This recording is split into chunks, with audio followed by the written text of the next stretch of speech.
Preparos, por que vamos a ver la historia de un chico maldito por el destino, desde su nacimiento. To do pork vino, almendo con un solo brazo. Pero lo peor fue, la injusticia que sufrió. Aun así, entrenó toda su vida con un solo brazo para ser el más fuerte, y lo consiguió. Con un solo brazo, logró derrotar incluso al guerrero bendecido por el mismísimo Dios del acero. Pero a pesar de todo su esfuerzo, tuvo un final trágico. Traición, humiliación y tortura. Su vida terminó de la forma más miserable posible. Ahora presta atención, porque aquí es donde todo cambia con su reencarnación y teniendo ambos brazos. Un hombre con la resistencia de una auténtica bestia. Sin límites físicos y con un cuerpo talentoso, la venganza sería ahora su único destino. Se convertiría en el mayor prodigio de la Real Academia de Esgrima. Pero antes, regresemos al pasado para ver todo el calvario que sufrió. La historia comienza un día de lluvia en el castillo. Dentro, un bebé descansa mientras un hombre rubio lo observa con puro asco. El pequeño era inocente, pero su padre lo llamaba escurosa, vergüenza familiar. Su mala suerte fue nacer al mismo tiempo que Rodrigo, el niño bendecido con un cuerpo divino y talento natural. Su madre lo abrazaba llorando amargamente porque él no era Rodrigo. El motivo de tanto odio era simple, le faltaba el brazo derecho. Cada noche su madre le susurraba, si no podía morir pronto de una vez. El niño estaba destrozado, pero su voluntad de vivir era inquebrantable. Incluso en el winter, escuchó a su padre decir que él era su esperanza. Su padre nunca pudo vencer a su hermano, así que quería que su hijo superase a Rodrigo. Pero al nacer incompleto y sin bendiciones, rompió todas las ilusiones de su ambicioso padre. En otra parte del jardín, otro niño vivía rodeado de servientes. Era el joven Rodrigo, todas las criaturas se peleaban por su atención. Observando de lejos, la madre de Diego notó que su hijo era lento. Ninguna serviente lo ayudaba, y cuando por fin camino, ella solo sintió una profunda decepción. Rodrigo ya sabía empuñar una espada perfectamente. Mientras Diego apenas gateaba, Rodrigo ya estaba aprendiendo a controlar su energía interior. Su madre pensaba que sería mucho más feliz si su hijo fuera Rodrigo. Con el tiempo, Rodrigo se volvió su sombra y el objeto de su envidia. A los 7 años, enviaron a Diego a servir bajo una falsa apariencia de pollo. Lo sé es indignante, pero sus padres lo vendieron por 300,000 coronas de oro. Rodrigo lo odiaba. Abusaba de él constantemente solo por puro placer personal. Diego se convirtió en el saco de boxeo de Rodrigo. Aguantaba las lágrimas, no por dolor, sino porque los adultos miraban hacia otro lado. Su tío era el único capaz de frenar a Rodrigo, pero abandonó a la familia para siempre. Sin nadie que lo detuviera, aquel niño se transformó en un carnicero despiadado. Tras un duro entrenamiento, la espada de un escudero se rompió y el chico se rindió. El talento y la bendición de Rodrigo se volvieron veneno. No tuvo piedad y siguió golpeándolo, burlándose de que la rendición no detendría su castigo. Entonces miró a los demás y exigió que pasara el siguiente. Esta vez eligió a un Diego más mayor, que envidiaba su fuerza. Al dar un paso al frente, deseó con todas sus fuerzas ser poderoso. Y así es como termina este capítulo, pero queda mucho por ver. Seguís conmigo. Preparos, hoy veremos como un caballero manco desafía al destino. Castil le gritaba como si atrevía a mirarlo así antes de golpearlo. Castil rabiaba, diciendo que Diego podría entrenar 1000 vidas y llamas, lograría igualar su poder. Después volvió a golpearlo brutalmente. Pero aún así, Diego de verdad decidió derrotarlo de una vez. Sabía que el trabajo duro quizá no bastaría, pero siguió adelante sin rendirse. Mientras tanto, Castil se volvió vago. Con los años, se hundió en el alcohol y vicios peores. Aún así, Diego no podía ganarlo. Era ingenio perezoso contra un trabajador muy obstinado. Años después, en un gran torneo, Castil y Diego volveron a verse las caras siendo y adultos. Castil atacó con furia y el choque mando a Diego por los airs. Pero sinigo a que y clavo su hoja en el suelo con todas sus fuerzas. Prested eight en Shanakwi. Castil nodo el poder del ataque, pero solo era una distracción para un golpe sorpresa. Diego respondió con todo su ser. Cuando sus espadas chocaron de nuevo, una enorme explosión estalló. Al instante, el público entró en pánico, incrédulo ante lo que veía. El manco Diego había derrotado por fin a Castil, líder del vendaval. Hasta ese día, su historial contra el noble era de 21 empates. 21 derrotas y ninguna victoria. Ahora, a los 29 años, por fin había vencido a Castil. La gente se burlaba la mandalo mediocre, pero el siguió adelante y logró reclamar el triunfo. El estadio estalló, en gritos ante la victoria del guerrero manco. Diego preguntó hasta cuando pensaba actuar como el más fuerte, pero Castil solo pensaba que había perdido contra basura. Lo habéis sentido. Diego recordó lo que siempre decían en su hogar, ojala mi hijo fuera como el noble Castil. Diego añadió que si el fuera Castil, no habría vivido de esa forma. Dijo que el habría aprovechado aquel talento. Para algo mejor, en vez de malgastar su vida bebiendo y aplastando a los débiles. Si dio la vuelta diciendo que por fin había ganado, hasta que sus ojos se abrieron. Castil lo atravesó por el pecho con su espada desde atrás. Todo el público quedó en shock. Castil realmente había apuñalado a Diego por la espalda. Diego solo pudo pensar que Castil era un bastardo hasta el mismísimo final. En su mente, Diego se decía que no estaba enfadado. Había vencido a su rival y ahora moría. Comprendió que Castil usó la espada de mano de los Salazar. Solo Santa Relaya podría salvarlo. Con una mirada aterradora, Diego dijo que Castil pasaría a la historia como un perdedor. Y ese debió ser el fin. Después, en lo que parecía una prisión, Diego despertó atado. Preguntó si estaba en el infierno, y un gigante río diciendo que Santa Relaya estaba allí. Quien iba a imaginar que la Santa Milagrosa aparecería en el estadio. El verdugo dijo que él lo curó igualmente, aunque para ellos el fuera una basura despreciable. Diego entendió cómo sobrevivió, aunque su cuerpo on se sentia destrozado. Entonces el verdugo preguntó si de verdad había hecho un pacto con un demonio. Diego cuidó, atonido y el hombre dijo que solo, y si un perdedor vencería Castil. Añadió que sus propios padres lo admitieron, y si que negarlo no servía de nada. Al pensar en ellos, Diego comprendió que realmente serían capaces de algo así. Aun así, preguntó si era cierto. Afirmó que halaron sacrificios y frascos con sangre de Diego. En su propia casa y que Diego sacrificó a 300 niños inocentes para obtener poder. Señalándolo, declaró que el joven Castil lo apuñaló para aprovechar el honor de los Salazar. Vea final, Diego comprendió que venció a Castil, pero nunca a su familia. El guardia dijo que David había manchado el honor familiar. Por eso, salarian su poder y pasaría su vida en prisión. El soldado lo maldijo con odio, cortó sus tendons y encadinó su alma. Acto seguido, fue arrojado sin piedad a una celda oscura. Quedens conmigo, porque aquí don la traición de Carlos, si vuelve algo personal. Con una sonrisa burlona, Carlos dijo que David por fin lucha bien.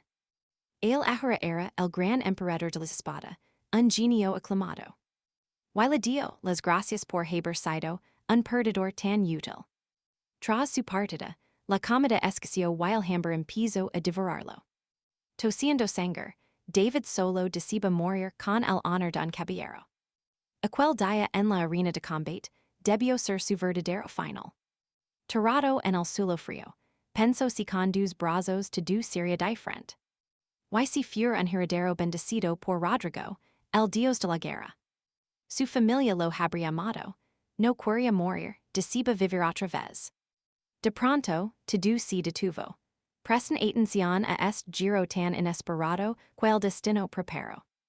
Lo primero que noto fu en dolor punzante, en su brazo derecho. No sabia si la presión fu una pesadilla, pero si sentia real. Al ver al hombre frente a él, supo que era de la rama principal. El hombre lo llamó Vicent y, un torrent de recuerdos, invadio su mente. Esto no parecía una pesadilla, nada era peor que aquella presión infernal. Era un sueño con su brazo derecho, o un regalo antes de morir. El noble se enfureció, al ver que Vicent lo estaba ignorando totalmente. Vicent se dio cuenta de que el hombre planeaba atacarlo con energía. Reaccionó rápido, usando una técnica para bloquear el golpe, tomando mucha distancia. Pero cuando el hombre salió despedido varios metros, algo se sintió mal. En que cuerpo estaba, rápidamente se disculpó diciendo que su mano resbaló. El noble rechazó su ayuda lo llamó un muchacho muy imprudente. Al levantarse, bramó que Vicent solo era valiente por su apellido noble. Todavía furioso, juró por su honor que su propio hijo se encargaría. Juró aplastar a Vicent para demostrar que su rama era superior. Se lo que piensan. Es otro padre que descarga todos sus sueños rotos sobre su propio hijo, verdad. Mientras se alejaba, dijo que no olvidaría la arrogancia ni el respeto. Lo ordino al Chico esperar por el día de la gran asamblea. Luego dijo a Vicent atrás, quien finalmente pudo sentarse a pensar solo. Se preguntaba si esto era real mientras más memorias aparecían en su cabeza. Su madre murió en el parto y a su padre jamás le importó. Los demás niños de la casa lo usaban siempre como su juguete. De los 8 hijos de la legendaria familia Spada, él era el séptimo. Era tan cobarde que incluso la niña más pequeña lograba golpearlo siempre. Tras los golpes, solo podía esconderse en su cuarto a llorar amargamente.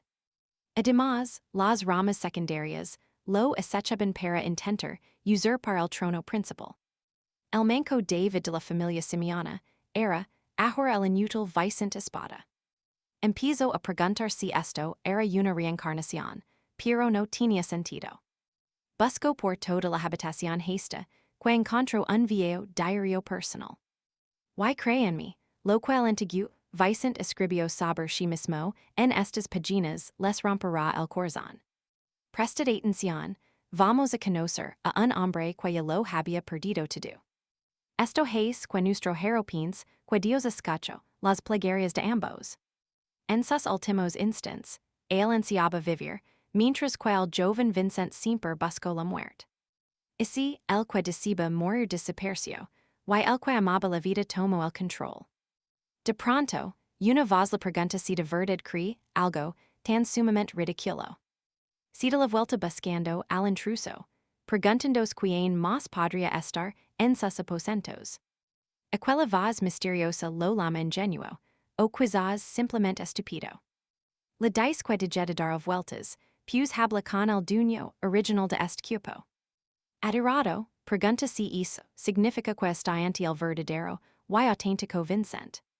Entonces vi una figura de ojos púrpura, y el extraño confirma todas sus sospechas.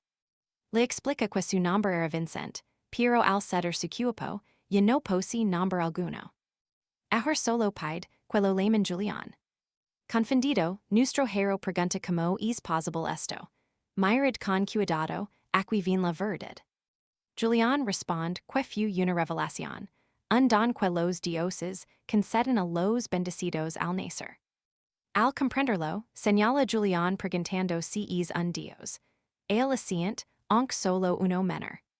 Confiesa que pretendía invocar a un dios espiritual, pero acabó trayendo a nuestro protagonista por error. Y si desea convertirse en una deidad verdadera en lugar de ser un simple subordinado. Cumplirá incontables hazañas, los llamados, como si les conoce aquí. Al terminar esos llamados, podrá ascender como un dios de pleno derecho. El protagonista comprende la situación, pero no tiene interrogaciones alguno en los objetivos de Julián. Si tudo esto es verdad, si la ha concedido una segunda oportunidad y piensa vivirla plenamente, sin servir a propósitos de extraños. Julián acepta. Él renunció a su existencia mientras el otro suplicaba por vivir, y este es el resultado. Pero Julián advierte que su energía espiritual está en niveles peligrosamente bajos. Si se agota por completo, es nuevo cuerpo simplemente morirá. Tomado por sorpresa, el protagonista pregunta si aquello pretende ser algún tipo de amenaza. Se siente demasiado sano para morir. Pero esperad, porque aquí es donde las cosas se complican. Un sudor frío recorre su rostro, al comprender que acaba de insultar a la deidad ante él. Mientras que, Julián le pregunta si lo ha comprendido. Le dice que es muy ingenuo. Entonces, Julián decide mostrar la verdad de sus recuerdos. Un rayo impacta en el pecho de Vincent, y los recuerdos de Julián lo inundan todo. Al fin comprende lo que ocurrió realmente. Todos llamaban a Vincent escoria y inútil, diciendo que debía dejarse pisotar en más. Pero esa mirada, en su rostro no era la de alguien que se hubiera rendido. No se ahogaba en desesperación. Fingía ser débil mientras preparaba una venganza sangrienta. Impactado, se pregunta si esos son realmente los pensamientos de un niño de 3 años. Se pregunta en qué clase de mundo ha terminado cayendo. Con una sonrisa sarcástica, Julián le pregunta que le pareció su brillante actuación. Dice que necesitaba escapar de la vigilancia de su familia, pues lo que estudiaba eran secretos de nivel apóstol. Incluso, tras escuchar todo aquello, el protagonista apenas muestra reacción alguna. Entonces Julián lanza una pregunta: ¿conoce la historia del gran demonio Damián y el rey Cayetano? Eso finalmente capta toda su atención. Furioso, exige saber cómo es que Julián conoce todo eso, si sucedió hace 500 años. Julián relata que la historia habla de un espadachín manco llamado Damián. Escapó de la prisión de San Simón y, mediante un contrato demoníaco, devoró miles de almas. Dicen que mató a 10,000 personas. Creedme, vosotros y yo no hemos visto nada igual.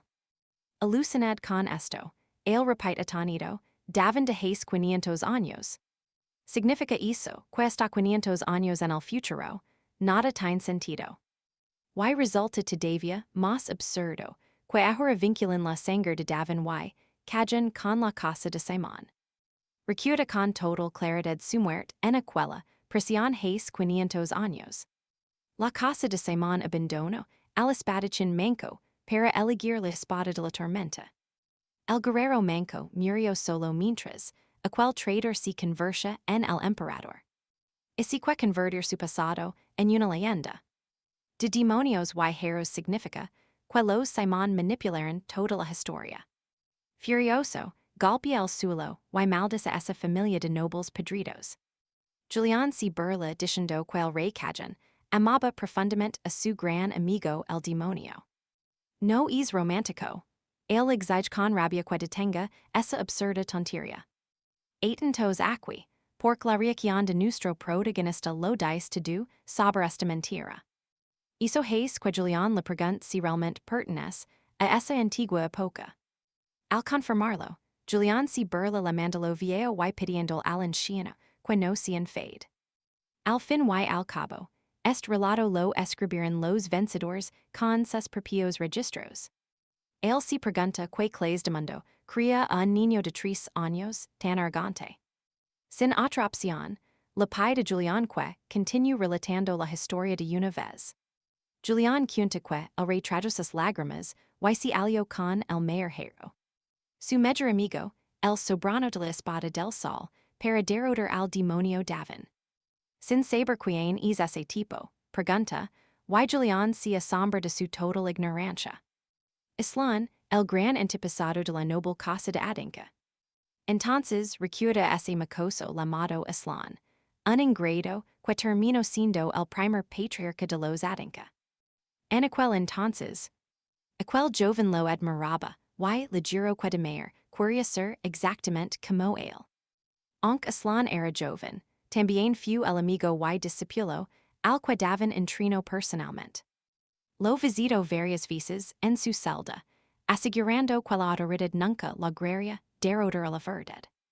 Juro que restauraría el honor de davan sin importar cuánto tiempo tuviera que pasar.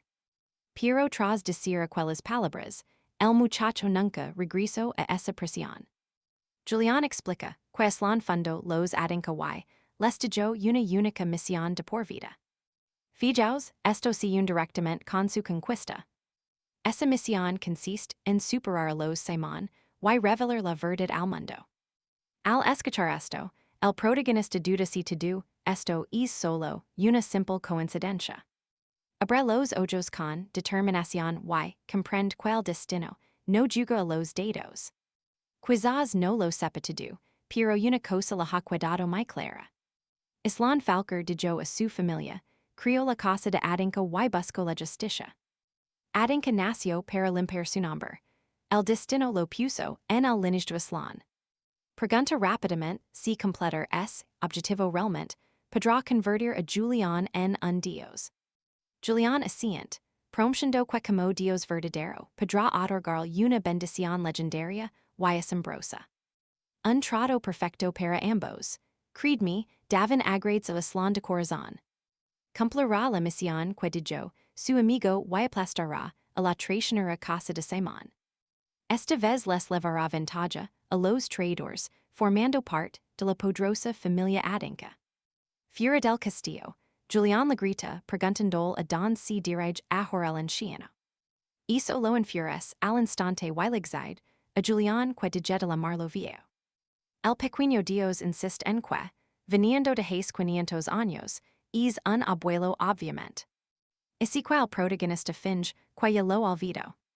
Entonces, que Diego tiene mucho que explicar a Julián en esta nueva vida.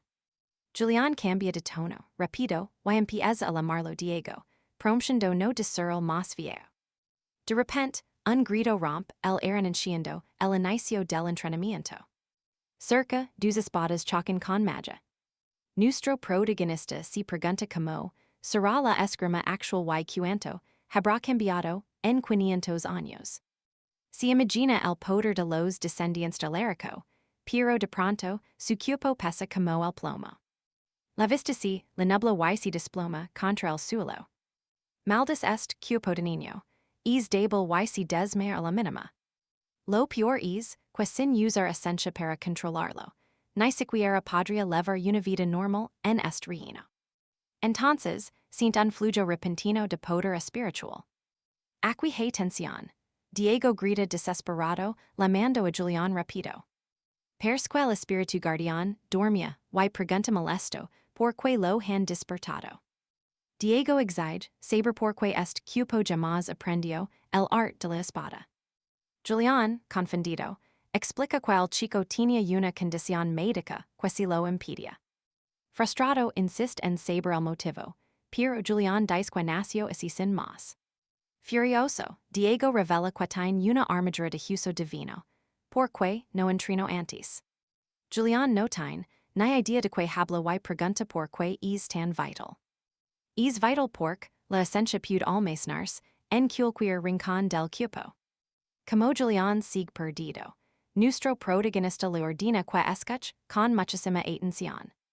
Un guerrero usa la esencia para obtener una fuerza que supere lo humano. Normalmente se guarda en el corazón, pero con el uso divino, puedes almacenarlo en sitios mucho más allá. También puedes acumular ese poder en tus propios usos. Eso significa que tu energía puede crecer niveles que nadie imaginaría. Entienden lo increíble de esto. Julián no lo capta, así que Diego menciona al gran Alarico. El mismísimo rey de las leyendas posee esa armadura ósea, es una ironía total. Ha renacido con el rostro de Alarico, el hombre al que mató anteriormente.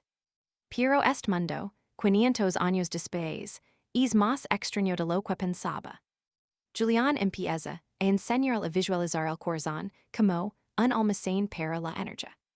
Diego alucina y pregunta si ya no meditan para guardar poder en el corazón real. Julián está confundido y no entiende nada de lo que dice. Diego explica que falcar de volta usaba una meditación secreta para guardar poder en su propio corazón. Julián aclara que ahora usan proyecciones mentales y a cada una la lámina estrella. El número de estrellas define el rango del luchador. Guardar energía directamente en el cuerpo si abandono hace siglos. Es muy posible que aquel método antiguo se haya perdido para siempre. Al warlo, Diego comprende que este sistema nuevo se creó para evitar el peligro de morir entrenando. En su época, la mitad de los guerreros morían porque sus cuerpos explotaban. Pero a él le igual, empieza a llenar su corazón de esencia ahora mismo. Julián entra en pánico al ver lo que intenta hacer en ese instante. Diego le dice que si come, su corazón es muy resistente. Si quiere ser un guerrero de verdad, tiene que correr ese riesgo mortal. Julián nota que la esencia flui mal, y pregunta si ignora la fórmula de los senderos. Diego le manda calar y si burla de que exista tal fórmula. Julián insiste mucho, pero Diego replica que en su tiempo solo importaba concentrarse en el sentimiento. Si falabas, los circuitos estelaban y morías. Menudo riesgo estamos presenciando juntos. Julián pregunta si de verdad murió gente, y él solo se encoge de hombros diciendo que al menos la mitad sobrevivió. Son buenas probabilidades no creen. Julián se enfurece y le dice que de actuar con tal descuido, solo porque no es su propio cuerpo. Hizo hace que el protagonista se pregunta por qué descuidaron este cuerpo tan valioso en primer lugar. Explica que tiene un potencial increíble, un corazón fuerte y circuitos de mena poderosos. Con un entrenamiento adecuado, habría prosperado de maravilla. Un buen físico necesita mena para sostenerlo, y según sus cálculos, el cuerpo de Vicente Aranda morirá antes de ser adulto. Según él, la meditación puede retrasar el daño, pero solo hasta cierto punto. Solo le quedan 10 años. Aún así, asegura que 10 años son más que suficientes. Tiempo para que la espada de la tormenta se emperador y, para que, el manco Damián desaparezca del mundo. Es el mismo tiempo que Damián pasó encerrado en una celda subterránea muriendo de hambre. Esa década fue eterna y adoradora hasta que, alguien lama, escuchen bien. Preguntan que es lo que está haciendo el joven maestro. Una voz suena tras la puerta preguntando, que trama el joven heredero ahora mismo. Él no sabe quién es, pero el serviente entra sin permiso y ve que la habitación es un desastre. Le pregunta por qué el joven maestro destrozó todo el cuarto. Al levantarse, el protagonista pregunta si es su serviente. El chico dice, por supuesto, quién más sería. El protagonista recuerda que es Guzmán, a quien Julián matará dentro de 3 años. Siente algo de lástima por él, pero enseguida descarta ese pensamiento. Le lanza su ropa a Guzmán, dice que llega a tiempo y le ordena limpiar tanto la ropa como el cuarto. Guzmán está confundido. Vicente parece mucho más audas que antes. Pregunta cómo acabó la habitación así e incluso sospecha si pasó algo raro. Él responde que nada extraño ocurrió. Guzmán le speta que debe haber aprendido magia negra o algo por el estilo. Y dice que debería informar al mayordomo y al patriarca de inmediato. Nota lo formal que suena al serviente incluso, mientras se comporta de forma descaradamente grosera. Entonces le señala que solo le ha dado trabajo extra. No es su trabajo de serviente. Guzmán explota, diciendo que idea hacer esto y le pregunta si de verdad está aquí solo para limpiar sus desastres. El protagonista responde que sí, porque es un serviente. No es obvio. De pronto recupera la ropa y dice que, si Guzmán no lo hace, se encargará él mismo. Atentos aquí. El armado, Guzmán pregunta a dónde va. Dice que buscará al mayordomo para pedir ropa limpia y mencionará que vino en persona porque su serviente Guzmán se negó. Eso lo pone nervioso, al instante y lo enfurece de verdad. Le arrebata la ropa y dice que también limpiará todo. Si de cuenta de que, por muy temido que fuera Vicente, unservient no debería ser tan irrespetuoso. Probablemente alguien puso a Guzmán ali a propósito. Julián está de acuerdo, seguramente era una prueba. Si Vicente manhwa bien a este grosero serviente, podría demostrar como debe actuar el séptimo joven maestro de Aranda. Julián también dice que Guzmán supuestamente es de una banda y ha matado a mucha gente.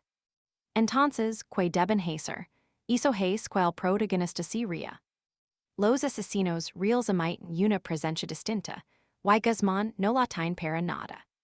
No es más que un patético matón. Julián pregunta como puede decir eso tan seguro. Porque en su vida pasada, él fue el tipo de hombre que vivió con las manos ensangrentadas. Julián comprende que invoca a alguien mucho más adorador que un rey de los espíritus. Loco, verdad. Quedaos conmigo. Vamos a ver como Guillermo regresa tras limpiar los aposentos de su señor. Vicente asiente secamente, y le agrades por su arduo trabajo. Guillermo sigue murmurando, pidiendo que no vuelva a dejar el cuarto hecho un desastre.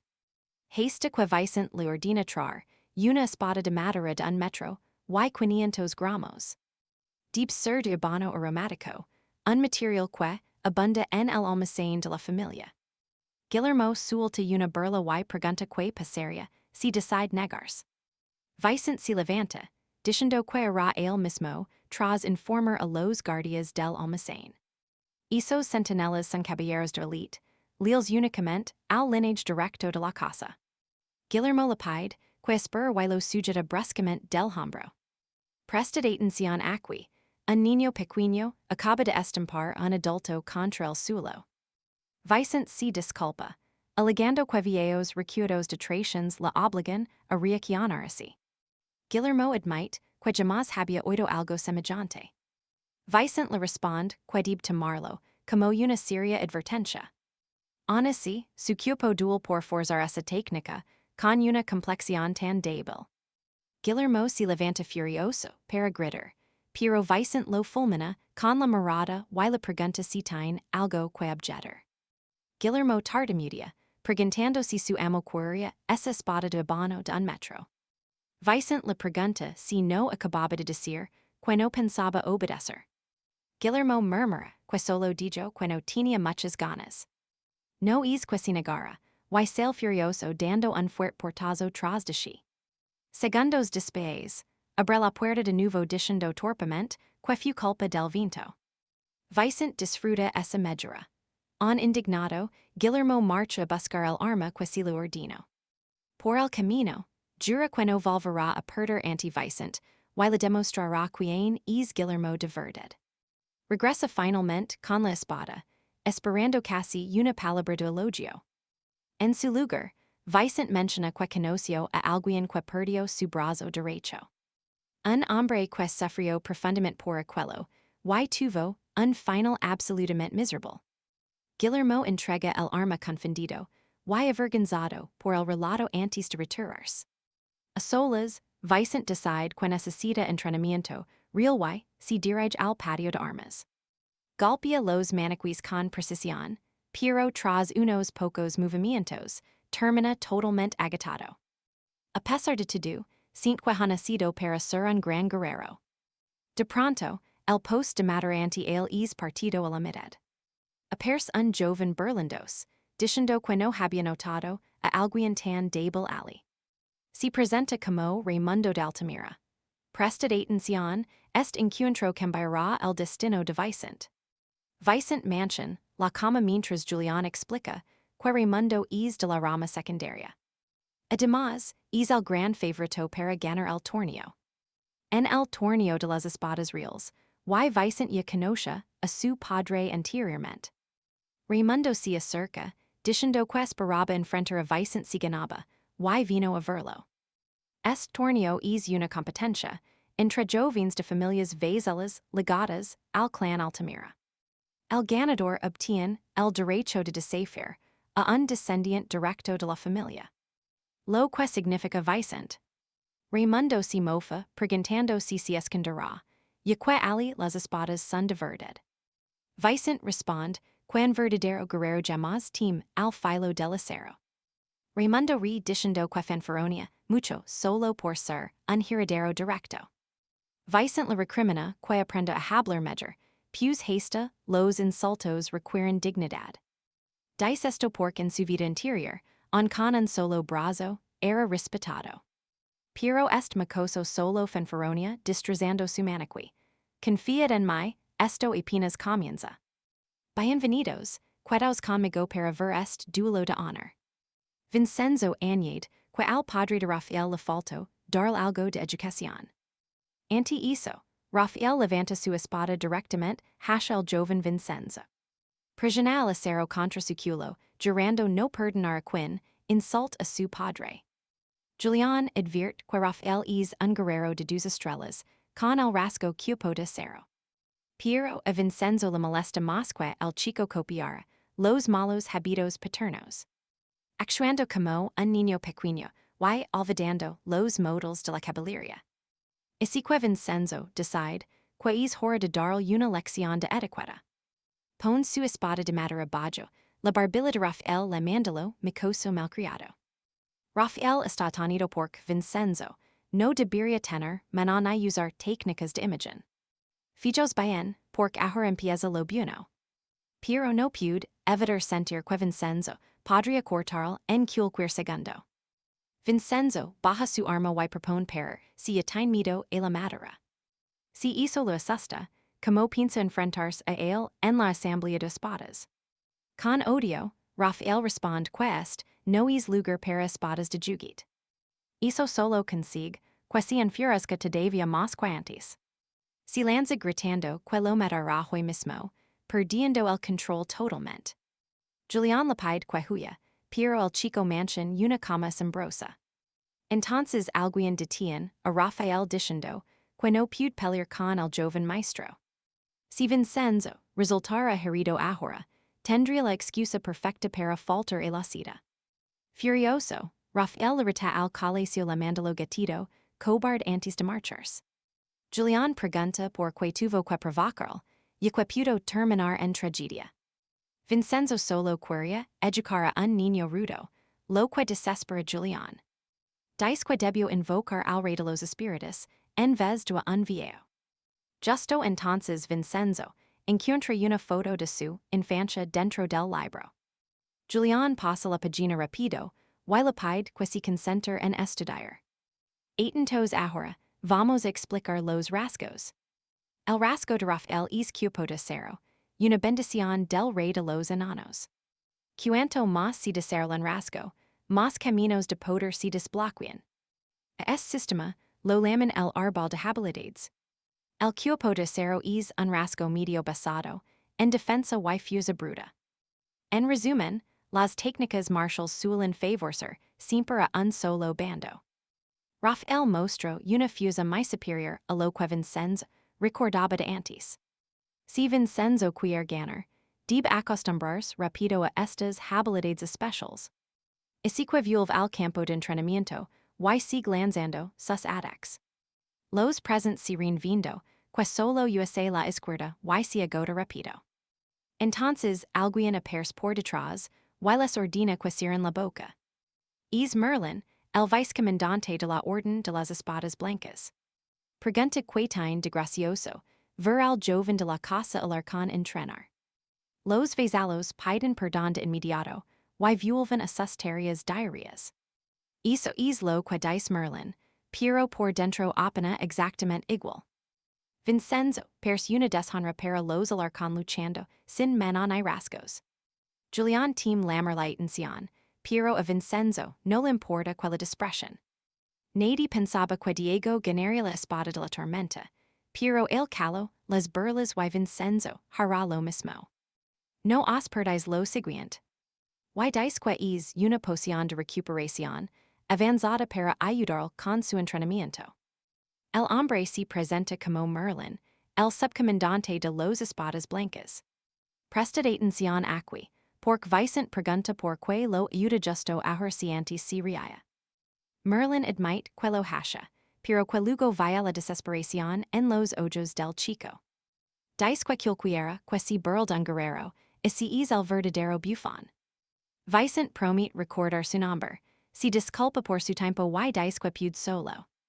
Al urs, Merlin pinsa quel joven heredero ha cambiado, y que quizás te du mejor. Vicent si pasa el día entero, entrenando duro. Golpe el maniqui, sin descanso, y luego si detiene a beber la poción de Merlin. Esa noche estudia el mano y sus rasgos mientras trabaja, en su equilibrio y court. De pronto comienza a sentir el mana, en su corazón y entiende cómo funciona. Se siente de forma muy parecida a su vida interior. El camino de la espada son puntos y líneas que definen sus habilidades. Ahora mirad esto, Vicent lanza en tajo con toda su alma y parte el maniqui. Lo consiguió, su técnica de agar por fin está completa. Beltrán si queja pensando, que su amo es, un gallo por pedir comida a las 5. Mira el plato y decide humilarlo un poco, entra y anuncia que el desayuno está listo. Pero Beltrán si queda mudo cuando Vicent nota, que la bandeja está hecha un desastre. Vicent le dice que, si va a robar comida, al menos debería limpiarse la boca. Luego le advierte con como que no confunda su amabilidad, que no cruce la línea.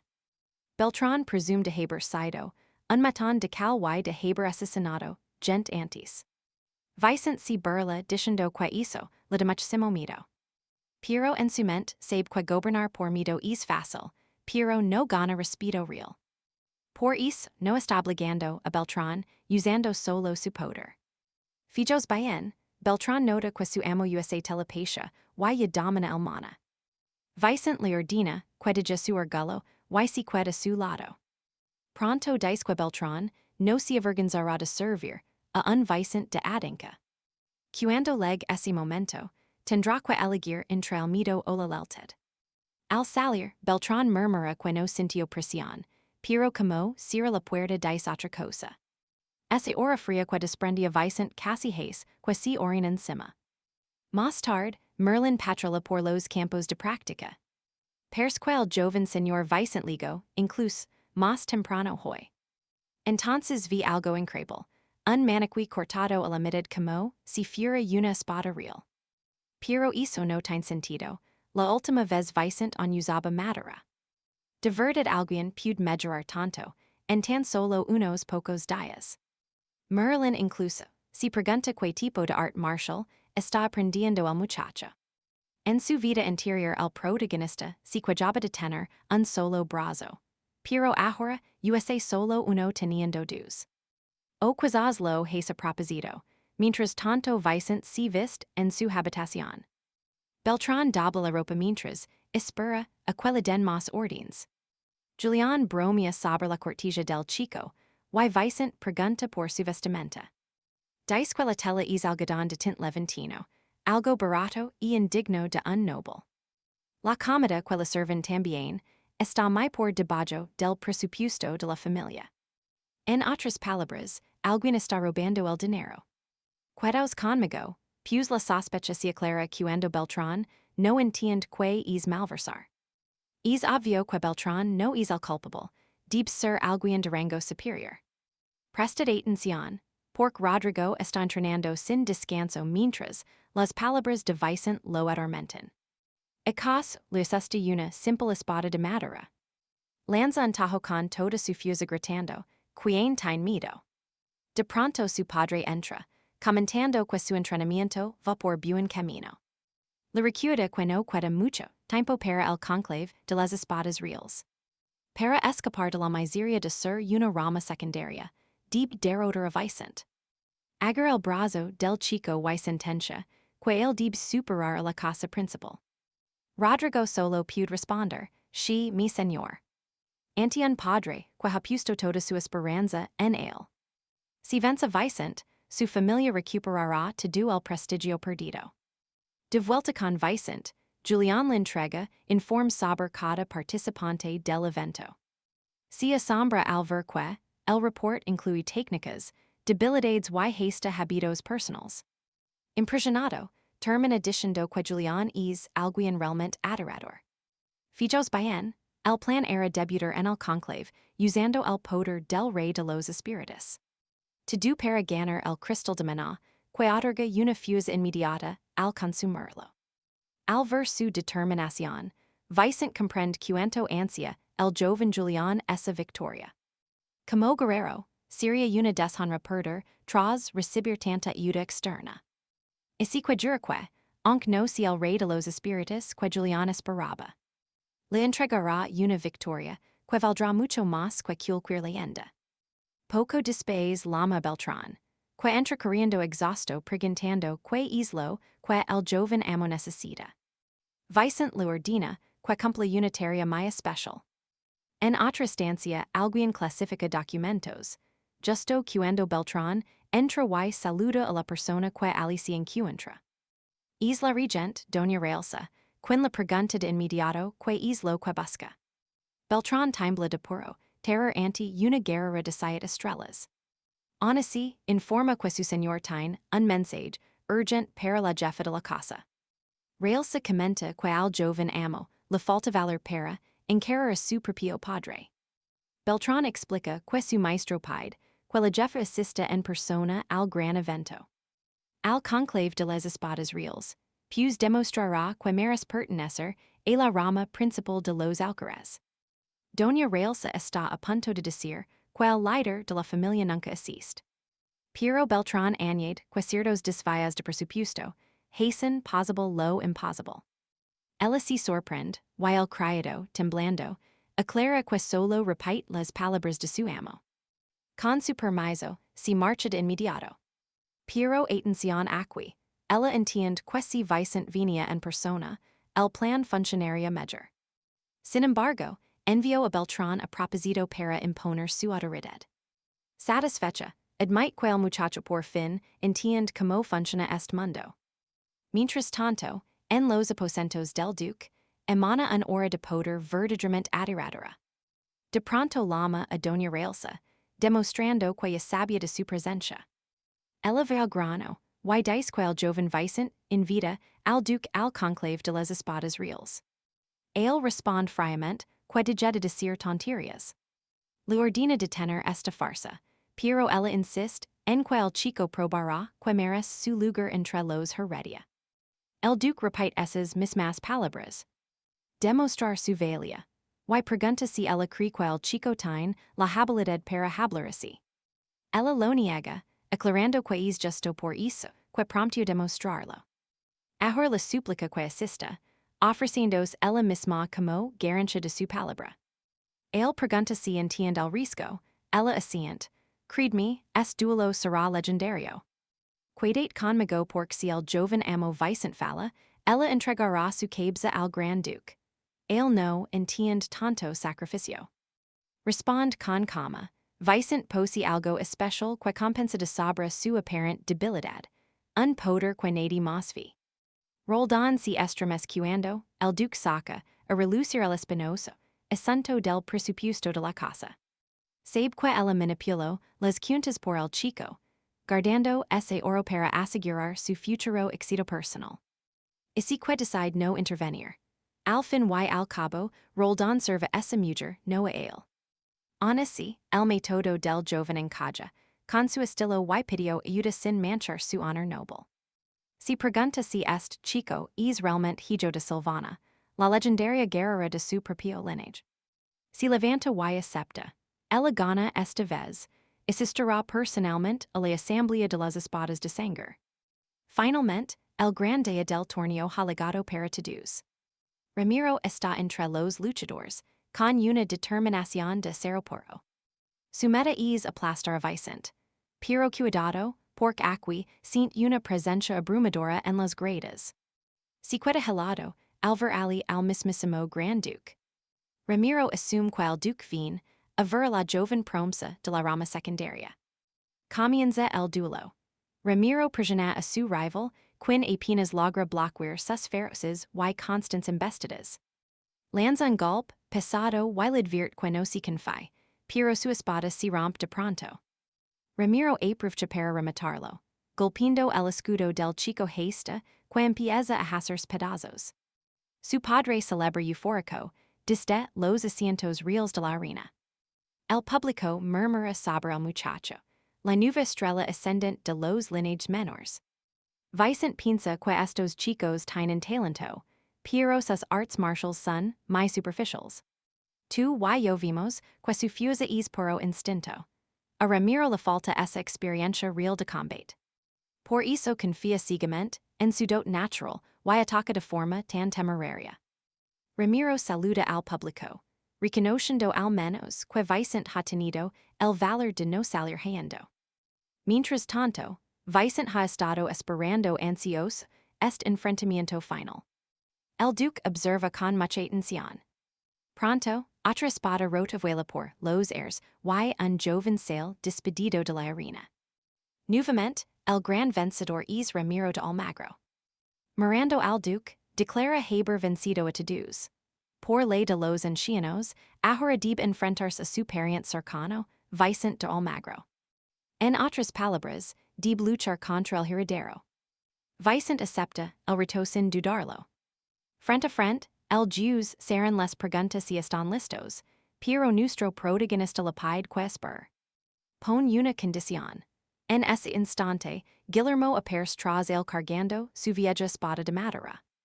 Usar una simple rama persa, un insulto más que suficiente. Vicent dice que no usará su brazo derecho y dijará que Ramiro le ataque 3 veces gratis. El padre de Ramiro estalla de furia mientras, los demás piensan que Vicent se volvió loco. Vicent añade algo más. Ni siquiera se moverá de su sitio durante esos 3 ataques iniciales. Ramiro se enfurece, preguntando si piensa burlarse de el gesta, el amargo final del duelo. La multitud murmura que Vicent no sabe nada de combate, y solo es un noble arrogante. El padre de Ramiro grita que el chico solo prepara una excusa para su inminente derrota. Pero el gran duque lo permite, exigiendo que Vicent respalda sus palabras con acciones reales. Vicent asegura que lo hará. Entonces, el Jews de la señal de salida. Ramiro le exige que luche en serio, pero Vicent le pregunta si se ha quedado sordo. Ya lo ha dicho, tiene 3 ataques libres, el duelo empieza. Ramiro carga con todo su poder acumulado. Vicent está preparado para recibirlo todo. Ayer mismo, Julián y él repasaron la apertura de Ramiro. Primero, una estacada corta y un amigo. Su segundo golpe sería su gran triunfo. Pero cream, tú y yo sabemos que Ramiro es demasiado predecible. Preparos, porque veremos como un novato humila a un caballero de élite. Vicent canaliza su energía y suelta. Lo primero, los mandibles no son para dar estacadas. Ramiro no decredito, al ver que Vicent ha desviado su joya así. Vicent dice camado, ese era el segundo ataque. Ramiro solo puede soltar maldiciones. Furioso, lanza un tajo horizontal brutal, pero Vicent le atrapa la mano. Con un movimiento ágil, Vicent le hace la zancadilla y lo estampa contra el suelo. Ese golpe deja al muchacha, retorciéndose de puro dolor, en la arena. Vicent le recuerda, con mucha frialdad, que ese era el tercer ataque.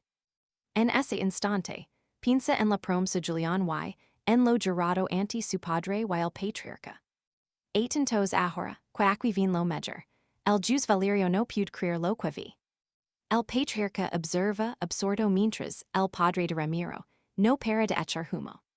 Grita preguntando por qué su hijo sigue por los suelos y no se levanta. No entiende cómo sufrir ante alguien que, supostamente, no puede usar la magia. Ni Julián comprende nada, porque es incapaz de seguir los movimientos de Vicent. Todo es fruto de su vida pasada, entrenando manco y muchas veces sin armas. Ramiro se levanta diciendo que ha pelado el truco que está usando. Supone que Vicent tiene algún don divino menor, del que se siente demasiado avergonzado. Julián se enfurece, pero a Vicent le da igual lo que piensa ese tipo.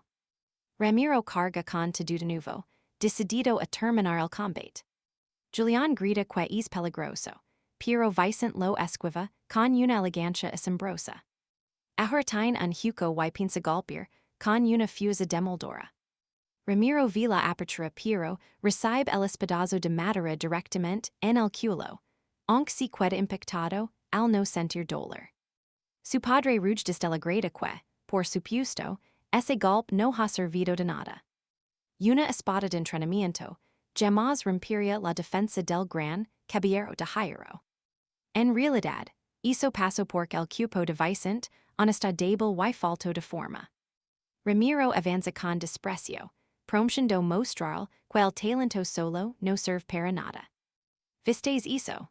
Vicente responde con una estacada brutal que manda Ramiro a volar metros. Furioso, Vicente le grita al juez, Valerio que intervenga de una vez y que detenga esto antes de que termine en tragedia, dejando al árbitro totalmente descolocado.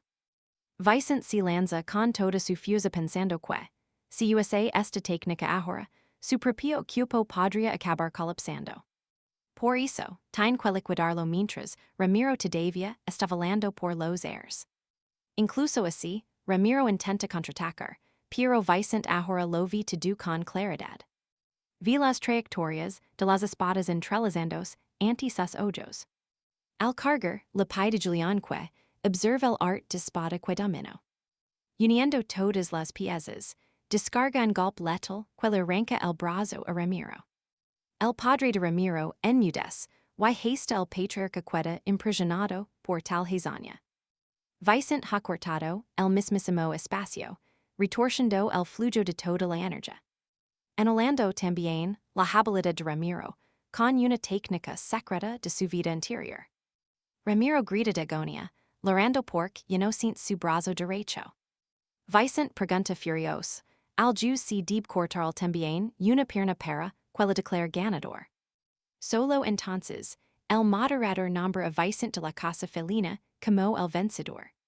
Corren a frenar la hemorragia, pero dicen que solo un sacerdote podría ayudar ahora. Mientras, Vicente reina a Valerio por no detener la tragedia, y es solo pide perdón. Julián le pregunta como, sigue tan calmado cuando, su cupo está a punto de derrumbarse. Mirando al patriarca, Vicente sabe que ha cumplido. Increíble verdad. Al principio, el hombre no dice nada. Pero vais a ver como admite que el joven demostró su valía con una maestría que nos deja a todos sin palabras. Proclama a Vicente de Valoria como único vencedor del torneo de las espadas. Ordena que todos le sigan para dar comienzo a la entrega de premios. Al caer la noche, Vicente se presenta ante el imponente Gran Duque. Dentro de un estuche, descansa una llama de una belleza irreal. El Duque dice que solo quien super la adversidad merece este regalo sagrado, y justo cuando va a dárselo, alguien entra gritando que esto no tiene sentido. Es el padre de Raul asegurando que todo este torneo es un fraud. Acusa a Vicente de usar un poder prestado de alguien, apóstol oscuro. Otro hombre lega, corriendo detrás avisando que hay un problema muy grave. El Gran Duque pregunta de inmediato que es lo que ha querido. Fijaos en esto, la noticia es que el brazo de Raul no puede volver. Realmente es otro brazo cortado, y su padre pregunta aterrorizado si su hijo tendrá que vivir manco por el resto de su vida. Furioso, exige saber por que los sacerdotes no pueden simplemente restaurarlo. Pero ellos explican que es una herida que jamás habían visto antes. Ni siquiera Julián entiende que clase de técnica prohibida utilizo el Chico. Person court hecho por algo que ni el poder divino tolera. El sacerdote añade que si no actúan rápido, ni siquiera un alto pontífice podrá cerrar esa herida tan profunda. El padre furidici le pide al duque que mire bien. Si los sacerdotes no pueden tratarlo, fu est un duelo realmente limpio. Los murmullos llenan rápidamente toda la sala real. Para zanjarlo, Vicente pide permiso para hablar y el Gran Duque se lo concede. Recuerda que el torneo se celebró ante los ojos del propio Gran Duque. Todo método era válido, y el líder ya lo había nombrado ganador. Así que Carlos estaba desafiando su autoridad frente a todos los invitados. Vicente pregunta si Carlos de Denca cree que su juicio es superior al del Gran Duque, dejándolo completamente sin palabras. Entonces le ordena al capitán Dario que proceda con su arresto inmediato. Lo que hoy es cierto, Vicent está ordenando seriamente la detención de Carlos. Carlos intenta defenders, pero Vicent lo silencia con una mirada gélida. Cuestionó al líder en público, ¿Ese cumplirá la orden ahora? Un momento después, Carlos estaba de rodillas y totalmente atado de paz. El duque le pregunta si, o no entiende quella la vida. Según la ley de los denka, nadie es juzgado dos veces por lo mismo, y si Vicent no hubiera intervenido, Carlos ya estaría bajo tierra. El gran duque añade que habla como padre y como cabeza familiar. Dejará pasar este insulto, pero le advierte que no vuelva a hablar. Tras eso, felicita a Vicent por haber manejado la situación con temple. Julián recomplacido, aunque el estado de Ral sigue siendo un desastre. A este paso, su brazo quedará inservible para el resto de sus días. Entonces Julián le susurra un plan a Vicent para cambiar los tornas. Vicent pregunta si no la gema milagrosa podría salvar el brazo de Ral. El sacerdote duda y el chico lo toma como un chirritando. Le explica al patriarca que como el caso la lesión, debería permitirse arreglar este asunto personalmente. El gran duque accede y deja el destino del herido en sus manos. Vicent dice que Ral lo insultó como guerrero, y el padre de este se disculpa rápido por no haberlo educado mejor. Empuñando una espada, dice que las palabras no valen nada sin honor. Menudo ser, ahora Carlos debe demostrar la determinación de un verdadero caballero. Atención amigos, porque Vicent usará la gema milagrosa para salvar al niño si acepta. Básicamente era ojo por ojo, él quiere el brazo derecho de Carlos de Denka. Vicent lo vaya patético, dudando si su propio brazo valía más que su hijo. Pero Carlos toma la espada, puso el brazo en la mesa y aceptó. Estuvo temblando de pura rabia durante todo ese momento. Aun así, todos presenciaron una forma muy retorcida de amor paternal. Realmente estaba dispuesto a perder una extremidad por su pequeño. Él lanzó el tajo, pero miran con atención porque Vicent ya había ordenado detener cualquier accidente fatal en la sala. Al instante, Zarin ataca y hace añicos la espada de Carlos. Esa fue la única razón por la que Carlos conservó su brazo. Vicent le aconseja usar ese valor para algo mejor la próxima vez. Luego se inclina ante el patriarca y declara el asunto como resuelto. El patriarca lo elogia de nuevo y le entrega la gema milagrosa. Vicent se la da al clérigo, quien inicia un hechizo sagrado con ella. Al romperse, el brazo del reverendo se restauró y el dolor desapareció. Carlos rompió en lento, completamente invadido por un profundo alivio. Usar esa piedra fue una pérdida enorme debido a su valor incalculable. Detrás de la puerta, Wilson escuchó todo y río admirando la increíble asedia de su amo. Recordó que Vicent le pidió elegir entre la lealtad y el miedo. Ahora tenía su respuesta, servir a este prodigio sería mucho más interesante. Al día siguiente, Wilson sonrió junto a la puerta, diciendo que se apresuraría a preparar la comida de su amo. Julián no podía creer el cambio de actitud del vasallo. De repente, alguien llamó a la puerta con firmeza. Vicent esperaba a Wilson con comida, pero entró alguien totalmente distinto. Pero esperan porque aquí es donde persdalen el pontífice para agradecer a Vicent.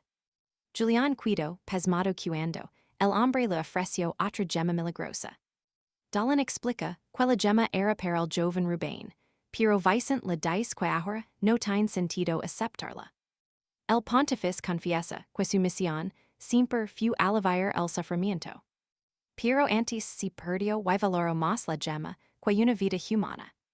En cambio, Vicent entregó la suya sin dudarlo ni un solo segundo. Hizo los hizo reflexionar, por lo que Dallin le ruga que acepte esta.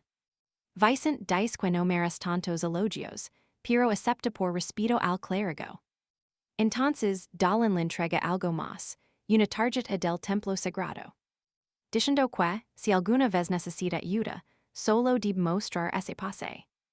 Él añade que esto no es público, Piero y is pontifex de segunda clase, dejando a Julian en shock. Básicamente, con esa tarjeta Vicente tendrá servicios gratuitos en cualquier templo. Dallin admite haber aprendido mucho del joven Vicente y despide agradecido. Vicente solo le decía lo mejor, satisfecho con como termino todo. De pronto, Julian recuerda algo importante.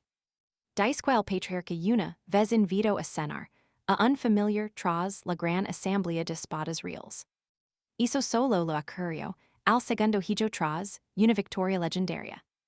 Hay muchas probabilidades de que el patriarca lema Vicente esta noche. Vicente se levanta diciendo que, aunque su cuerpo esté agotado, no es momento de descansar. Si cambia rápido porque ustedes y yo sabemos que lo mejor está por venir. Esa confianza alegra Julian. Entonces Beltrán entra corriendo diciendo que es urgent. Preparos porque Beltrán anuncia noticias del patriarca, pero Vicente lo corta, sabiendo que lo han convocado. Beltrán se asombra de que lo ha adivinado. En la mansión Alarcón, Vicente va al despacho del patriarca, cuando una mujer lo ordena que se dé prisa. Se trataba de su madrastra. Como su madre biológica, murió al dar la luz, él la saluda cortésmente como madre. Su nombre era Doña Elvira. Fue una guerrera timable y ahora gobernaba la casa Alarcón. Ella solo dice que debiners, su padre lo está esperando. Entran en la habitación, pero el patriarca los pilla por sorpresa de inmediato. Percha furioso, y gritó el nombre de Vicente. La presión que emanaba era tan fuerte que Vicente apenas podía respirar. Aun así, Vicente comprende que el patriarca no actuaba así antes, por lo que esto era una prueba. Dice que no hace falta presionar hacia su hijo en una reunión privada. El patriarca le pregunta por qué cree hizo. Sudando, Vicente señala que su madre lo llamó padre y no cabeza de familia. Así que esta reunión era informal. El patriarca relaja la presión y lo felicita por darse cuenta. Luego dice que lo llamó por dos razones. Primero, para felicitarlo por su victoria de hoy. Segundo, para comprobar si las sospechas de Carlos Alarcón tenían algún fundamento. Atentos aquí, porque Carlos crea que Vicente hizo trampas y ahora una presencia invade su mente. Su madre lo estaba examinando. Él empieza a sudar bajo tal presión. El patriarca pregunta si el chico podría ser un apóstol, pero ella lo niega. Vicente seguía, sin entender que era esa fuso plastante. Julian comprende que debe ser la habilidad especial de su madre, ojos que ven la verdad. El patriarca sigue preguntando que art de espada usó Vicente. No tenía sentido que cortara el brazo de un guerrero de dos estrellas sin canalizar energía. Su madre dice que el estilo se parece al del gran héroe Cayetano. La leyenda dice que Cayetano usaba la espada de forma extraña y devoraba cualquier técnica enemiga. Era tan fuerte que incluso derrotó al gran demonio David con facilidad. War de nuevo esa versión distorsionada enfurece a Vicente. Entonces, su madre se acerca y le exige explicar cómo aprendió la esgrima del héroe de San Sebastián. Sigue presionándolo, preguntando por qué no responde. En ese instante Vicente se da cuenta de algo que vosotros y yo sospechábamos. Su madre dirige la charla y lo estaba interrogando sobre su art marcial. Aterrado, Julián le suplica que no diga nada. Esta mujer distinguía la verdad de la mentira, así que las excusas no servirían. La presión era insoportable y no tenían ni idea de qué hacer. Julián intenta buscar una salida, pero su madre lo presiona de nuevo para que hable. Julián está tan asustado que no puede pensar con claridad. Entonces Vicente se dice que es solo un paso tras el miedo y el resto vendrá. De ese paso por Julián y le dice a su madre que recibió una revelación. Ella pregunta de inmediato si afirma haber tenido una revelación sin una bendición. Furiosa, dice que casi nadie recibe revelations sin bendiciones a menos que son malvados. Vicente no sabía eso. Viendo lo sospechoso, que parece, Le pregunta si quiere ser juzgado por la corte de Jeremias. Y así nos quedamos, esperando ver que le dice Julián ahora. Acompañadme para ver como Valerio retes su madre a conformarlo con el templo. Esa respuesta la deja totalmente fuera de combate. Valerio insiste. Si fuera realmente malvado, un alto sacerdote jamás le habría confiado la piedra sagrada ni reconocido. La mujer pregunta si es la misma piedra milagrosa, que dio a Delon y el ascient. Ella lo mira, fijamente, a los ojos y vi que dice la verdad. Luego le pregunta si aprendió su esgrima a través de una revelación divina. Él responde que las visions le enseñan muchas cosas, pero no su art con la espada. Explica que siempre pudo ver el flujo de las armas y decidió aprender por su cuenta. Quería cambiar y, aunque fuera sospechoso, quedars de brazos cruzados habría sido de cobardes. Mezclando sus verdades, asegura que sencha la necesidad de demostrar que algo en él había cambiado. Él quería demostrar ante todos sus parientes. Mostrarles cuánto había crecido y enseñarles su verdadero valor a su padre, el Gran Duque. Confiaba en el juicio de su padre y, con el apoyo del templo, solo faltaba su veredicto. El hombre se acaricia la barbilla y su esposa nota que está muy satisfecha. Entonces, lega su decisión final. El muchacho podrá seguir entrenando en las artes de la guerra. Él agrades emocionado, pero ella advierte que su estilo recuerda al del rey demonio de Vian. El duque responde que es consciente de ello. Añade que si USA es estilo, la casa de Samania podría acusarlos de robo. Pero si es el art del rey demonio, poco podrán replicar los rivals. Así que ella pregunta si decidió esto con todo el risco, observad bien. Él afirma con rotundidad que ya lo ha subsado y el caso está cerrado. Ella suspira y le dice al chico que, puesto que el patriarca aceptó, él será responsable. Por eso, Valerio debe mejorar y no traer problemas a su padre. No es solo una advertencia, ella también está aceptando la situación. El patriarca se levanta diciendo que el chico ha demostrado resultados y es digno de los Valmont. Por ello, le concederá un deseo y le pregunta que es lo que quiere. Valerio responde que su único deseo es volverse más fuerte. El duque dice que es una buena respuesta, pero debe lograrlo por su cuenta. Le pide que solicite algo que un padre realmente pueda otorgar. Julián le susurra que pide acceso a la biblioteca secreta de la familia. Él dice que solo entran expertos de 3 estrellas y pregunta si ya domina su energía. Admite que no, y por eso quiere aprovechar para actuar de forma caprichosa. Rindo, el duque acepta, seguidme. Y le permite entrar en la biblioteca inferior para guerreros de 3 estrellas. También ordena a su esposa que le entregue el loto carmesí a Valerio. El duque le pide que lo tome como recompensa por cumplir su palabra. El loto carmesí fue la espada de juventud de su padre, su arma más legendaria. Es, prácticamente, una parte viva de la historia de los Valmont. Julián apenas oculta su gozo, pero Valerio le dice que no se conforma solo con esto. Lograrán hazañas mucho más grandes en el futuro. El espíritu está tan feliz que se pregunta si un espíritu rey habría sido mejor que este anciano. En ese instante, siente que realmente puede confiar en el hombre que ocupa su ser. Fuera, Valerio le dice a Guillermo que es hora de marcharse. Pero su madre apercibe le pide un momento, vea giro, verdad. Ella admite que su esfuerzo ha dado frutos, y que está orgullosa de su hija. Prestad atención, porque tras ganar el torneo de las joyas nobles, ahora debe entrar en la fortaleza carmesí, y ella le pregunta cómo piensa someter al demonio de sangre.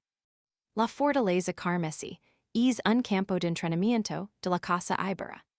Solo quienes superan sus pruebas son reconocidos como caballeros de pleno derecho. Para entrar, es obligatorio ganar el torneo de las joyas nobles. Además de derrotar al ser inferior conocido como el demonio de sangre.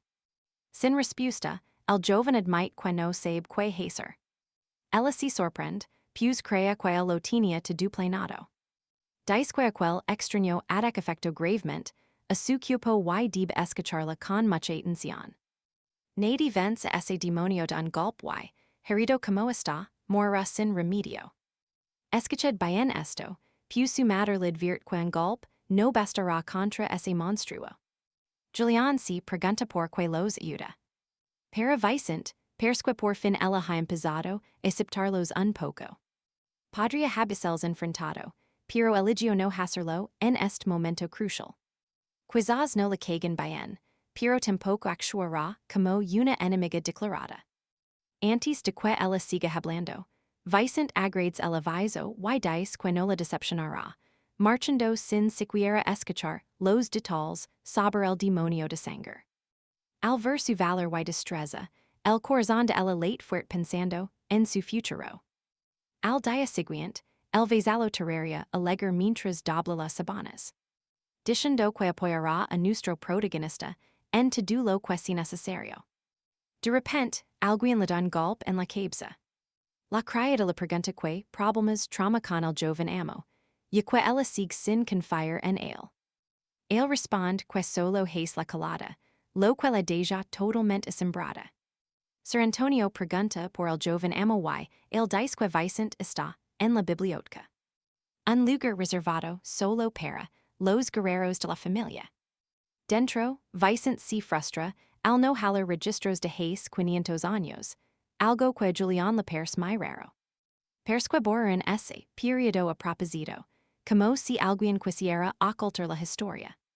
Vicent decide dejar eso para más tarde. Ahora mismo, lo vital es mejorar su habilidad. En su estado no vencerá al demonio, así que busca un método de entrenamiento avanzado antes de la teoría. Julián nota que Vicent llamó niño al padre del erico y usa técnicas del antiguo reyero. To do eso le hace dudar sobre la verdadera identidad de Vicent. Sé lo que pensáis, y si Vicent confesara ser el rey demonio, Julián entraría en pánico. Pero mentir sería grosero, y que Julián fu el dueño de este cuerpo anteriormente. Así que decide decir la verdad y revela su nombre real, causando a Julián un dolor de cabeza insoportable. Ni siquiera lega comprender el nombre y pide que lo repita, pero el dolor solo se intensifica.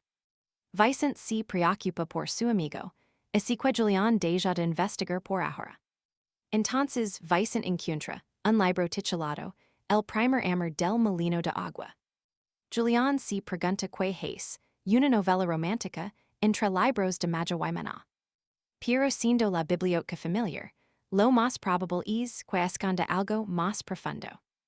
Al leerlo, descubren un registro histórico, secreto oculto, tras una simple historia de amor. Vicent cree que es una pista útil y sigue leyendo con gran interés. El protagonista no usa teoría de imágenes, sino el poder del amor como un rasgo especial. Vicent piensa que funcionará, pero Julián le advierte que es un camino muy peligroso. Vicent replica que quien lo escribió vivió lo suficiente para dejar este libro. Creedme, esto será épico. Escuchen bien, porque Vicent y yo acabamos de encontrar el primer atajo real para volverse imparable, y debemos probarlo ahora mismo. Al salir de la gran biblioteca, Vicent se cruza con Sarah, quien le pregunta si es verdad que derrotó al caballero Ramiro. Vicent le pregunta a Julio quién es exactamente esa chica. Al recordarla, nota que ella fue la única que cuidó de su antigua y patética versión del pasado. Cuando confirma que Ramiro fue vencido, ella que al suelo llorando de puro alivio por su amigo. Temía que la asamblea solo serviera para que todos lo despreciaran todavía más. Vicent pregunta a Julio cómo consolar a una dama, pero él responde que eso no se enseña en artes místicas. Como ninguno de los dos sabe que hacer. Vicent se disculpa por sus secretos y promete esforzarse para ser un líder del que ella pueda sentirse muy orgullosa. Mientras intenta consolarla, Ramiro aparece de la nada y arruina por completo este momento tan tierno y especial. Dice que ha estado buscando a Vicent porque tiene algo muy importante, que discurre de hombre a hombre. Los dos entran en una habitación, y se enfrentan cara a cara, en un tenso silencio. Santi ofrece unos aperitivos, pero Ramiro, avergonzado por su derrota pasada, frente a los nobles. Desenvaina su espada y jura que pegará por lo que sucedió, aquel día, frente a toda la nobleza. Atentos aquí, porque Vicente no espera un ataque y saca su propio acero para poder defenderse rápido. Sabe perfectamente que no podrá usar el mismo truco sucio de la última vez. Lo ordena hacer que se marque, pero antes de que choquen las espadas, Ramiro admite su gran deuda. Vicente perdona su falta de respeto y la intrigo aquella piedra milagrosa. Incluso evitó que su padre perdiera un brazo en el duelo. Sin poder y avergonzado por su propia cobardía, Ramiro decide ofrecer lo más valioso que posee, su lealtad eterna. Deja su arma en el suelo, se ardila ante Vicente y la jura fidelidad absoluta como su caballero. A Vicente le alegra ver que no todos los jóvenes caballeros del reino son casos perdidos.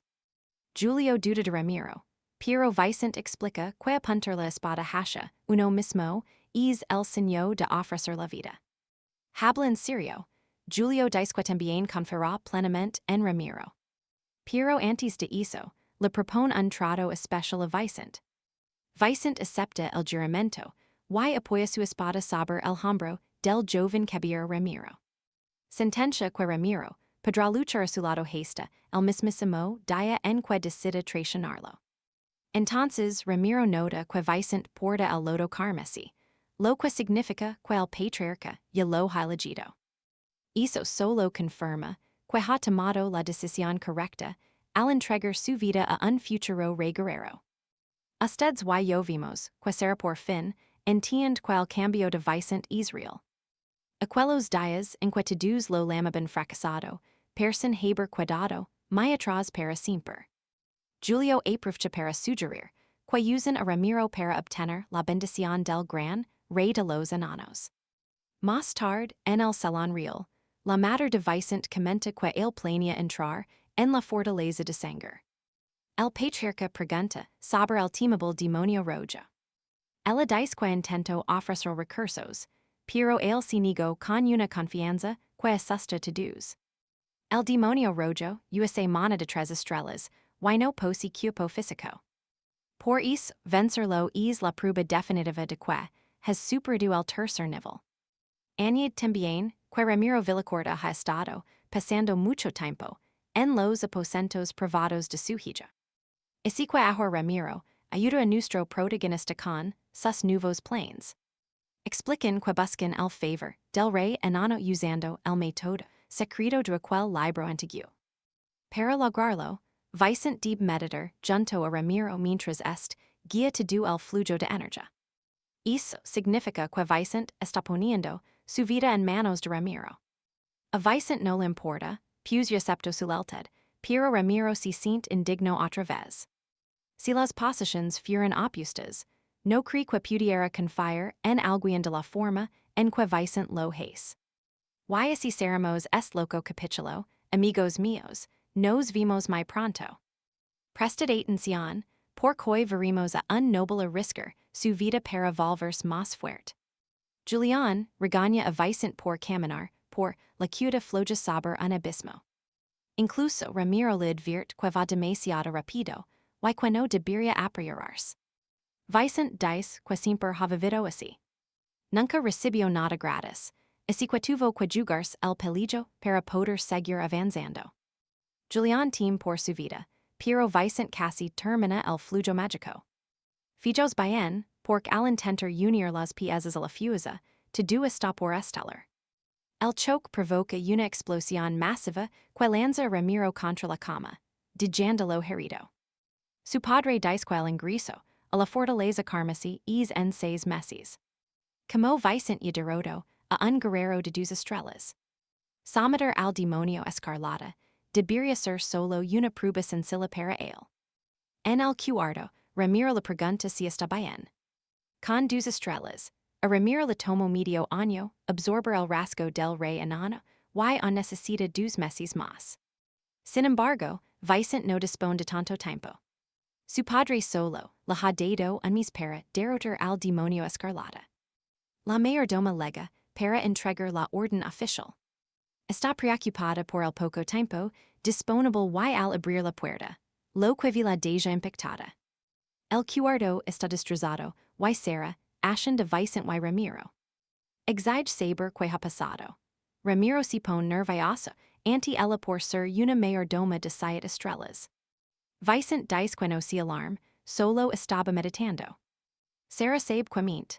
Nadie acaba en este estado por una simple meditación. Lo habéis notado, verdad. Hasta su forma de hablar y su hora han cambiado por completo. Al pedro que no se angusti, ella decide dejarlo pasar.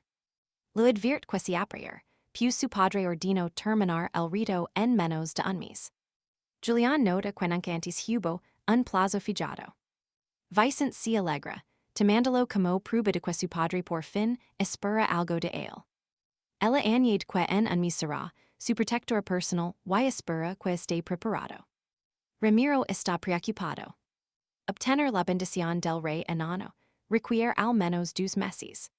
Sarah está más inquieta por la salud de Vicent y la pide que no se sabres fues. Él promete no hacerlo, pero nota una gran cantidad de mana oculto moviéndose por el cuerpo de ella.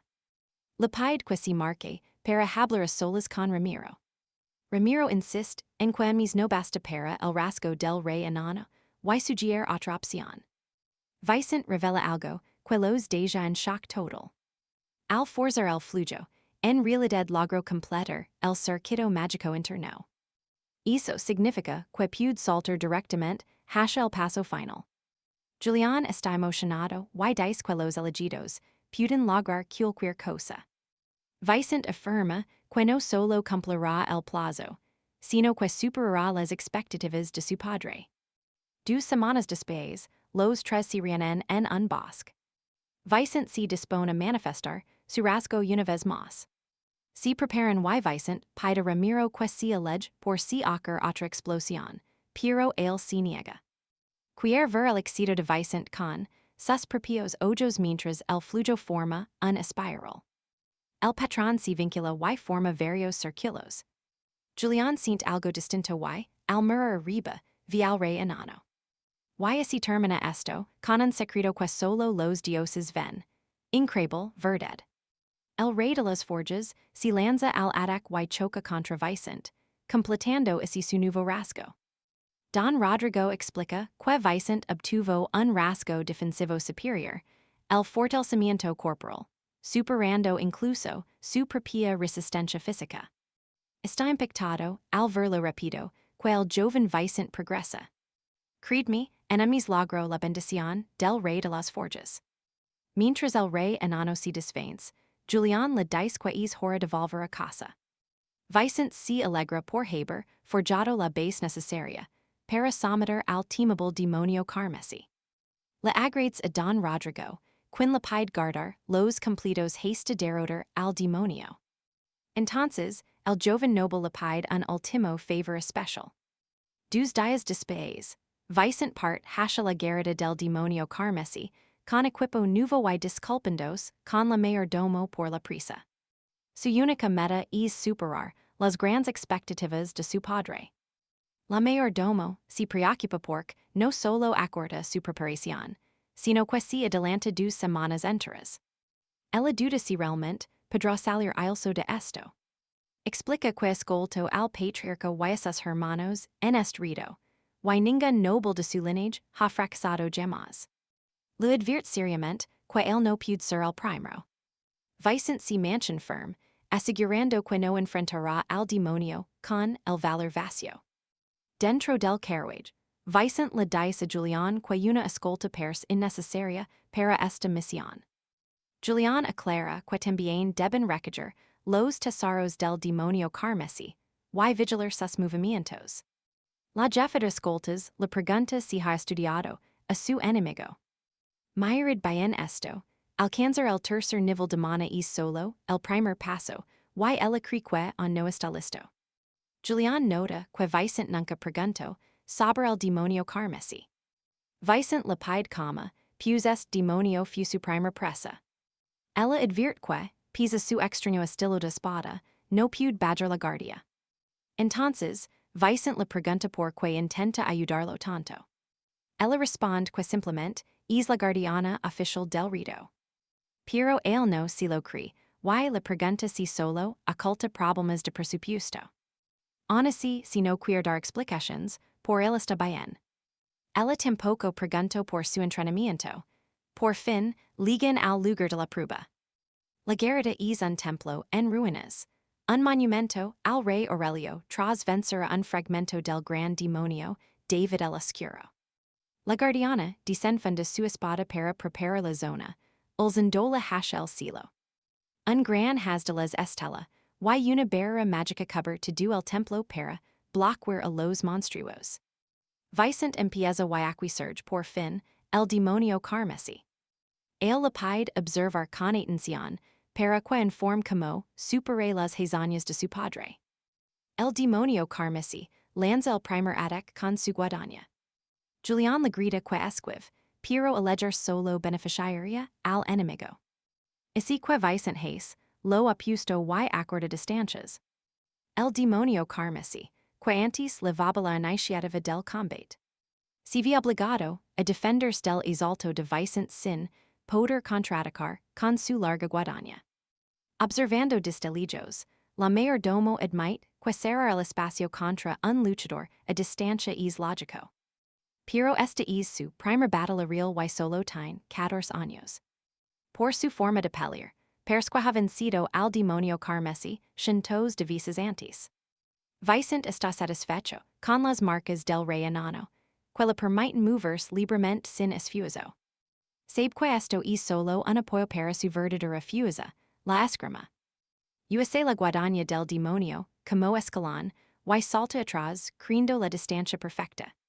El demonio carmesí es agresivo y verse, forzado, a defenderse lo ha desconcertado por completo. Su ira lo hace, predecible y nosotros vimos, que ya está acabado. Atentos, por que veremos como un espadachín aprove discuido para dominar.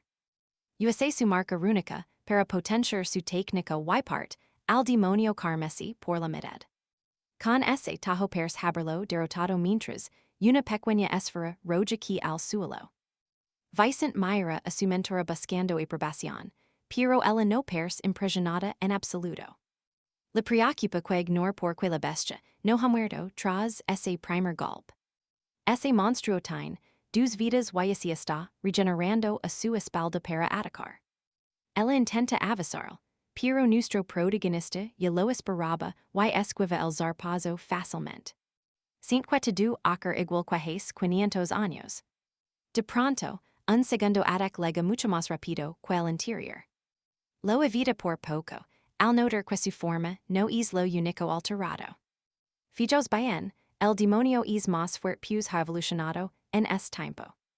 La mentora advierte que, al resucitar, el demonio escarlata se vuelve pura furia. Su velocidad y fuerza aumentan.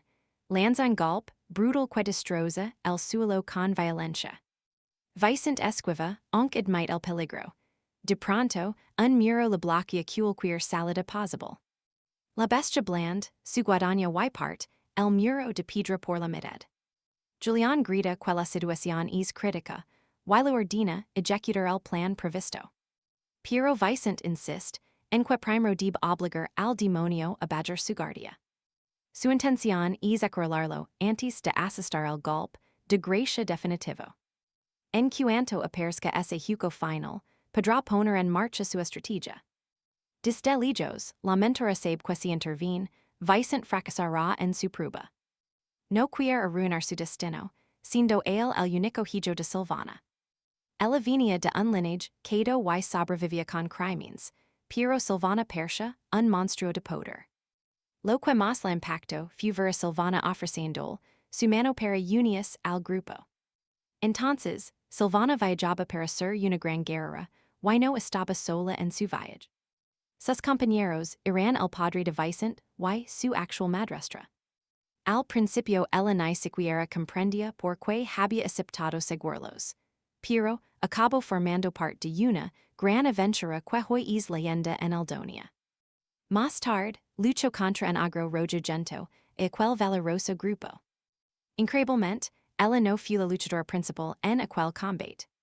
Mientras tanto, Silvana aprovechó el momento exacto para decapitar a la bestia. Silvana era fuerte, hermosa y siempre hasha sonreír a los demás. Se convirtió en su única esperanza. Por eso, cuando Silvana murió tras dar a luz, el ama de Laves decidió dedicar su vida a proteger al niño hasta hacerlo un gran guerrero. Pero tras 14 años, solo había presenciado las constantes burlas que sus hermanos version sobre él. Ella se rindió. Ya no esperaba nada de él e incluso pensó en Ersteldonía. Un día, al ver a Gonzalo merodando, descubrió que Vicente finalmente había sido reconocido por su noble familia. Mientras tanto, el demonio carmesí arremete con furia contra Vicente. Sin inmutarse, invoca Rubain, quien apers al instante para bloquear el golpe del demonio. Lamentar así, sorprende al ver la ayuda inmediata de Rubain. Vicente confía en él, se siente y comienza a meditar ante su mirada atónita. Meditar ahora pers una locura suicida, pues cualquier ros podría acabar con su vida. Con el demonio acechando a Vicente, Rubain lucha ferozmente para ganar tiempo, logrando incluso hacerlo retroceder un poco. La bestia carmesí se gira para atacarlo, pero Rubain logra bloquear el embate. Pers más débil de lo que esperaba. Pero de pronto, una tormenta de golpes brutales lo pilla desprevenido. Y fijos bien, su habilidad no protege su arma, que empieza a quebrarse bajo los golpes. Tras un impacto demoledor, la joya finalmente se hace añicos por completo. Acompañadme a ver como Rafael detiene la guadaña del demonio carmesí, a mano limpia para proteger al joven Victor en este momento. Victor dice que ya es suficient y usa su técnica de espada para abatir al demonio. Poniendo fin al demonio carmesí para siempre. La lugarteniente le pregunta si este era su plan maestro desde el principio. Ella la felicita, pero advierte que su padre no le gustará que recibiera ayuda. Creo esta barra de mana para que no entraran monstruos, pero con ese demonio muerto, vendrán más. Esta pelea era la forma en que Rafael demostraba su valor ante el joven caballero. Muid el cristal mágico que consiguió para restaurar su mana rápidamente. Incluso con refuso corporal, solo pude usar ese poder dos veces al día. Como no conoce el límite de la piedra milagrosa, tuvo que meditar. Cuando el demonio carmesí ataca, él responde con un tajo masivo de su técnica de espada. Mirad esto, el golpe abra el núcleo del demonio, exponiendo sus debilidades. En ese instante, Victor reencuentra la senda de la espada y aniquila al demonio carmesí en un segundo increíble. Ella comprende que nunca tuvo motivos para preocuparse por él. Se ha convertido en alguien increíble. Victor escupa un poco de sangre, pero se mancha firm sin care. Juliana está asombrada por esa técnica que ha destrozado el cuerpo del joven caballero. Le pide que descanse y promete llevarlo a casa si pierde el conocimiento. Pero Victor dice que, como en la asamblea, el último en país el ganador. Fijos bien, un enorme círculo mágico aparece de repente sobre sus cabezas. Con el pánico entre todos, al darse cuenta de que es un círculo de invocación. La guardia dice que no hay registros de esto mientras las rocas comienzan a apilarse. Lo que surge es una serpiente de piedra gigante, la guardiana del artefacto sagrado. Un guardián ha sido oculto indica que fue creado junto al propio santuario Hace Malnios. Ella intenta hablar con la criatura para descubrir cuál es su propósito ali. Pero no recibe respuesta, probablemente porque es un ser demasiado antiguo para entenderla. Ordena a Rafael que saca Victor, que apenas puede sostenerse mientras ella se prepara. Mientras se concentra para ejecutar su técnica de espada de nivel 7. El guardián ataca primero, haciendo creer a los niños que ella ha muerto. Sin embargo, la bestia de piedra se congela de repente desde su interior. Alver isso, Rafael queda impactado por el poder de una guerra de siete estrelas. Pero Victor advierte que no ha terminado, y golpea un pilar cercano confusa. Nadie entiende por qué, excepto la lugarteniente, que nota que él intenta avanzar algo. Al mirar bien, vi una joya en forma de insecto en el pilar, el cupo real. Vuela directo hacia los niños, pero ella se lanza y lo corta la mitad. Ella no pudo sentir su forma real, pero Victor lo detectó enseguida y dio la voz de alarma. Él yace en el suelo agitado, pero señala una calle entre los escombros helados para que ella la vi. Probablemente era el tesoro que el guardián había estado protegiendo durante siglos. Al abrir el cofre, descubre los huesos de un dragón muerto hace tiempo. Persque esta reliquia fue dejada por el mismísimo fundador del arcán. Juliana explica que un esqueleto de dragón es un material rarísimo que vale una fortuna. Victor deduce que por eso se creó este rito de iniciación en este lugar. Ella le dice al joven maestro que se qued con el valioso hueso. Y así terminamos. Aunque esto le traerá problemas, ella dejará que Victor guarde el botín. Atención, porque ustedes y veremos como una elección cambia un destino. Vicente decide partir el hueso y dar la mitad, y que no lo habría logrado solo. El patriarca aguarda pensativo en el panteón de los antiguos señores de la guerra. El mayordomo informa que Vicente super la prueba, pero sugiere que el consejo debe decidirlo. Ella insiste en que lo que presenció fue demasiado increíble para no contárselo personalmente. Explica que el conde Diego fue conmovido por Vicente y arriscó su vida contra el demonio. Como era de esperar, el patriarca se queja de que su hijo no lo hizo solo.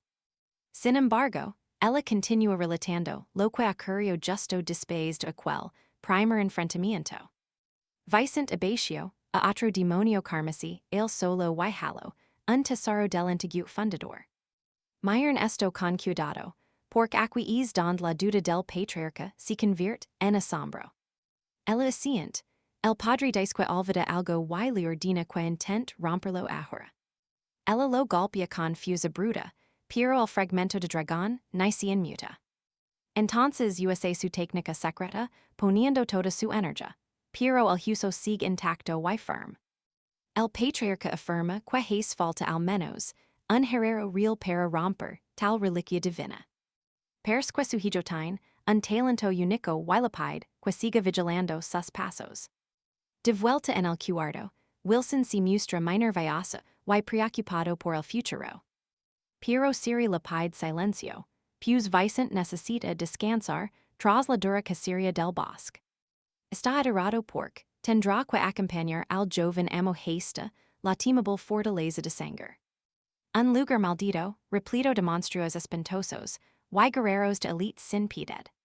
Siri se burla preguntando si un matón de Calajón realmente team a unas cuantas bestias.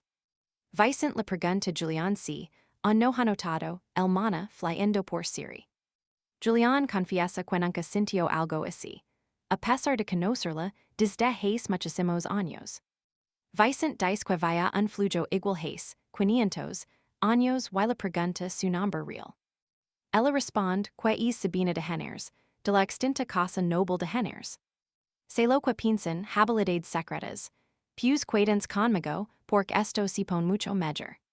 Julián no tiene idea de qué significa eso o por qué esa familia era tan importante. Vicente explica que su antiguo lineage estudiaba el mana y los secretos de la fisiología. Descubrieron el exoesqueleto celestial y crearon la habilidad definitiva llamada cuerpo de Magipura. Al igual que el exoesqueleto, ella puede verter energía mística directamente en todo su cuerpo. Si ese poder se estabiliza, podría evitar que el usuario del exoesqueleto muera de forma prematura. Vicente pregunta si queda algún anciano vivo, pero Wilson salta preguntando si sabe por qué huyó. Ella cuenta que su abuela murió y que era la única familia que ligó a conocer. Julián no comprende cómo una familia con tales poders pudo acabar en la absoluta ruina. Pero Vicente responde que si alguien quisiera, occulter la verdad saber, el gran exoesquilito celestial. Lo primero quaharian seria silenciar, para siempre a quins furon, capaces de creerlo originalmente. Había una persona, más con ese don especial, pero ella ya ha pasado a mejor vida. Su madre, Sabina, también era una generis. La cara de Julián muestra que jamás lo supo. Su nombre fue prohibido, en la mención porque, el patriarca siempre entristecia, al escucharlo de nuevo. De hecho, solo están aquí por ella, especialmente el mayordomo a quien ella salvo antes. Mientras hablan, el mayordomo entra para anunciar que el joven conde Diego está por marcharse. Afura, el caballero dice que su motivo para venir a reino ya ha terminado. Yudo a Vicent con el demonio y de partir. Antes de el protagonista pide ayuda. Quiere que Diego investigue, y la familia Henners de Hayes, 500 años atrás en secreto. Al parecer, alguien se ha encargado de manipular todos los registros históricos del antiguo reino. Y así nos despedimos. Mañana ustedes y yo descubriremos si esa verdad oculta sale a la luz. Prestad atención, porque veremos como un joven noble decide forjar su propio destino heroico. Vayan en cara a su mentora y la confiesa, que ya sabe toda la verdad sobre su madre. Él le hace una petición, no como Heredero de Silvana, sino como vayan de Lenza. Quiere que ella lo intrinsin, descanso haste el día de partir, hacia la fortaleza carmesí. Ella duda si debe jurar lealtad a la nueva generación, pero se disculpa por su corazón vacilante.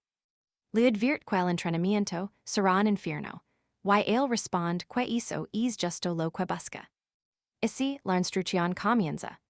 Sabe que él aprende rápido, pero como pidió ser un guerrero, ella se enfocará únicamente en el combate real. Vayan nota que ella no está usando la misma espada del rito de iniciación de antes. Dice que solo probará el acero de luna sombría cuando se realmente digno. Tiene 5 meses antes de la fortaleza carmesí, y si logra herrarla una vez, tendrá su respeto. Fijos bien, este es el desafío extremo que le imponen al joven vayan de Lenza. Pero él duda y la pregunta si ella sabe que fue lo que le pasó a Rodrigo. Ella acorda la distancia de golpe, rosa su ojo con la punta y pregunta si perstan débil. Vayan lanza un tajo rápido, pero ella lo esquiva con una elegancia asombrosa. Conoce el peligro de su técnica, y no piensa darle, ni una sola apertura limpia al Chico. Nota que sus ojos son afilados, como si buscara matar en cada segundo, impropios de un niño de 14 años. Luego menciona que el muchacho se ha hecho mi amigo de Fray Damián. Así que, si algo ocurre, podrán contar con la ayuda espiritual y física del clérigo. Una semana después, el entrenamiento sigue, pero vayan quedando solo golpe ante su increíble velocidad. Aun así, ella admite que ha progresado muchísimo en tan solo 7 días. También nota que la espada de práctica del muchacho está a punto de romperse otra vez. Ya perdió la cuenta de cuantas armas ha destrozado y decide que es hora de reclamar al Heredero. Sé lo que pensáis, un maestro haciendo basura. Vamos a descubrirlo juntos ahora mismo. Ahora haste la calidad de su acero está por los suelos en esta forja. Dice que es un problema si sigue, llenando la armería de Lenza con pura chatter inútil. El enano la mira ofendido, y pregunta por qué entra tan furiosa a estas horas de la noche. Como respuesta, ella le muestra la montaña de espadas rotas durante la práctica de hoy. Tras ver el daño, él pregunta si peleó contra alguna bestia de colmillos de diamante. O tal vez un gran guerrero de las 7 estrellas con un espadón gigante. Ella aclara que fue solo entrenando con Vayan, el portador del lodo escarlata. Eso impacta al enano, quien no entiende como un niño tan flacucho posi semejante poder sagrado. En mitad de la noche, Isabel y el enano mandan llamar a Vayan de urgencia. Ella explica que el viejo no aguantaba las ganas de ver el poder del lodo. Vayan responde que puede revisarlo cuando quiera, y que él fue quien despertó ese poder latent. Lucia le explica, al joven que est hombre es mi senton. No solo es un hero famoso, sino un viejo amigo del padre de Vian, y antiguo maestro forjador. Vian pregunta con curiosidad porque perdió ese título tan honorable de maestro. Lucia explica que dejó de forjar grandes espadas para crear inventos útiles y de alta calidad. Otros herreros lo tacaron de codicioso, y por eso perdió su lugar entre la elite. Pero Vian cree que es increíble, pues gracias a él muchos civiles pudieron defender solos. Puso la vida de otros antes que su orgullo, y hizo meras to do el respeto. Entonces, Vian se presenta formalmente ante el hombre al que todos llaman mi senton. El enano se muestra molesto un instante, pero luego al ver las águilas de este muchacho. Y así es como se gana el respeto de una leyenda. Nos vemos en la próxima parte. Acompáñenme, Victor recuerda que el patriarca decía exactamente lo mismo. Aunque todos se burlen, él está convencido de que su decisión es correcta. Al warlo, el enano confirma que la sangre noble por sus fines. Crea que Victor era el más débil, pero esos rumors estaban muy equivocados. Entonces, el herrero pide inspeccionar de cerca el lodo carmesí. Analiza el filo y duda si de verdad venció al demonio escarlata y Silvana con esto. Al confirmar que es cierto, si asombra de que la espada esté intacta. Es como si Victor hubiera luchado con su propio poder sin depender del arma. Quiere ver su esgrima, pero nuestro protagonista duda por un momento. El enano esta la y le pregunta si va a poner excusas baratas. Julián dice que sus energias se agotaron, pero Victor no piensa perder esta oportunidad ante un maestro. De pronto aparece Sarah y regaña al viejo por gritar a estas horas. Victor pregunta si ya se conocían. Resulta que el enano ayudaba a niños pobres y Sarah era una de ellos. Son como un padre y su hija. Victor promete visitarlo mañana junto a Sarah, logrando que el testarudo enano regrese a su forja. Se da cuenta de que la bondad de Sarah viene de su mentor. Al día siguiente, Victor le muestra un poco de su habilidad con la espada. Tras observarlo muy fijamente, Hernán dice que su estilo le recuerda a las técnicas legendarias del rey Hero y el gran demonio. Ahora comprende por qué le confía en el lodo carmesí a este joven. El enano admite que el chico le interesa y quiere forjar una espada, pero antes necesita un material legendario. Prestan mucha atención, piden que uno de mastodont, algo que el dinero no puede comprar. Eso impacta a Victor y Julián, quien se mueren por tan extraña coincidencia. Victor entonces le entrega el hueso de dragón y el enano queda mudo al ver el cuno de mastodont. Victor le entrega también el loto carmesí pidiendo que forje el hueso en él, pues esa espada marca el inicio del camino paterno. 3 semanas después, cuando regresan por la nueva arma. Se alarman al ver la forja envuelta en llamas. Al ver a Sarah adorada, Victor comprende que esto nunca había pasado y deben salvar al maestro Hernán primero. Como suetic puede cortarlo casi todo. Destroza la puerta y se lanza hacia el interior.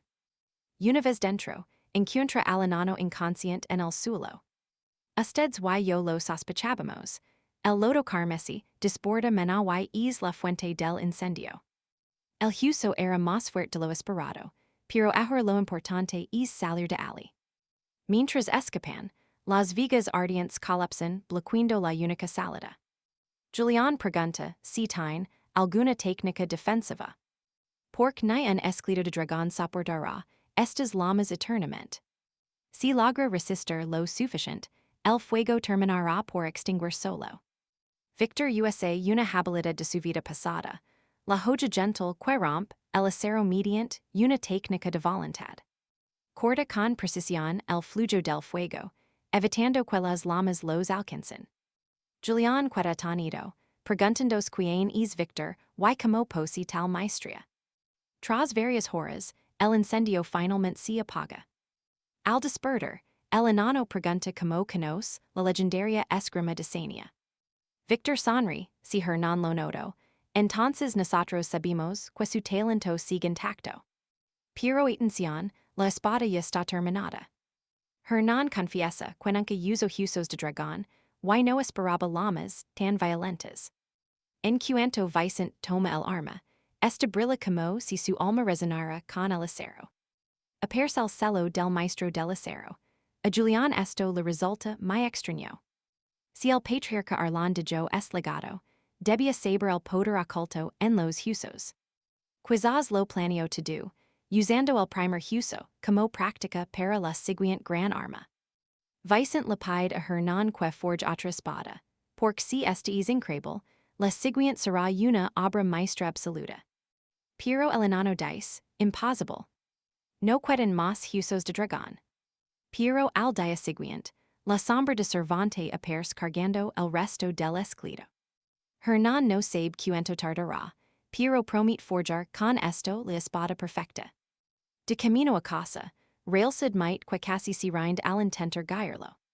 Pero está muy orgullosa de ver cuánto ha crecido. Vicente se disculpa por no haber compartido el hueso con ella como quería al principio. Él quiere compensarla, pero ella dice que ya tiene su recompensa. Aquel niño de 14 años es ahora un artista marcial excepcional. Vicente le asegura que su recompensa le gastará todavía más. Tras vencer al demonio carmesí, solo piensa en cómo derrotarla a ella, aunque si una experta de siete estrellas. Hoy no solo pelirá, planea ganar y reclamar su poder. Cree en mí, será a pico. Aquí comienza el duelo entre Vicente y Railsa. Él lucha por resistir sus ataques de hilo mientras ella se burla de su nivel.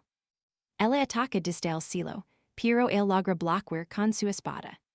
El choque provoca una explosión brutal, pero ambas espadas resisten. Railsa queda impresionada. Usó un poder de 4 estrellas en ese golpe, un nivel de mana que normalmente habría destrozado la joya. Pero no tiene tiempo para pensar. De pronto, el filo de una espada apunta directo hacia su cuello. Vicente lanza su técnica secreta, pero Railsa reacciona y esquiva al instante. Su poder es otro, y ella se pregunta en qué se ha convertido el lodo carmesí. Gracias al rasgo del rey enano, la espada ya no se rompe, ahora absorbe los impactos. Su nuevo poder es simple. El lodo carmesí absorbe las habilidades de quien la empuña. Al ver cuánto se ha fortalecido, Railsa decide que ya no se va a contener. Desaparece a una velocidad increíble y aparece justo detrás de Vicente. Al rodarlo una y otra vez, confunde su visión creando una imagen falsa. Pero Vicente no querrá muy ernesto. En lugar de seguir sus movimientos, le almena que ella usa al desplazarse. Fala proposito para que ella aparezca confiada su espalda, era su trampa. Atrapa la espada con su mano desnuda y, al ver la apertura en su cuello, lanza un golpe doble devastador. El ataque estalla en una explosión gigantesca. Tras usar sus dos ataques diarios, todavía no ha logrado golpear a Railsa limpiamente. Ella está asombrada por el inmenso deseo que él tiene de quitar su arma. Sin embargo, si la devuelve, no quiere una victoria barata contra alguien desarmado. Railsa lo llama arrogante. En una batalla real contra monstruos o guerreros, nadie tendrá compasión con él. Mientras prepara su marca, le advierte que sus enemigos no jugarán limpio. La activa al máximo, liberando una hora gélida. Confían en mí si bien lo measure. Entonces, que hoy vamos a ver cómo un noble caído se convierte en leyenda. Pero su marca se apaga de golpe. Esa distracción permite que Vicente la atrape y le dé un toque en la frente. Faltan 4 meses para a la fortaleza escarlata y él ya ha conseguido derrotarla. Doña Rosa no entiende nada, y Vicente le explica que sabía que un ataque doble no bastaría. Y que corto el flujo de mana a su alrededor y anuló su técnica de celado. Como cumplió su palabra, ella acepta enseñar la bendición secreta de los errantes estelares. Tras solo 2 días de meditación profunda, Vicente completa el ciclo de la bendición. Mientras guía la energía mágica por su cuerpo. El mana empieza a cambiar hasta, tomar la forma de una nube. Aquí es donde la cosa se pone seria, myrid como se acerca esa diosa anti-ale. En la fortaleza escarlata, el decano Vargas pregunta por qué la directora Jurica no está trabajando. Ella responde, que es una guerra, no alguien nacida para estar sentada moviendo una pluma. Piero Vargas le ordena que digeta comportarse como una niña y cumpla con su deber. Mientras revisa la lista de nuevos estudiantes, que llegarán pronto al castillo. Vi el nombre de Vicente y pregunta si pertenece a la Ilustre Casa Mendoza. Cuando el decano lo confirma, ella presiente que otra persona problemática está en camino. Vargas se pregunta si los rumores de que Vicente es un inútil serán realmente ciertos. Si es así, el prestigio de la fortaleza escarlata podría quedar por los suelos. Y si que planea acordar el problema de Reyes, y evitar que el Chico lega matricularse. De vuelta en la habitación, Julián presencia lo mismo que vaya el antiguo rey enano. La diosa del hilo bendice a nuestro héroe con el primer paso del errante, la senda congelada. Esa noche, Vicente estudia los mapas y la historia de la fortaleza escarlata. Julián comenta que ese lugar parece más un fuerte de guerra que una escuela. Si el imponente, en medio de las montañas, de la frontera de Seistan. Antonio, cuando los demonios invadieron la región, Don Arlen y otros héroes defenderon estas tierras. Vicente está seguro de que el legado de Arlen sigue y si tienen suerte. Quizás hasta encuentran los restos de otro dragón legendario.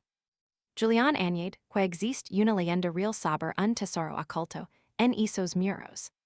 Si llama el fruto celestial, una medicina capaz de devolver la vida a los muertos.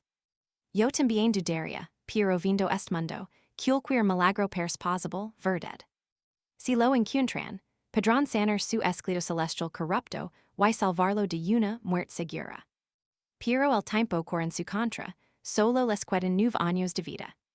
Vicente dice que, con su ritmo de entrenamiento, el plazo podría ser incluso más corto. Julián se emociona pensando que descubrirán el secreto del fruto celestial para reclamarlo. Otro problema es que, dentro de la fortaleza, Vicente no podrá usar el oro de su familia. Julián explica que es para evitar que los nobles aplasten a los demás con su riqueza. Le dice que no se preocupe, pues él invirtió dinero en la sexta torre de magia. Las familias en Kawaisamia son famosas por su maestría con las espadas. Mientras que la sexta torre es el hogar de los mayores magos del reino. Tienen un sistema de patrocinio, inviertes en un mago y si triunfa, recuperas tu fortuna.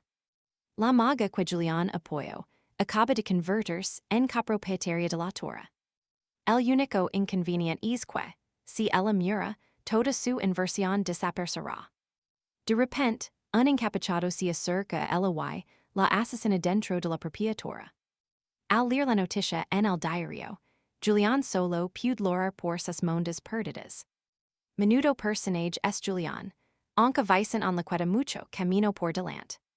Escuched bien, porque estamos ante el comienzo de una herencia noble que cambiará el destino de nuestro protagonista. De vuelta en la fortaleza, Valerio parece estar guardando luto por su difunta hermana. Él nunca estuvo a la altura de su talento, y siempre fue la gran vergüenza familiar. Y si que no sequir el time, claro, que sentir realmente ante esta inesperada muerte. Vicente pasa los siguientes 4 meses reuniendo toda la información posible antes de entrar al castillo.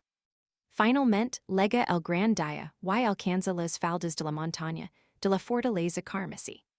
Elvira le comunica que por seguridad deberá continuar el resto del duro camino a pie.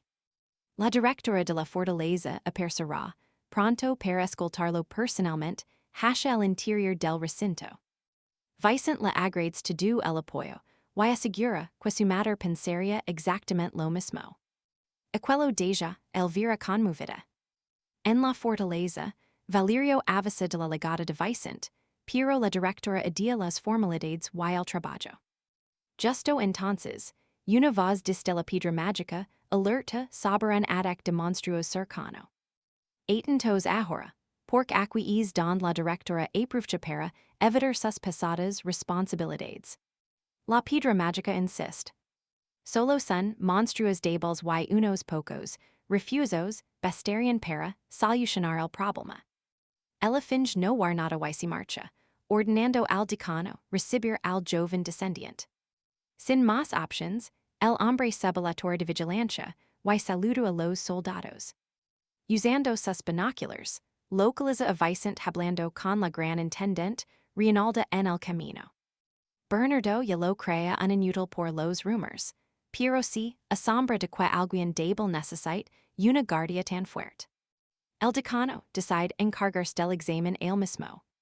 Mientras prepara su hechizo, jura que debe deshacerse de Vicente antes de que logre matricularse. Subiendo la montaña, Vicente, Julián y sus criados admiran la majestuosidad de la fortaleza carmesí. De pronto, una les brilla y un rugido bestial resuna por todo el espeso bosque. Los servientes tiemblan de puro terror, pero Vicente ya se prepara para entrar en acción. Entiende que la prueba comenzó. Mientras desenvaina su espada, el lodo carmesí. Decide que es el momento ideal para probar sus avances de estos 4 meses, y acepta el desafío con una sonrisa. Su primer oponente es la bestia más fuerte de las nieves, el gran tigre blanco de ojos azules. Vicente ordena a sus dos adorados servientes que corren directos hacia la seguridad de la fortaleza. Mientras tanto, él corre en dirección opuesta para atraer toda la atención del feroz tigre. Si de verdad es un tigre de ojos azules, perseguirá sin duda al objetivo más veloz. Seguro que vosotros también lo habéis notado, hay algo turbio en esta ataque sorpresa. No parece estar vivo, pero extraño o no, está decidido a derrotar la criatura. Justo cuando se prepara para golpear con su técnica, aparece de la nada otro tigre blanco. Usando su refuso corporal, esquiva ambos ataques, salta por los airs y aterriza sobre un árbol. Julián le grita una advertencia, señalando a varios tigres más que aparecen sobre la colina nevada. Vicente se da cuenta de que algo falla, pues estos tigres jamás cazan en manada. Son depredadores solitarios y, aunque comen carne, no puede oler ni una sola gota de sangre en todos ellos. Julián sugiere entonces que podrían ser simples illusions creadas mediante una poderosa magia. Distelatora, Bernardo queda impresionado de que Vicente lo haya descifrado con tanta rapidez. Aun así, son illusions de alto nivel, tan peligrosas y letales como los tigres reales. Espera impatient para ver que hará el inútil séptimo hijo de la nobleza. Vicente piensa en hir hasta que el mago agot todas sus reservas de maná. Pero Julián explica que el mago probablemente usa un elemento de copia en lugar de controlar muchos hechizos a la vez. Y lo ves, la verdadera batalla acaba de empezar y nosotros no nos la podemos perder. Escuchad bien, porque ese elemento tiene una gran debilidad. Si Vicente vence al original, las copias desaparecen. Julián pregunta cómo lo encontrará. Vicente explica que el controlador protegerá siempre al verdadero, usando a los falsos. Ese tigre inmóvil en la cima de la colina tiene que ser el auténtico. Bajo la bendición del caminante galáctico, si lanza velas hacia la cumbre. Vargan queda tanit, al ver que acaba de usar el rasgo de rail. Pero el mago no se renderá fácilmente, y envía dos tigres al ataque. El lodo carmesí potenciado, con huesos de dragón, absorbe la esencia de su maná. Ahora mirad bien, Vicente activa su rasgo especial y golpea directamente al original. El círculo mágico estela, y cada tigre comienza a desvanecerse lentamente. Vargan se muestra impresionado por el gran conocimiento mágico de Vicente. Mientras, Vicente se pregunta si los examinadores de la fortaleza están ya satisfechos. Derrotado, Vargan ordena abrir las puertas y de la bienvenida al joven Heredero. Vicente cuestiona a Julián si es normal ver magos tan hábiles entre espadachines. No tendría sentido, a menos que el atacante fuera hermano, del mego quedo. Al abrirse las puertas, Vargan y sus soldados esperan para recibir a Vicente. Julián aclara, que aunque no tengan dinero, familiar dentro de la fortaleza. Los cadets talentosos pueden conseguir apoyo mediante diversos patrocinios. Tienen que ganarse a la gente adecuada para recuperar toda esa inversión perdida. Mientras el carruaje avanza, Vicente se asombra por la cantidad de gente allí. Vargan explica que entre instructors, discípulos y soldados, viven muchas familias completas. Vicente compartirá dormitorio y, al instalarse, será solo un cadete más del montón. Su antiguo estatus ha desaparecido. Vicente comprende que solo recibirá trato de noble durante este último viaje. Sirve a niños uniformados y comenta lo bien que lucirá él también. El protagonista pregunta por su rango, initial y Vargana clara, que todos empiezan en el nueve. He examines dos veces al año para saber los rangos del nueve al uno. Quien superi el rango uno se convierte en un artista marcial innovador. Quedaos conmigo, porque solo tiene 4 años y medio para haler el fruto celestial o morirá. Vargan pregunta, como alguien de familia guerrera, sabía tanto sobre magia de duplicación. Julián responde que como era malo con la espada, estudió toda la magia posible. Vicente añade que el conocimiento es poder y negarse a aprender. Cosas útiles solo por seguir tradiciones, familiares es una auténtica estupidez.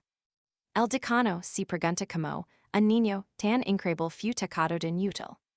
Vicente pregunta por el fruto celestial, pero el decano se siente algo decepcionado. Lo llama infantil por creer en una leyenda de ese tipo. Julián comprende que si los altos mandos lo creen un mito, será difícil informarse. Pronto llegan finalmente a los dormitorios del rango número 9. Vargan explica que los servientes se alojarán en la primera planta. Mientras que el protagonista ocupará los pisos tercero, cuarto y quinto. Le entrega el emblema solar de rango 9 y le enseña el saludo oficial. Nuestro protagonista se dirige finalmente hacia su nueva habitación. Pero al entrar se encuentra con otros cadets bloqueando el paso.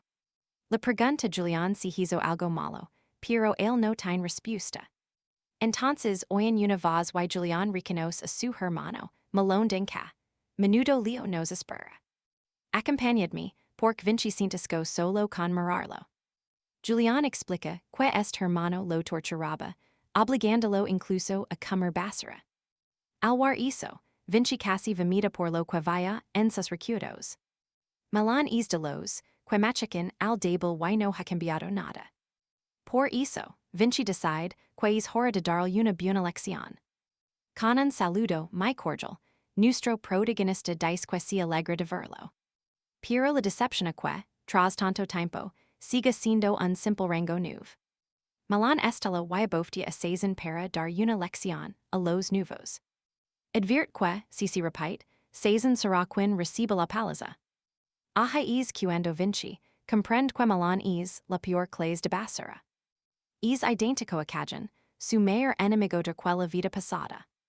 Entonces, porque este golpe directo a la cara de Malan deja a todos los cadets helados. Malan ruge que su hermano ha enloquecido y lanza en ataque feroz. Vinci esquiva el golpe del noble con una agilidad asombrosa. Sabe que gente, es inocente ningún respeto por las arts martiales. Lo agarra por el culo, y lo estampa confusa contra el suelo. Luego dice a los cadets que guerrero solo debe temer al respeto. Malan se levanta furioso y desenvaina, pero Vinci lo evita sin problemas. Julián piensa que esta podría ser su gran oportunidad. Cerca de la fortaleza carmesí, la decana termina de cazar a los monstruos. El jefe de la aldea le agrades la paz y la invita a beber. Justo entonces aparece, Vargan diciendo que él también necesita un trago. Porque su superior lo tiene, al bord de un ataque de nervios. Ya en la taberna, Vargan explica como vinieron super aquel examen. La decana apenas entiende de magia al no ser una hechicera. Sin embargo, reconoce que lo que hizo fue algo impresionante. Vinician, derroto algo, que nayan guerrero de siete estrellas conoce. Aun así, ella lo vaya temido, frente al otro descendiente, que raso montañas. Y bromia con vargen diciendo que tiene ganas de conocer a ese cobarde. En ese instante, un cristal mágico convoca a la decana de vuelta. Atención aquí, la cosa se pone seria al pedir un mediador para el duelo de rango nuevo, quien ganará. Justo cuando él lega. El oficial se disculpa porque el propio Vinician mismo solicita un mediador para el duelo. La decana acepta y ordena que le informen de todo sobre el chico. Usando su autoridad, permite el duelo. Cuando el protagonista desenvaina el lodo carmesí, Milan tiembla visiblemente. Aun así, dice que es falso y apuesta incluso su brazo derecho. Hizo le gusta Vinci, que le advierte que no olvide sus palabras. Milan lo ignora y usa su bendición, la hija del mito, para sumpterlo. La presión inunda la sala y hace que todos los presents tiemblen. Julián explica que est poder lina de terror puro al enemigo. Pero no entiende por qué el protagonista pers no sentir nada. Vinician responde que es su orgullo como maestro de la espada. Su convicción sobre el respeto es capaz de anular cualquier rasgo enemigo. Y así es como se calan bocas, seguid conmigo para ver el epico gran final. El impacto deja un crater, pero vicent desaparece, atentos a lo que vine. Apers justo, tras su hermano y lo manda a volar de una patada. Antes de que Maro se recupere, Vicent combina su paso galido con un refuso corporal para estampar a su hermano contra el duro suelo. El meister sabe, Maro es escoria. Sabe por qué haladrado a los escuderos, y Vicent amenaza su puesto. Isabel lega justo para observar y se encuentra, a Maro mordiendo el polvo. Advierte que no ha terminado, pues su cocción es solo un rasgo menor. Su verdadera bendición divina es algo mucho más temable.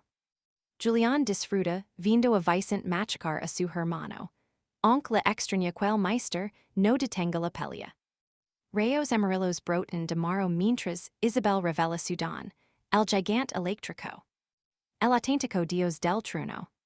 Un relámpago alcanza el brazo derecho de Vicent y lo deja carbonizado. Julián está en shock, pues solo conoce el rasgo de mito que usaba su hermano anteriormente. Es imposible no saberlo tras años sufriendo sus humiliaciones y abusos constantes. Moro responde que era normal que su hermano no supiera nada de esto. Solo aprendió a controlarlo tras unirse a la gran fortaleza. Ojo a esto, porque la respuesta de Moro asvia darisco. Moro solo era cruel y no entrenaba porque su simple presencia y bastaba para ganar a otros niños. Esas palabras golpean duro a Vicent, quien nació sin ningún talento natural.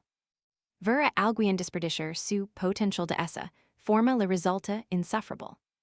Moro ataca con rayos, pero Vicent esquiva, girando arrancar el brazo. Ya ha gastado un golpe, especial contra el monstruo de las illusions. Piensa terminar esto con la estacada absoluta del rey enano. Esquiva los rayos mientras Moro se vuelve loco, y comienza a destrozar la estancia. El meister nota que Moro está borracho, de manera y totalmente descontrolado. Elvira no ha parpadeado nada. Casi mura aplastada, pero el meister la salva usando su poderosa magia. Valerio evacua a los escuderos, y teletransporta a la joven a un lugar seguro. Entonces percibe que su cuerpo está rebosante de una energía mística.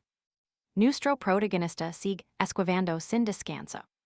Ese rasgo es potente pero tiene fisuras, así que si usa su paso galido, podrá terminar este duelo rápido. Pero cuidado, porque justo ahora el cuerpo de Vicent dice basta. Fue un error intenter imitar la técnica de ralsa con tanta rapidez. Su cuerpo está agitado, y solo le queda un último movimiento posible. El meister admite su error, son niños pero descendientes de un lineage directo. Levanta una barrera mágica para evitar que la pelea pase a mayores. Vicent tiene ahora menos espacio, Piero Julian sugierque quort algo mosque a superpio hermano. Tras esquivar de nuevo, vicent confia en el plan y salta por los airs. Moro lanza una rafaga inmensa, justo lo que Julian estaba esperando. Vicent lanza un tajo letal. Romp libero y, el ataque de Moro impacta directamente en el teco. El teco colapsa y Moro termina sepultado, bajo toneladas de pesados escombros. Vicent se detiene ante el y la dice, quel juramento de un guerrero y sagrado. Con la espada que le dio su padre, le corta el brazo derecho a su hermano mayor. Valerio alucina, menudo despliegue de poder acabamos de presenciar. Preparaos, porque veremos como un solo golpe, destroza lo que cualquier guerrero crea imposible de romper. Milan grita por el dolor de perder, su brazo y el decano pon fin al duelo. Justo entonces lega, Wilson con una sacerdotisa de quinta, clays para ayudar. Chevin pregunta quien, leva la marca de segunda clays y porque, Vicent posi algo, tan valioso. Piero escuchad, quin porta ese símbolo recibe el respeto del mismísimo, sumo sacerdote. Por lo que una sacerdotisa inferior no tiene derecho a cuestionarlo. Chevin comienza a sanar las quemaduras del brazo, del joven noble. Al ver esto, Milan suplica a gritos que también sanen superpio brazo. Piero Arvin le pregunta si está realmente seguro de eso. Aposto su mano derecha en un duelo oficial. Y si que dejar que su verdugo la cura ruinaria el poco honor que le queda. Milan abandona, to do orgullo y suplica desesperadamente, que lo curen ahora mismo. Julian finge no escucharlo, y le ordena que grite más fuerte para que todos se enteren. Milan grita, que no le queda honor y ruga que le arreglen el brazo destrozado. Satisfecho con la humiliación, Julian permite que la sacerdotisa cure finalmente el brazo de Milan. Incluso tras restaurarlo, ella le advierte que descanse y evite los entrenamientos duros. Los cadets que presenciaron el duelo están impactados, al ver que Milan cayó tan fácilmente. Uno pregunta si alguna vez podrán ser tan fuertes como el joven Vicent. Les responde que primero vencen su miedo y entonces alcanzarán mucho más de su potencial. Pero cuidado aquí, porque Milan está furioso y intenta atacar por la espalda de forma rastrera. Carga energía en su piedra y se prepara para lanzarla, pero el decano lo detiene. Dice que la única razón por la que tolera su comportamiento ahora mismo es. Porque en un mes esa, mano debe estar lo bastante sana para empuñar una espada. Una semana después, en el despacho del decano Vargan, Julian enseña al protagonista cómo dar el pésame correctamente en estos momentos. Vargan comenta que lega, con 4 meses de retraso, y que todo resulta bastante incómodo. En cuanto Vicent abandona los muros de la academia. Volverá a ser un descendiente directo, mientras Vargan es solo un decano y antiguo mercenario. Lo que vuelve algo extraña su relación. El decano nota que el joven sabía su nombre y pregunta por qué, si le acercó a propósito. Vicent admite que primero invirtió en su hermana y planeaba cobrar a él esa deuda. Pero tras conocer su historia y verse reflejado en ella, simplemente quiso hablar. Vargan huyó de su familia hace tiempo y. De la Torre Samia, sobrevivió como mercenario y ahora lucha en la frontera de Denka. Sé lo que estáis pensando, person tipo duro, pero hay mucho más bajo esa fachada. El protagonista pregunta por qué mantuvo el apellido si realmente los odiaba tanto. Vargan está la diciendo que una cosa, sin estrellas, no sabe de qué está hablando. Dice que si sus familias fueron a la guerra, lo primero que haría sería destruir la torre. El joven le cree porque, en su vida pasada él sencha, exactamente lo mismo. Pero al final, lo que buscaba no era venganza, sino ser amado y aceptado. La verdadera razón por la cual decano nunca soltó, su nombre es simple. Todavía le importa su familia. Su hermana era alguien brillante y llena de talento. La admiraba profundamente y hizo le ayudó a soportar todo el acoso sufrido. Piero esse brillo hasha que su propria debilidad doliera mas, pius no lograba ni la mitad que Varnelli. Incapaz de soportar esa presión, huyo, vargansi sint maya vergonzado.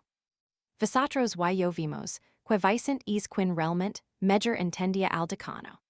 Sus condolencias le alegran al alma, y aunque su hermana ya no esté.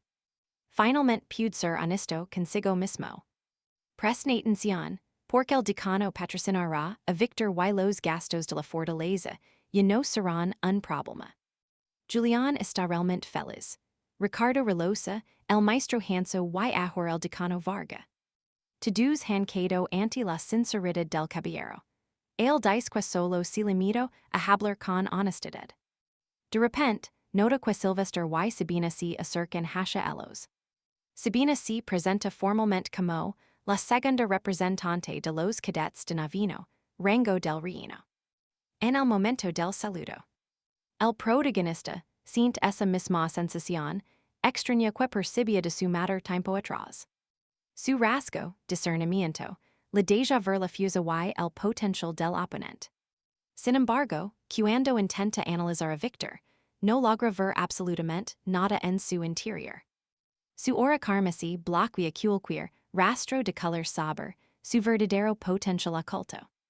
Él retira su mano rápidamente y le dice que no le gusta que use es rasgo para saludar.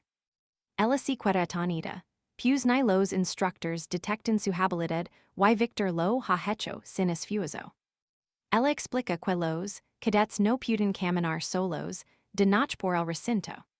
Podrían congelarse, perderse o encontrarse con el espíritu maligno del antiguo Davidón. Al escuchar ese viejo nombre, Victor pregunta qué significa, dejando a la chica algo avergonzada. Sylvester dice que tras la guerra demoníaca, fragmentos de su espíritu se esparcieron por todo el continente. Dicen que esos espíritus otorgan un inmenso poder a cambio de la vida del guerrero. Sabina añade que hay en formas de pactos prohibidos, aunque ella no cree que esa historia sea real. En el dormitorio, el espíritu del arquidemonio le ofrece un contrato prohibido a Mateo. Él se asusta al principio, dandos cuenta de que la leyenda saber Davidón es totalmente cierta.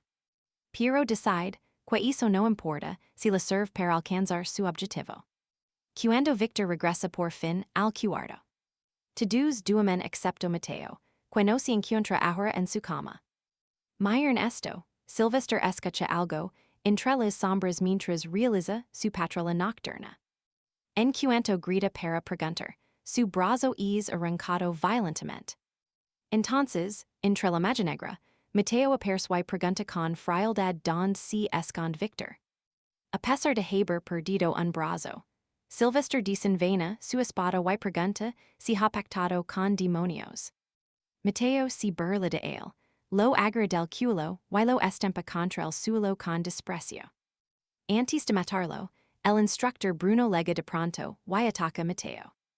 Lo ordena renderse, dandos cuenta de que su golpe no hizo nada.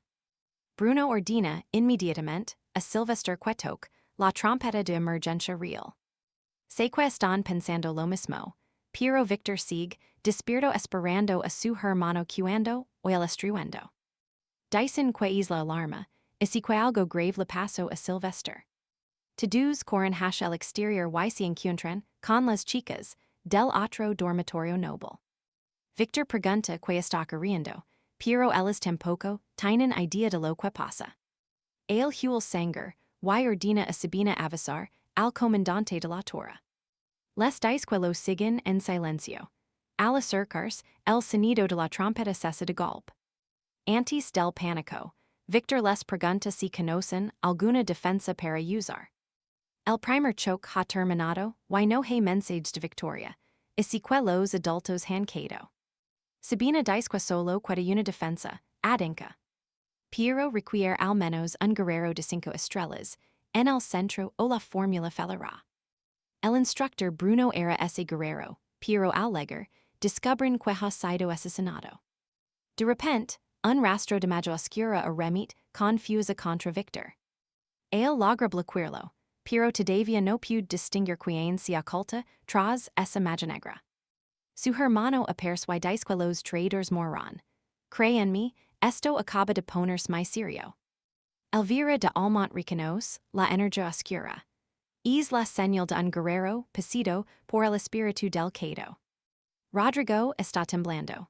Como antiguo portador, siente que está a punto de enfrentar su propia oscuridad. Atención, porque estamos ante el despertar del poder de Lord Malan, y su marca aterradora para los escuderos. Solo Rodrigo mancha la cama, frenando la presión de la marca, y tranquilizando a los demás jóvenes. Con el capitán Bruno muerto, duda mucho que pueda vencer a Lord Malan luchando totalmente solo. Aún así, tiene ayuda y el objetivo es ganar tiempo hasta que llegue el Gran Meister. Sin otra opción, Rodrigo le ordena a Elvira que active el escudo de defensa de inmediato. Ella duda porque necesitan un caballero de 5 estrellas, pero él promete sostener todo el centro.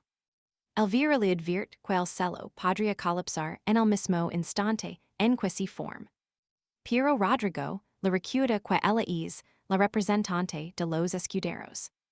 Es su deber elegir el camino que logra salvar la vida de todos. Sin más salidas, Elvira ordena la formación en triángulo con Rodrigo aguantando firme en el centro. Ni siquiera Lord Malan puede creer que un Chico soporte semejante peso del escudo real. Rodrigo admite que quizás no pueda, pero sería muy humillante que el celo lo detenga tras vender su alma al mal. Miren bien, Malan deja que termine el celo. Julián de Velasco le ruga a Rodrigo que use el paso glacial para huir, pero él no abandonará a nadie. La formación se activa.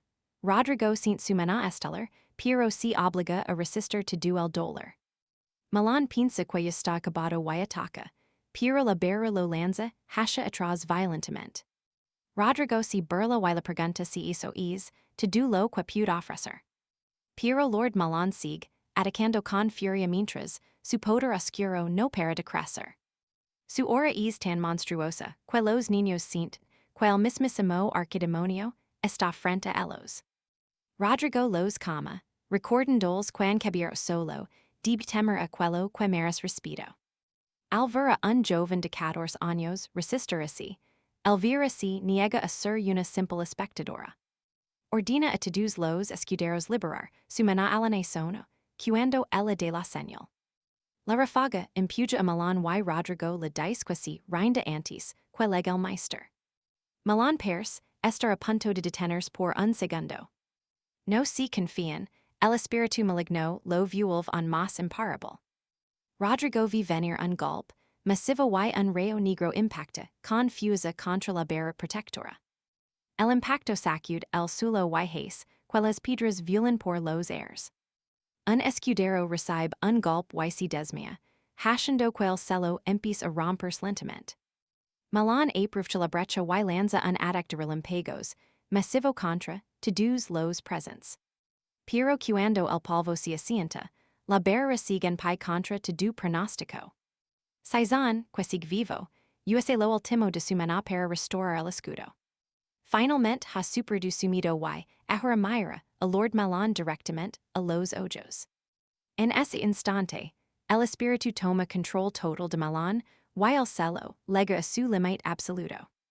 En medio de la desesperación, Rodrigo ve de repente un camino para que su espada alcance a Lord Malan. Lo pilla desprevenido, y que Malan no esperaba encontrarle en este preciso momento. Ese camino leva directo a la mano derecha de Malan, la cual estaba herida anteriormente. Rodrigo duda un segundo, pero con el celo falando, sabe que no tiene otra opción real. Se lanza al ataque y prepara su técnica de espada definitiva para terminar con esto. Con un solo paso está detrás de su enemigo, pero el corte fue demasiado superficial. Malan se gira y prepara otro ataque. Un rayo negro golpea a Rodrigo directamente y todo el mundo entra en pánico. Logra bloquearlo, pero su mano izquierda está herida y no puede sujetar bien la espada. Un herido no retrocede y carga de nuevo, pero Lord Malan lo detiene con suma facilidad. Y todo empeora, confían en mí. Prepárense, pork verana un guerrero superar, sus limites de la forma más brutal. En su vida interior aquel golpe habría sido su fin, pero ahora vicent on tine su brazo derecho. Levanta su acero y golpea, cercenando el brazo de Milan en una explosión masiva. Vicent cree haber ganado, pero Milan se levanta sin ese rastro de hora maligna. Aquel tajo magistral hay cortado, el vinculo prohibido, que lo ataba al espíritu.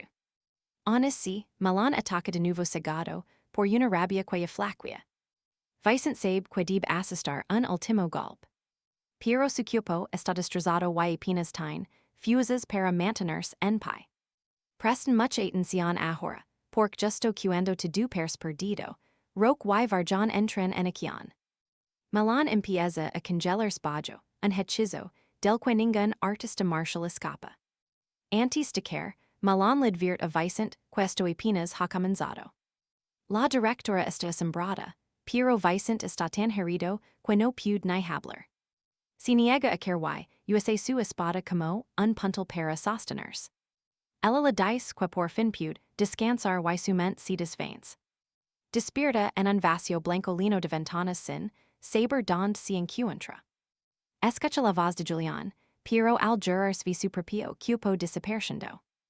Días después, la directora de la fortaleza habla con el gran patriarca. Saluda al duque de Edinca y le pide que honor la gloria absoluta. El duque le pide que olvide las formalidades y explique lo sucedido. La directora peligrosa duda, sabiendo que la verdad será muy difícil de digerir. Quince cadets de noveno rango están heridos y un instructor ha muerto. Sylvester Few, el primero en enfrentar a Milan y apenas logró salir vivo. El patriarca ordena honrar a los caídos y pagar todos los tratamientos médicos. La directora se siente culpable, pero el anciano dice que los contratos de espíritus son un misterio. Añade que su plan para detener la amenaza fue la decisión correcta. El verdadero misterio es como Milan sobrevivió a ese pacto con las sombras. La historia dice que esos contratos dan gran poder a cambio de la vida. En el momento en que la energía se agota, el portador mura. La directora confirma que esos mayores magos tienen una respuesta clara todavía. Sin embargo, los cadets giran que el golpe de Vicent liberó a Milan. Aquí es donde la cosa se pone tensa, pues el patriarca nota que esa espada puede romper contratos. Como su hijo necio cruzó los límites prohibidos y hizo ese pacto oscuro. Pasará el resto de sus días confinado en la casa de invitados. Su energía será salada por completo. Le cortarán los tendones de sus extremidades para que nunca más pueda volver a empuñar una espada. Si un hijo recibe castigo, el otro merece una recompensa por su valor. Pero la directora revela que tras la batalla Vicent cayó, en coma y sigue sin despertar todavía. En su mente, Vicent y Julián están atrapados en ese extraño espacio blanco. Julián observa el entorno y sospecha que están dentro de los recuerdos de Milan. Esto pone a Vicent en alerta. Julián se pregunta si es su técnica, pero Vicent nunca había experimentado esto. Mientras intenta comprender que está ocurriendo aquí. Un recuerdo de Milan comienza a proyectarse en uno de los marcos. Milan le pregunta al rector por qué debe entrenar con ese gigante intelectual siendo y el más fuerte. Y si seremos hoy, preguntándonos qué secretos oculta el pasado de esta familia. Y si que Rodrigo debe dejar de usar la fuerza bruta y empezar a entrenar de verdad. Pers que el gran canciller tenía sus propios motivos personales para encubrirlo. Beltrán le muestra el flujo al gigante intelectual, dejando a Rodrigo y a Julián totalmente pasmados. Escuchan bien, una niebla negra, lo invade to do y de pronto Rodrigo descubre que se ha quedado solo. Unas manos gigantes lo atrapan mientras, una voz de mujer le pregunta por que no se mira.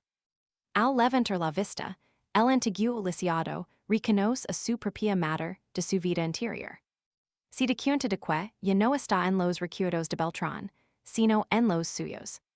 Aparecen personas que amo, como la maestra Elvira del Halcón y el pequeño Alfonso. To do si desventes mientras intenta descubrir, que fue lo que ocurrió tras su propia muerte. Una espada le atraviesa el pecho, y al ser sus propios recuerdos, su peor enemigo también debe estar aquí. Regresa a la suya prisión donde pasó, encerrado más de 10 años de su vida.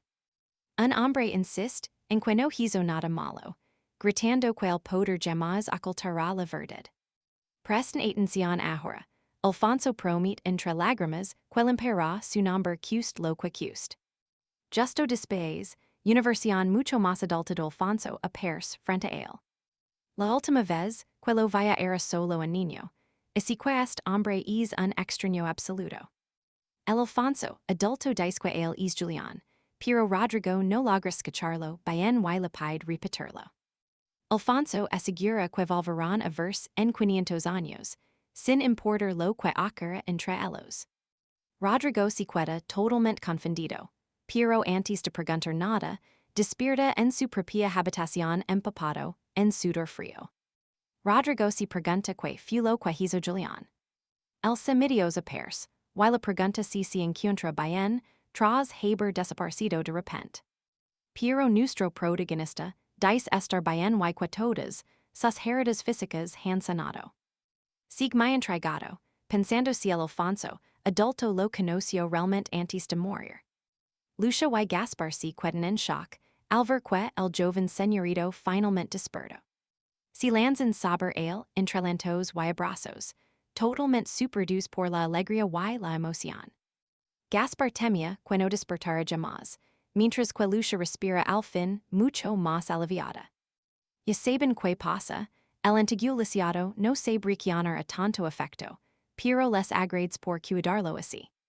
La duquesa entra preguntando si interrumpe el momento, y saluda a la bella durmiente que al fin ha despertado. A ella no le gustan las formalidades, y le ordena que simplemente la llame hermana mayor. Rodrigo le pregunta si no debería estar defendiendo la gran fortaleza. Pero ella explica que un incidente reciente le obligó a informar directamente al patriarca de la casa. Dice que Alvaro se encarga mejor del fuerte y que, como a día trabajar, si lo deja todo a él. Tras terminar de arreglar unos cuantos asuntos pendientes en la zona central. Planea volver con el al feudo, aunque primero tiene un pequeño favor que pedirle. Quiere que le dé una buena paliza al heredero de la casa noble centelana. En cuanto hoy paliza y centelana en la misma phrase, se emociona muchísimo. Entonces ella explica que es solo un torneo de intercambio amistoso, lo que le quita las ganas de pelear. La duquesa aclara que es un evento especial para competir entre las grandes familias marshals. Los patriarcas asistirán y este año la sede oficial será la fortaleza Carmesí. El Chico le pregunta por qué si lo cuenta justo en este momento. Dice que Beltrán debía participar, pero como ahora es un prisionero lisiado, Rodrigo es el único que puede ir. Eso lo conecta directamente con el escenario que el canciller mencionó en sus recuerdos. Tal vez se refiere precisamente a este evento. Ella añade que su próximo oponente será el sexto hijo de los Centelana. Ese chico es tan fuerte que Beltrán ni siquiera tenía planes de ganarlo. Créanme, el torneo promete, pero ella le pide que no se presione demasiado por intentar ganar este desafío. Prestad atención, nuestro protagonista zurdo piensa machacar a esos nobles hasta de jarlos palitos. A la comandante le encanta esa actitud, y que ella también disfruta humillando a los débiles. En ese momento, el gran duque entra preguntando si de verdad puede cumplir semejante promesa. El joven guerrero no duda. Y demostró su valía en la asamblea y jura que volverá con una victoria absoluta. Al anciano le agrada su respuesta y confiesa que desea ver que a la casa de Solari. Antes de irse, le pide descansar porque su herida interna es muy seria. Fuera, el gran duque recuerda algo pendiente. Ha decidido premier a Alaric y viajará con la comandante de vuelta a la fortaleza. Su gran recompensa será grabar su nombre en el monumento carmesí. Fijos bien, la peligrosa sequeta helada por solo, los grandes heros son honrados ali, va en serio. Mientras reposa en su lecho. El protagonista se motiva pensando, en el próximo evento de intercambio. Quierque Valeria superi a la casa de Soleri, y esta es la oportunidad perfecta para probarse. Alaric le pregunta, a Julián si sabe algo, sobre el sexto hijo. Pero como nunca espero enfrentarse a él, no tiene ningún tipo de información. Pregunta por sus posibilidades y Julián dice que con su espada absoluta podría ganar, pero las probabilidades son bajas. Alaric tiene apenas 3 estrellas, mientras que su rival seguramente si mucho más fuerte. Como estar tumbado no serve, el zurdo decide salir a entrenar. Julián advierte que su herida es grave y no debe usar manhwa. El joven responde que estará bien mientras no use su energía. Sale a practicar con la espada mientras el espíritu la ruga que no destroza su cuerpo. Al empezar a entrenar, solo puede pensar en el combate. Admitted conmigo que humilar a esos herederos será algo glorioso. Raimundo appears de repente, diciendo que esto le recuerda mucho a su primer encuentro. Se sienten a tomarte, y el rubio confiesa que ha descubierto algo. Alaric se emociona, esperando noticias de hace 500 años, pero se trata de su propia familia. Raimundo sencha curiosidad por ese lineage. Sin talento marshal ni grandes tierras podia, asistir a las asambleas de espadachines como un simple espectador. Al escuchar aquellas palabras sospechosas. Alaric recuerda cuando lanzo al padre de Raimundo por los airs con suma facilidad. El rubio explica que presionó a su padre hasta que serio y le mostró la verdad. El barón se levanta hacia una estantería y usa magia para abrir una puerta secreta. Dice que ni siquiera el patriarca puede entrar ali sin su consentimiento previo. Dentro hay una biblioteca, repleta con el conocimiento oculto de Idensha. La verdadera razón por la que su familia mansion ese estatus. Mientras caminan, un libro en particular llama poderosamente su atención. El registro perdido de la casa de Henners todavía existe ali. Eso entusiasma al joven, pues podría contener las pruebas necesarias para limpiar su nombre. Pero Raimundo la frena, debe convertirse en patriarca para poder extra ese tomo. Alaric duda si es correcto compartir secretos tan íntimos de su propia familia. Pero el rubio dice que la vida y no importa. Entonces, recuerda algo vital y saca un pequeño cristal mágico. El enano le pidió que le entregara este mensaje. El cristal brilla, mostrando un holograma del anciano. Y así nos quedamos, esperando a ver qué mensaje nos ha dejado grabado el enano. Escuchad, estos cristales de comunicación valen fortunas. El enano empieza diciendo que la grabadora es un regalo, y tres noticias, frescas sobre el esqueleto del dragón. Para empezar, forjar una espada de dragón perfecta resulta algo imposible. El taller ardio cuando golpeó el lodo carmesí, tras trasplantar los restos del dragón. El motivo es que el esqueleto absorbe el rasgo de maná del usuario. Al poseer la bendición del Dios de las Llamas Eternas, todo estalo en fuego. Por esa razón, crear un arma así es prácticamente una misión imposible. Aun así, si forjasen un gran martillo con el esqueleto funcionaria, pues dos usos, checando no absorben el maná. Pero incluso con eso no se soluciona el gran dilema. Porque usar el uso para el martillo significa que no quedaría nada para la espada. Al final, el viejo se despide advirtiendo la Vingian que no molesta su hija. Raven dice que es to do y debe volver al taller por su propia espada. La pregunta a Veridian se tiene respuesta, y el joven noble. Dice al instante que forja el martillo con el uso, y que él simplemente encontrará otro esqueleto para la espada. Raven dice que lo esperaba. Pero prestad atención aquí, es loco hablar de imposibles como hechos decididos. Más tarde, Julian dice que lo aprendido no serve, pero nuestro protagonista opina lo contrario. Ahora todos los caminos están abiertos, solo deben fortalecerse, y forjar su propio destino. Eso empieza por derrotar al sexto hijo de Samión, aunque no sabe ni cómo. Ezequiel pregunta al inútil Dios si existe alguna forma de ganar. Julián, nada impresionado, le asegura que es básicamente imposible.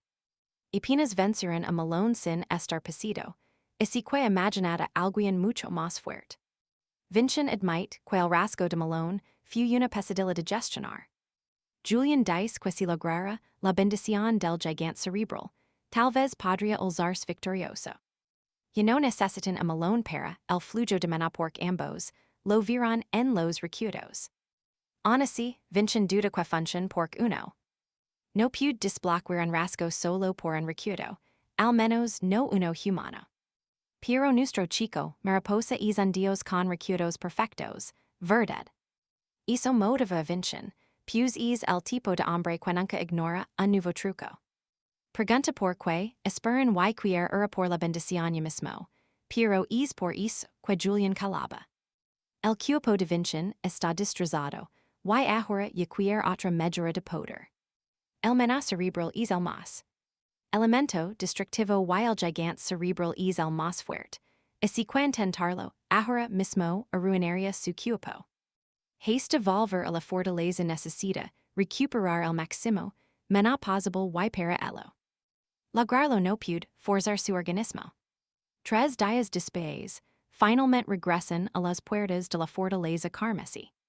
A Vincent la extraña en carruage, pues rail se dijo que caminar era más seguro. La directora admite que mintió. Solo era para facilitar su rito de iniciación. También añade que olvidaron decirle que formará parte de la ceremonia de registro. Y dentro, los cadets se reúnen ante una enorme piedra talada con nombres de héroes. Al frente están los cadets de rango 1, lidrados por Hannah Adinka. Tras ellos, los cadets de Todos los rangos se alinean para observar. Persque los líderes de rango son siempre descendientes directos Adinka, excepto Malone, que quedó muy fácil. El resto son la verdadera elite, y Hannah Adinka está en un nivel totalmente distinto. Confiad en mí, ella intimida. Atención, estamos a punto de ver como el patriarca Cardona cambia el destino de Todos. Llama Vicente al frente inmediato. Vicente bromea sobre el regalo, pero el duque aclara que esto no es ningún obsequio de la nobleza. Si lo ha ganado, el anciano toma el lodo carmesí. Y anuncia que grabará el nombre de Vicente Cardona en la roca. Uno esperaría delicadeza, pero su golpe casi destruye el lugar. Vicente está en shock absoluto. El patriarca usó un maná mínimo para hacer lo que caballeros de rango 9 apenas soportan. Los otros herederos mueren paralizados, viendo al fin el auténtico poder de la casa Cardona. Al terminar, las letras siguen ardiendo con furia. De regreso a los dormitorios, los cadets siguen eufóricos comentando lo que acaban de presenciar. Entonces apercibe preguntando por el heredero de Vicente. Ni los novatos saben nada. Suponen que está en los campos de entrenamiento. Por supuesto, nuestro buscador de trucos favorito no perdió tiempo. Y está intentando obtener la bendición del gigante celestial. Dibgayer el camino por 3 puntos, pero Julián deja de explicar por qué empieza a lograr. Su padre finalmente lo reconoció como hijo. Vicente le dice que es o no significa nada. Apuntan mucho más alto. Le ordena que per lograr y explique bien esa bendición. El primer paso es transformar el círculo en un triángulo perfecto. Ojo a esto, un rayo masivo que del mismísimo cielo. Julián contempla la figura, frente a él como si fuera el auténtico Dios del trueno. Está emocionado por recibir otra bendición, pero al mirar a Vicente, lo vi temblando de puro dolor. Los rayos brotan de su cuerpo, y Julián entra en pánico. Al preguntarle, Vicente grita que la energía eléctrica está desbordando todo su ser. Al Dios celestial le divierte que un humano gain tal divinidad solo. Dice que monstruos como a la persona de vez en cuando. Julián exige respuestas, Piero el Dios dice que solo intrigo la bendición que pidieron. Julian argumenta que Vicent debería estar bien, hasta que nota que el problema es su esclito. Su estructura ósea absorbe menos como España, tomando mucha más potencia de la que debería. Solo debe detener el flujo de menos. Pero si Vicent hace eso, el Dios no dará su bendición. Sé lo que pensáis, vivir o riscarlo todo por el poder. Al ver a Vicent romper bajo el rayo, Julian grita que esto no tiene sentido. Pero el Dios responde que Vicent activo el poder y lo invoco él mismo. El problema real es que su cuerpo absorbe demasiada energía. Incluso le recuerda Julian su lugar como un Dios incompleto. Aun así, Vicent capta la atención del Dios, y aunque sabe que podría morir hoy. Sigue luchando por controlar la fuerza y mantener esa bendición divina. Viendo a Vicent pelear así por otro truco, Julian comprende que no puede quedarse mirando. Así que usa su débil poder divino para approachar el corazón de Vicent. Un escudo de mariposas lo protege. Julian cree que basta con absorber el rayo, pero su energía es insuficiente to do si desporta. Si obliga a aguantar, porque si el corazón estela, ambos estarán acabados para siempre. Pero su mano arde rápido. Su mano empieza a desaparecer y siente que la muerte secha. Ese único error tri el peor final, el corazón de Vicent exploda. Confiad en mí, no vais a creer este final tan desgarrador para nuestro héroe. Atentos, que aquí es donde la historia de un giro total. Julian se gira, y reconoce a la sacerdotisa que sano a merit anteriormente. Por primera vez en mucho tiempo, siente una verdadera chispa de esperanza. Ella lo escuchó, gracias a sus poderes, pero el estado de Rodrigo la deja aterrada. Julian comprende que Rodrigo sigue luchando, así que él tampoco piensa rendirse ahora. Ella dice war al Dios menor, y le pregunta si fue él quien la llamó. Julian se presenta y suplica que sana Rodrigo, pero los rayos impiden que se acerque. Entonces Julian usa su poder sagrado para controlar los rayos y abrir un camino seguro. Esta vez está decidido. Aunque desaparezca, resistirá hasta el amargo final de todo. La sanadora emite una luz verde que devuelve la vida a los ojos de Rodrigo. De pronto, la escena cambia y nos traslada al despacho del Duque Vargas. El noble le pregunta a Elvira si de verdad está lista para iniciar el entrenamiento. Confiesa que sintió un maná increíble dentro de ella durante el feroz combate contra Merit. Al igual que Rodrigo, su poder va más allá de lo que la magia moderna entiende. Prestad atención ahora, porque Vargas le advierte que su entrenamiento será un auténtico infierno muy doloroso. Su joven señor es cada vez más fuerte y ella no quiere limitarse a curar sus heridas. Cedro también busca la fuerza necesaria para poder luchar junto a él. Esa lealtad absoluta hacia su señor logra que incluso el severo Vargas sonría. Aun así, es una servienta y necesita el permiso de su amo para empezar las clases. De repente, luces extrañas aparecen por todas partes, confundiendo incluso al propio Duque Vargas. Corren hacia la sala de entrenamiento, y Elvira se queda detenida al ver ali a Rodrigo. La lluvia de relámpagos ha cesado, dejando solo un enorme cráter tras de sí. Vargas pregunta que ha ocurrido, pero la sacerdotisa le dice que no hay de que preocuparse. El joven Rodrigo está a salvo y ha logrado dominar con éxito la bendición del gigante ancestral. Poco después, Elvira pide permiso a Rodrigo para estudiar magia, lo que emociona mucho a Julian. Que una servienta se discípula de un gran mago, como Vargas es algo totalmente inaudito. Rodrigo le pregunta si estará bien, y que el entrenamiento será brutal para ella. Al ver su determinación, acepta y le pide al decano que cuide muy bien de su aprendiz. Tras ver el avance de Merit, Vargas nota que el poder de Rodrigo es una bendición. Y no os lo vais a creer, ha conseguido otra habilidad totalmente rota. Con Rodrigo a salvo, Vargas decide que es momento de avanzar y planificar las lecciones. Entonces, Rodrigo se cuenta de que su serviente time maestro, pero él no le preocupa no haber aprendido lo suficiente para el próximo duelo, y necesita entrenar al máximo nivel posible. Así que le pregunta al decano quién será su mentor dentro de la fortaleza. Pero Vargas no comprende el sentido de su pregunta. En este lugar, cada uno debe ser capaz de buscar a su propio maestro. Aunque parezca una academia, esto sigue siendo una fortaleza militar muy estricta. Normalmente, un anciano apadrina a un joven con talento, y le proporciona un buen tutor. Rodrigo pide ayuda Julián, pero le advierte que no espera nada de nadie. Es peor de lo que parece, nadie quiere apoyar al supuestamente inútil de Rodrigo. Sin nadie a quien recurrir, escribe a la única persona que podría echar una mano. Beltrán dice que la carta es para el patriarca, pero si la dio a Rosa por miedo. Ella se acerca al gran jefe de la familia, y le entrega el mensaje selado. Tras leerla, ella pregunta que dice, y él responde que su hijo busca un maestro. Cuidaos con esto, porque este descuido traerá graves problemas.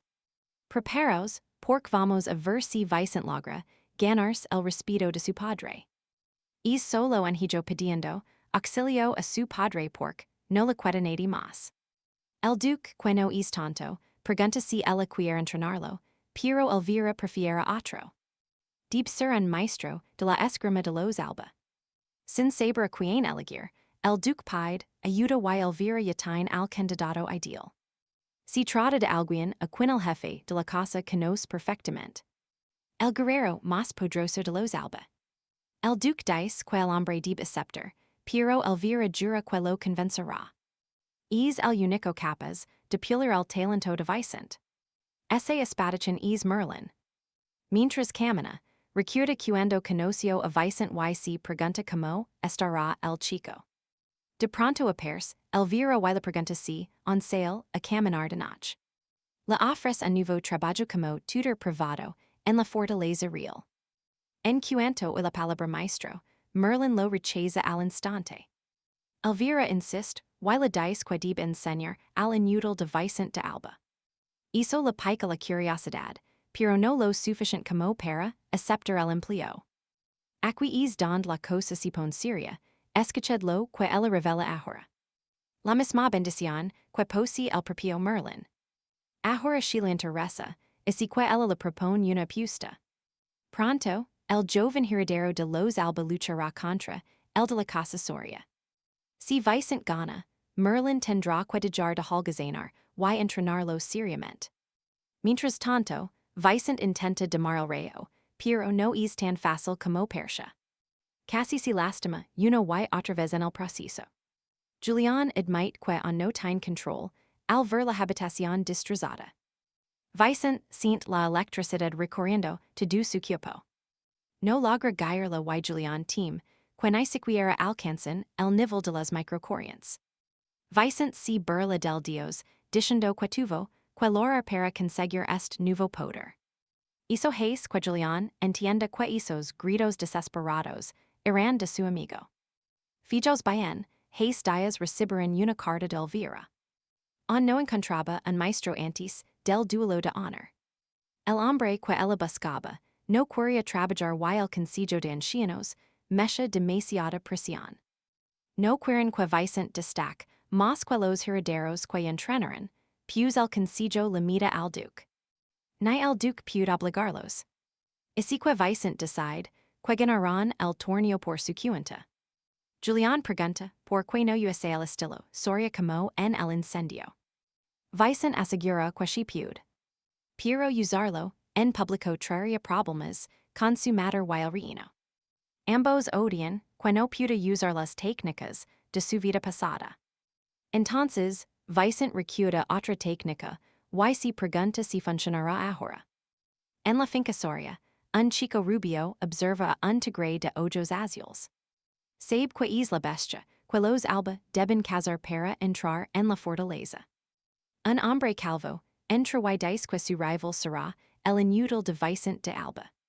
Pero últimamente, ese chico está subiendo de nivel a una velocidad absurda. Añade que est duelo les perjudica más de lo que les beneficia. Menudo dilma per la casa soria no creis, esto se va a poner mi fio. Prested atención, vamos a ver como est to grey blanco romp, sus cadenas y ataca al chico. Pero lo abate un golpe y jura que jamás permitirá, que los adinca obtengan nada. De vuelta en el alcázar, Selbura le leva un regalo, a Vincent y duda si le gastará. Se acerca con el obsequio, esperando que esto logre hacerlo feliz. Al llegar a la sala de entrenamiento, el maná de su espada casi la manda volar. Tras recuperar la vista, nota que Vincent crió una nueva postura basada en el lodo carmesí. El pregunta si está bien y Selbura le muestra finalmente el present que trajo consigo. El cristal muestra imágenes del sexto hijo de la casa seangi entrenando. Está tan nerviosa que el simple rose de la mano de Vincent la hace sonrojar. Aun así, advierte que el final del video se torna muy cruel.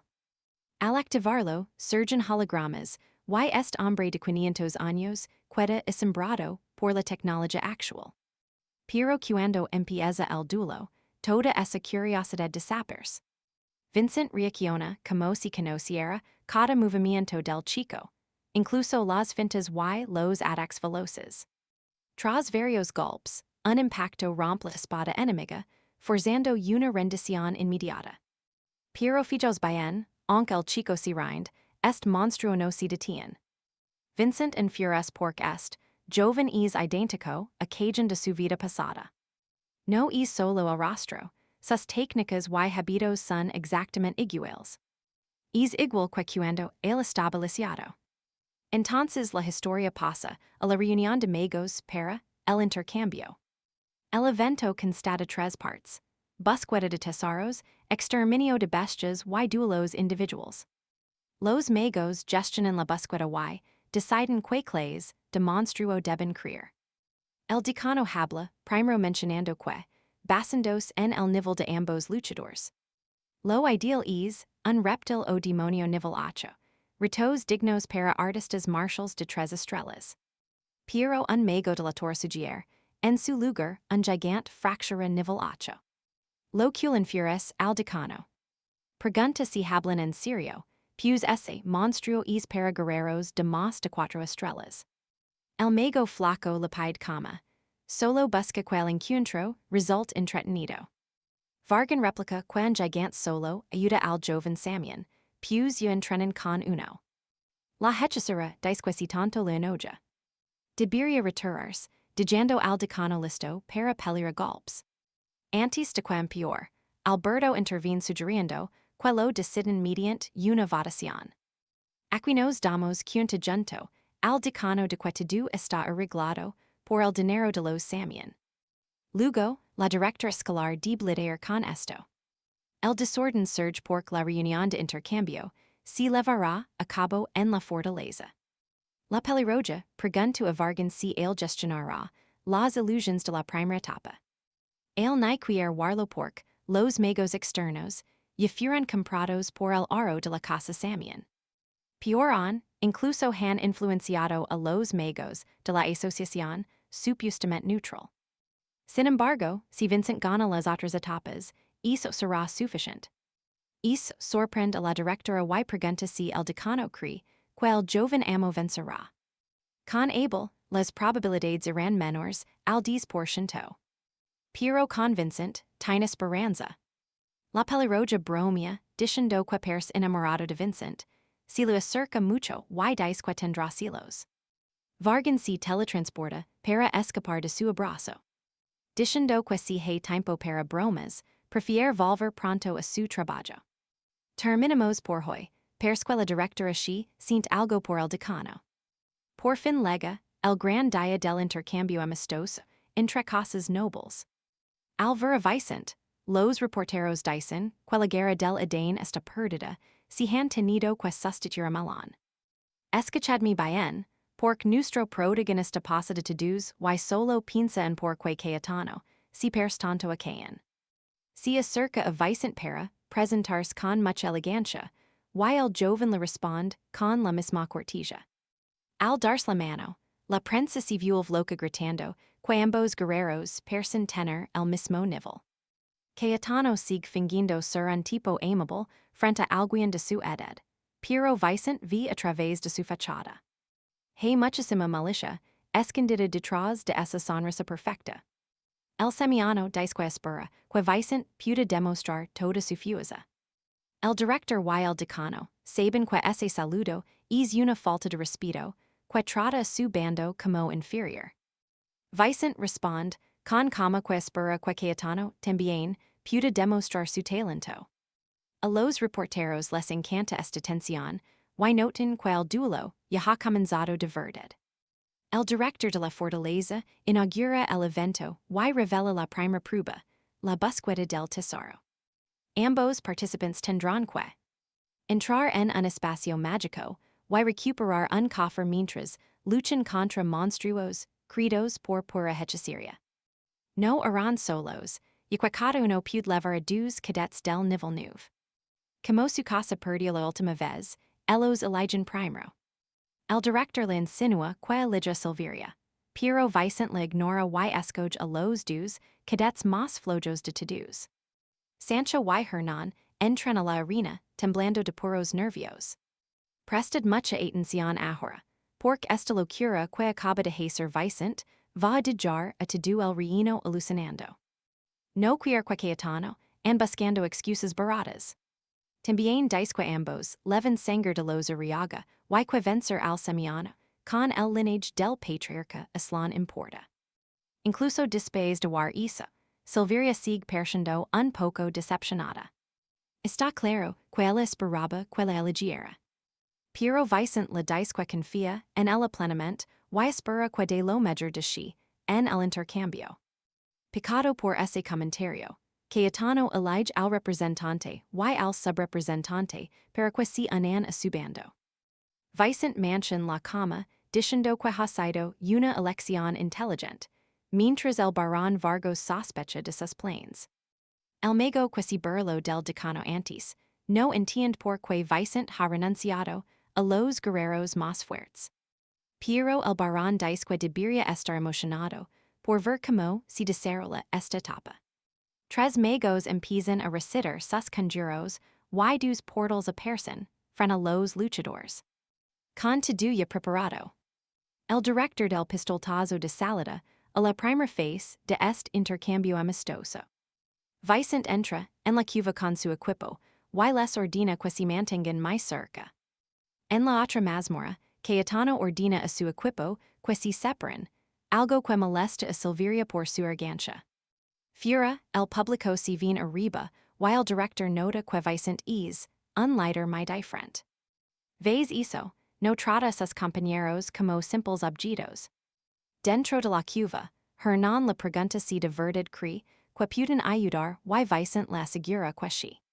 Se enfrentaron a sus miedos y se hicieron guerreros, pero de repente una explosión brutal los lanza hacia atrás. Cuando Sancho abre los ojos, via un monstruo gigante y team que el plan se haya arruinado. Por un segundo, todos piensan que Vicent ha sido aplastado por el gigante. Pero usa sus pasos de hilo para golpear desde arriba y casi le corta el brazo a la bestia. Mientras el gigante se desploma, Vicent ordena a los demás que inician el plan de distracción previsto. Sancho y Hernán sacan tambores de sus bolsas y empiezan a lamer la atención del enorme monstruo. Los fracturados tienen mala vista y solo reaccionan a los sonidos fuertes. Así que intentan echarlo hacia la entrada mientras Vicent va directo a por el cofre del tesoro. El plan parece perfecto, pero el director dice que fallarán. Vimos que ocurre. Preparaos, porque veremos como un simple ejercicio se convierte en una carnicería total de guerreros. Vincent se mueve con rapidez y localiza el cofre, pero antes de tocarlo, un segundo gigante lo embiste brutalmente. Logra esquivar los golpes, pero su plan corre un grave peligro ahora. Debe reservar al menos un ataque de espada absoluta, y enfrentar a dos gigantes complica mucho las cosas. Fuera del calabozo, Vargan está desconcertado por la aparición del segundo gigante. Pronto discover que fue un error provocado a propósito por los magos de la torre. El decano enfurece y va por el mago, pero el director lo detiene, advirtiendo que hay demasiados ojos vigilando y daría una mala imagen. El mago comenta con burla que el decano es más calmado de lo que decían los rumors. El director responde amenazándolo de muerte en ese mismo instante. En la otra mazmorra, el bureau observa cagan preso del más por terror. El gigante es superdu por la técnica del joven Samian, quien con un tajo preciso, en el ojo lo desploma por completo. Cagan alardia diciendo que esperaba más d'un gigante, pero mientras se confía demasiado. Atentos aquí, porque la soberbia casi le cuesta la vida en un segundo. Pero cagan ya lo había visto venir. Usando la esgrima Samian, le rebana la mano al gigante de un solo golpe. Con pasos veloces, trepa por el brazo de la criatura y asista un golpe mortal directo a su ojo. Los cadets están atónitos, aunque les cuesta admitirlo, su fuerza es simplemente de otro nivel. Incluso con más refusos, esta matanza no habría cambiado ni un poco. Mientras tanto, Vincent cor de los gigantes y Julian entra en pánico al ver el plan desmoronarse. Pregunta si Vincent puede cortar a ambos gigantes a la vez, pero sabe que no es unitaria sencilla. Son enormes y no logra visualizar una trayectoria clara para que su hoja atraviese a ambos objetivos. Necesita un punto exacto entre ellos para que el tajo pase sin golpear nada más. Season y Harmon ligan al túnel y encaran al gigante, pero Vincent no aparece por ningún lado. De repente, él surge cargando el cofre del tesoro. Vincent avisa que el plan cambió y que alguien más se acerca. Cuando Season pregunta quién, via los dos gigantes cargando furiosos hacia ellos. Ambos casi pierden la cabeza. Mientras los monstruos se acercan, Vincent le grita a Julian que se prepare. Aunque Julian teme que él sea el blanco del ataque. Vincent esquiva el ataque del primer gigante mientras busca desesperadamente una apertura. Pensad conmigo, como saldrá de este si no encuentra el camino para su espada. En sin verlo, siente que su otra mitad del alma encuentra una senda que apunta directo hacia Julian. Vincent prepara su técnica de espada absoluta cargada de rayos, atravesando al primer gigante con furia.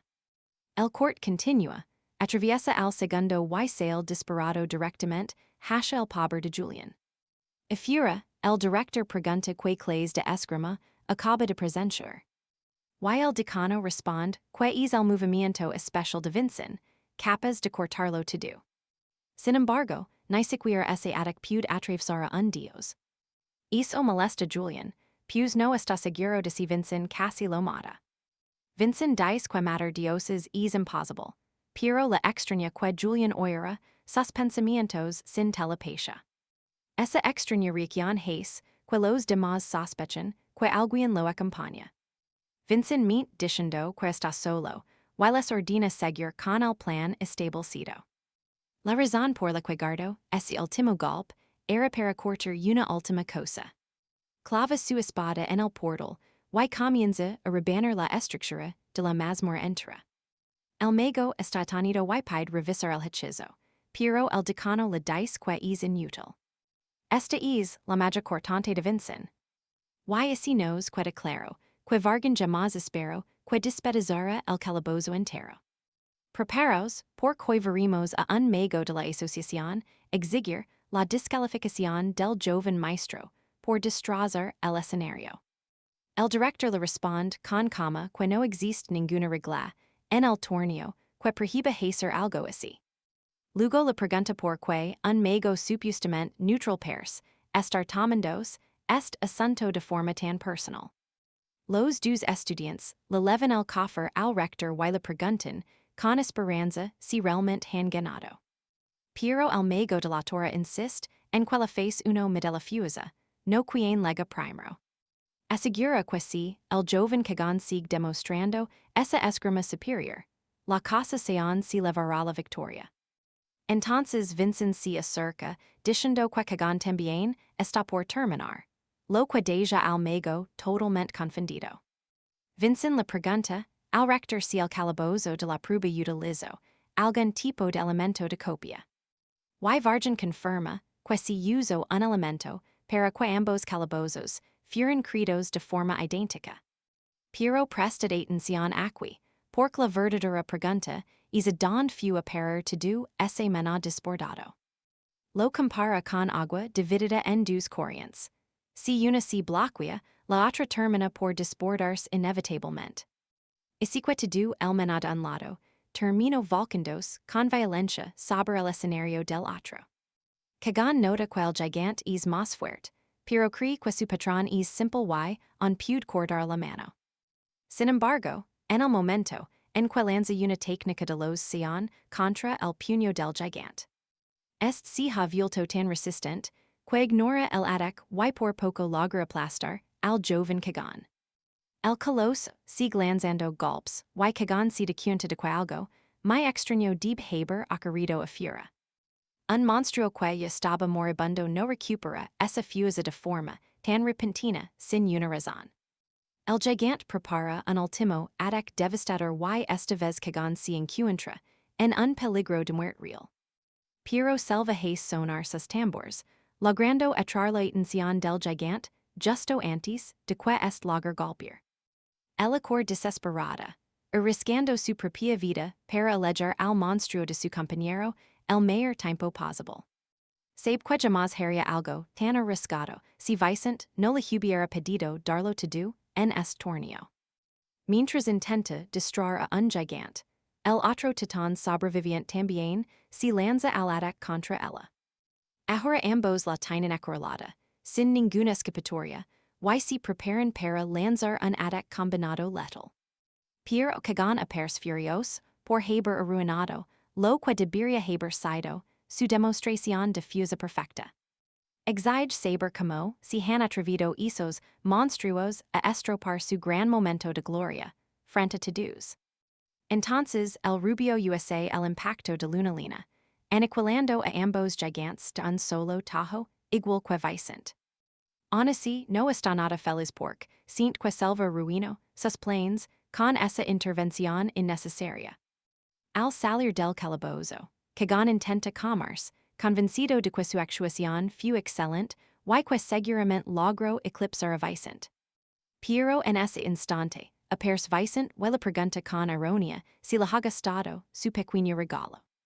Kagan le exige saber como terminó antes, que el y a que clase de regalo se está refiriendo exactamente. Vicente le explica que tiene un amigo que resulta ser un hechicero con un talento fuera de lo común. Y con su ayuda, logró que el maná de su propio calabozo se desbordara hacia el escenario vecino. Seguro que lo sospechabais, pero el joven Simeón acaba de notar que fue engañado por completo desde el principio. Incluso así, el rubio mancha la cama y admite su derrota, asegurando que desde ahora verá a Vicente como un verdadero amigo. Eso es justo lo que Vicente quería escuchar, así que acepta diciendo que ahora son los mejores amigos.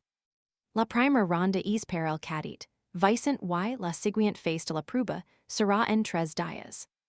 En la fortaleza, Selva se alegra por la victoria, pero entonces Kagan se acerca para agradecerle por salvarlo. Él le ofrece una apretón de manos, aunque por alguna razón ella siente que no debería aceptar ese gesto. Como él insiste de forma persistente, ella finalmente accede y termina estrechando la mano del noble rubio. Y queda bastante claro para todos que aquello no fue simplemente un saludo amistoso, o de cortesía. Viniendo de un tipo tan arrogante y despreciable, ese gesto no puede significar nada bueno para el futuro. La historia se traslada al bosque, donde Siri continúa entrenando con dedicación su magia de los espíritus. De pronto es interrumpida por Wilson, quien le trae algunas provisions y cosas que ella necesita para seguir. Siri pregunta por el intercambio y Wilson le confirma que el joven amo venció gracias a su siervo, lo que le alegra. Wilson le pregunta si es duro entrenar sola, pero ella asegura estar bien. Vea final para este capítulo. Conecta con los espíritus mucho más fácil ali. Si queda cerca del joven amo, perderá su concentración.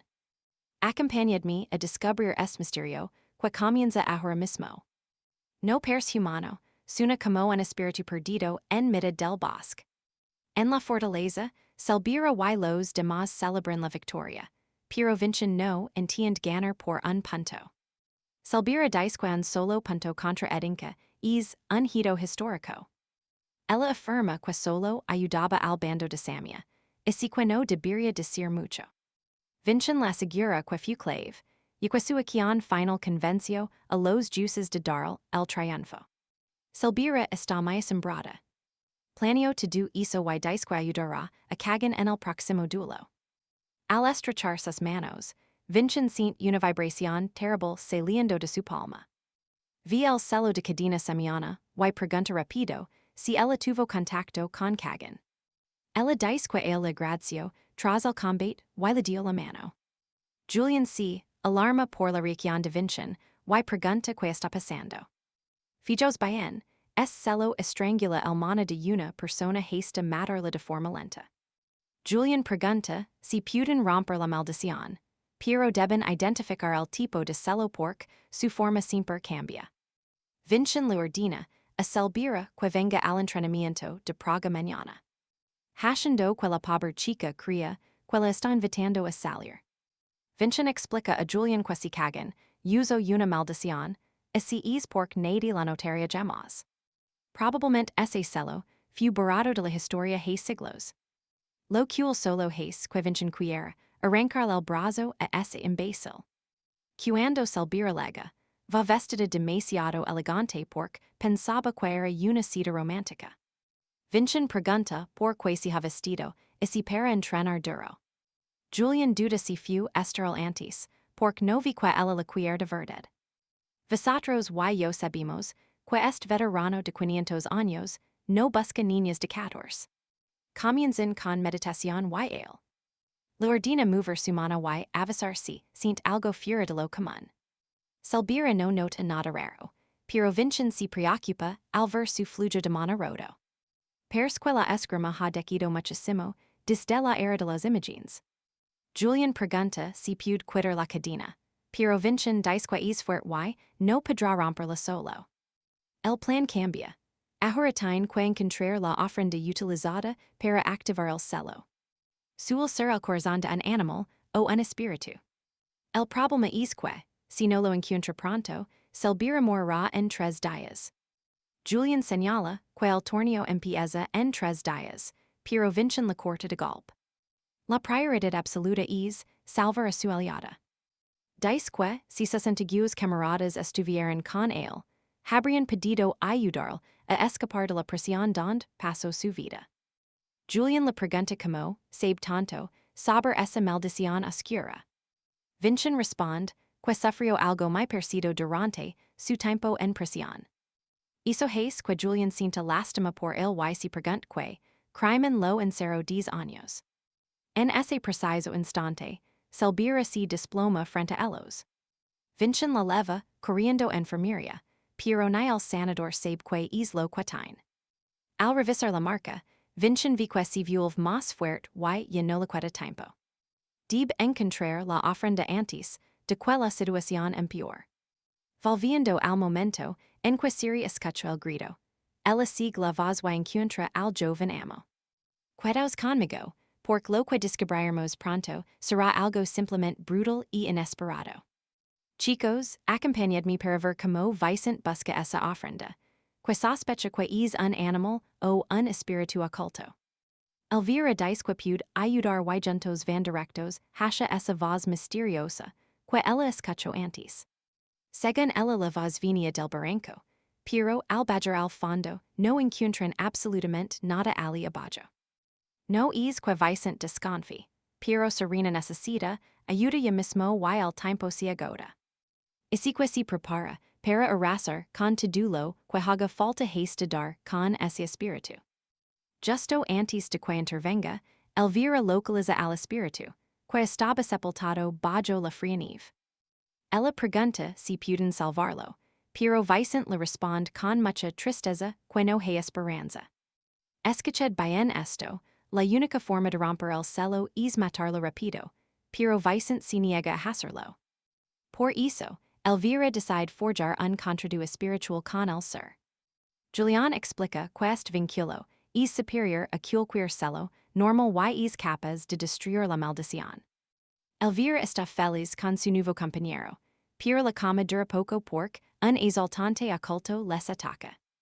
Vicent protege, a su doncello y exige saber quien, se atreve a atacarlos.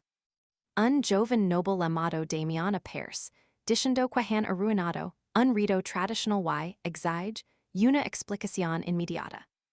Pero Cayetano sigue insistiendo. Habla sin parar de su supuesto ritual y le ordena a Elvira que le entregue al espíritu. Vicent le pregunta como llama tradición a algo diseñado exclusivamente para acabar con la vida de su reina.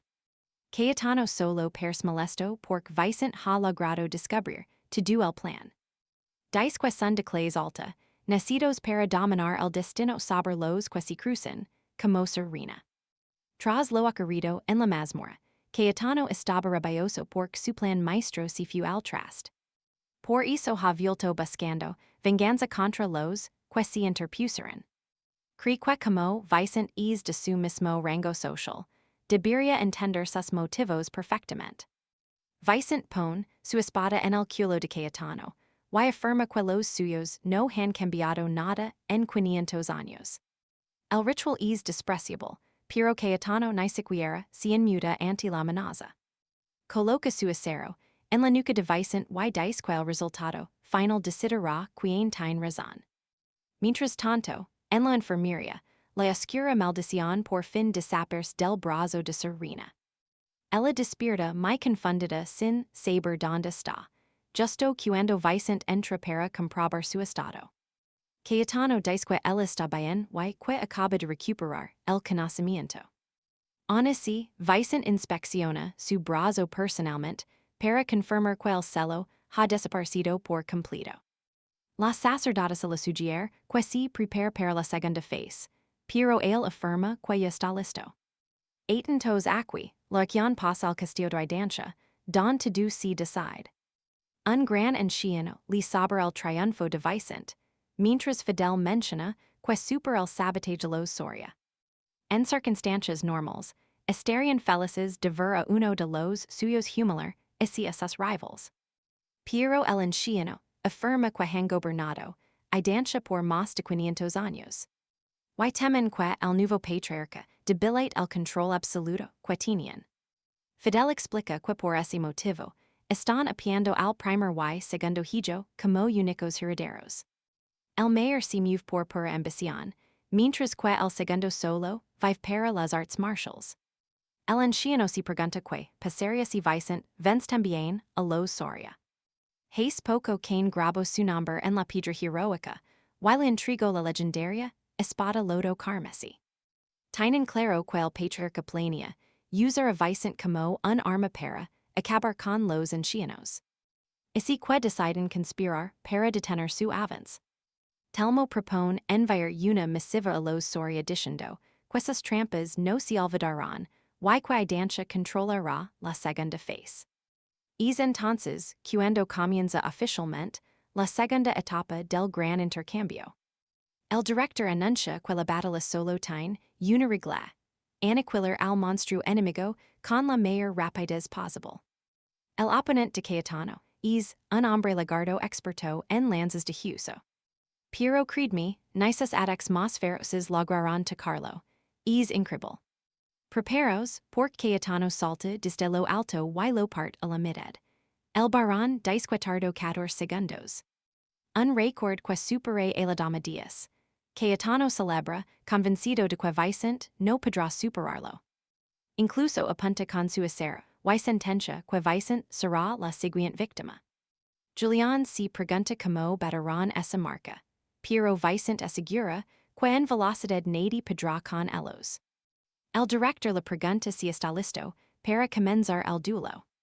En ese instante, Vicent nota algo muy extraño en aquel hombre lagarto. En la mesa de los ancianos, descobrimos que telmo sabadio, esta segunda etapa de la prueba. Privo a la bestia de aparias por dos meses.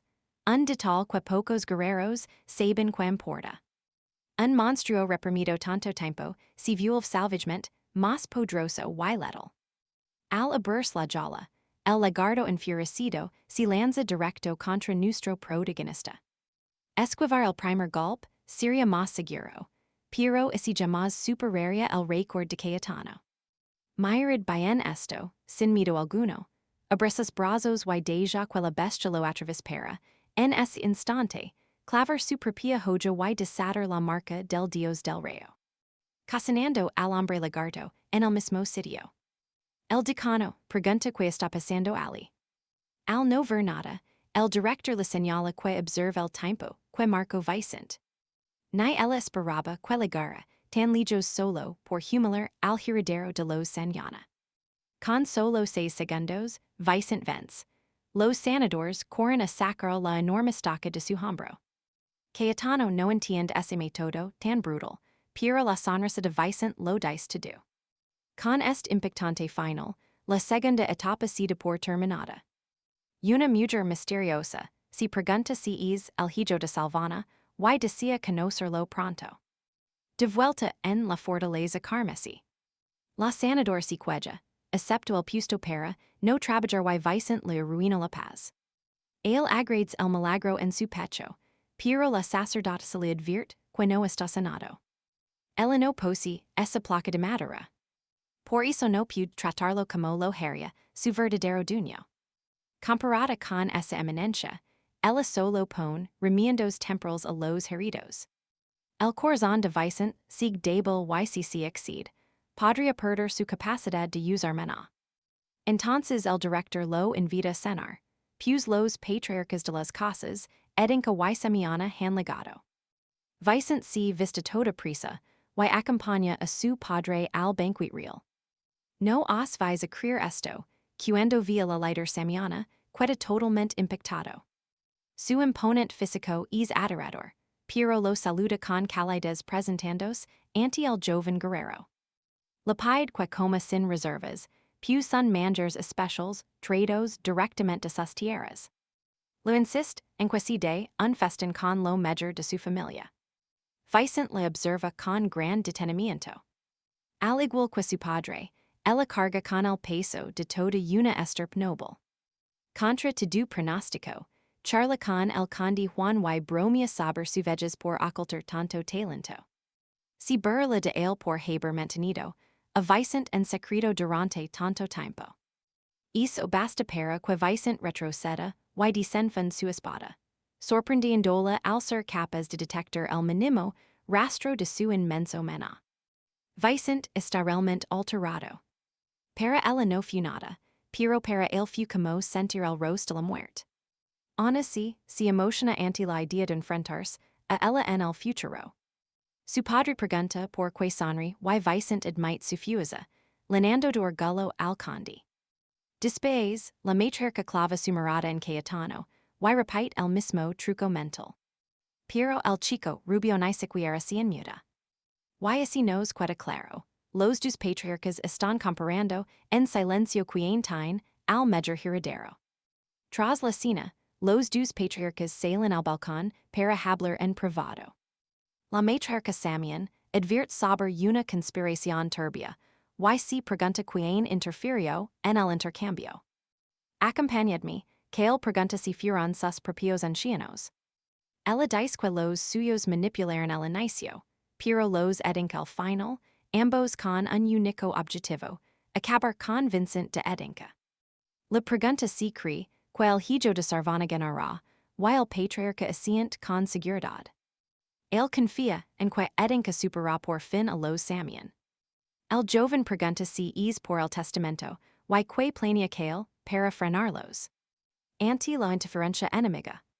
Kale sentencia que nadie que traición su confianza queda vivo, y nada detendrá la victoria de Vincent. Cuando ella pregunta por qué tanta certeza, su respuesta es muy simple. Su hijo prompto ganar, y si que lo hará. Al día siguiente comienza el duelo final. A un lado se sienta velca de Samian, y al otro Kale de edinca, observando. Los dos jovens chocan espadas mientras el director anuncia el duelo que todos esperábamos. Julian advierte a Vincent que no olvide su condición. Con su corazón dañado, solo podrá usar un único tajo absoluto. Así que empieza, probando a Kagan con el poder del gigante eléctrico. Kagan lo detiene con una mano y dice que si fu una prueba, lo reducirá a cenizas. Un manhwa carmesí estela de su cuerpo. Es el art prohibido que derrotó a Vincent, manhwa potenciado por fuerza vital, el poder del emperador carmesí. Mirad esto, Kagan vi que Vincent lo reconoce, y se lanza al ataque sin dudar.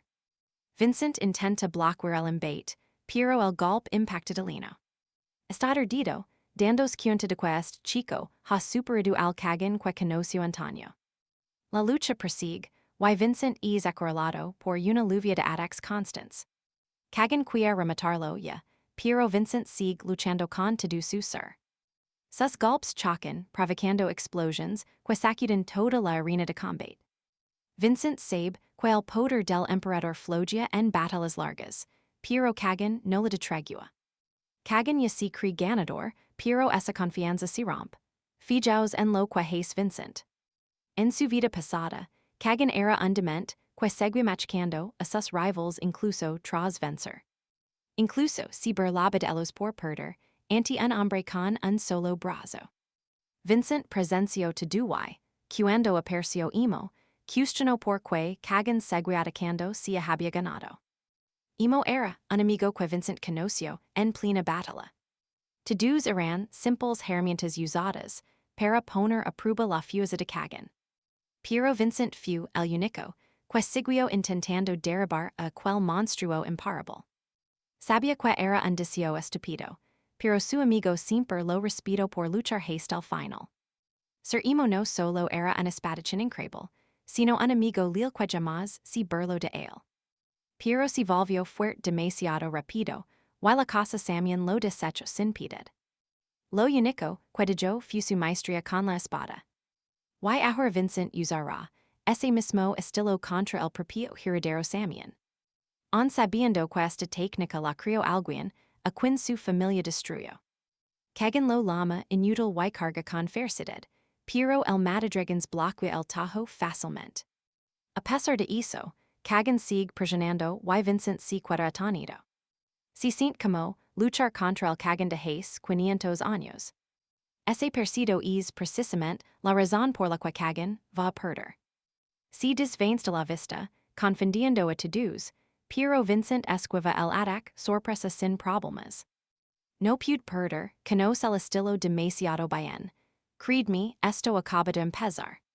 Preparaos, porque vamos a ver un duelo eterno entre Vicent y Cayetano, que juega a su límite. Vicent casi agrades que su rival conserve esos mismos errors de su vida pasada. Agranda su acero y descarga un golpe tan brutal que parte la espada de Cayetano en dos. Vicent cree que terminó, pero el mana de su rival resurge de forma inesperada.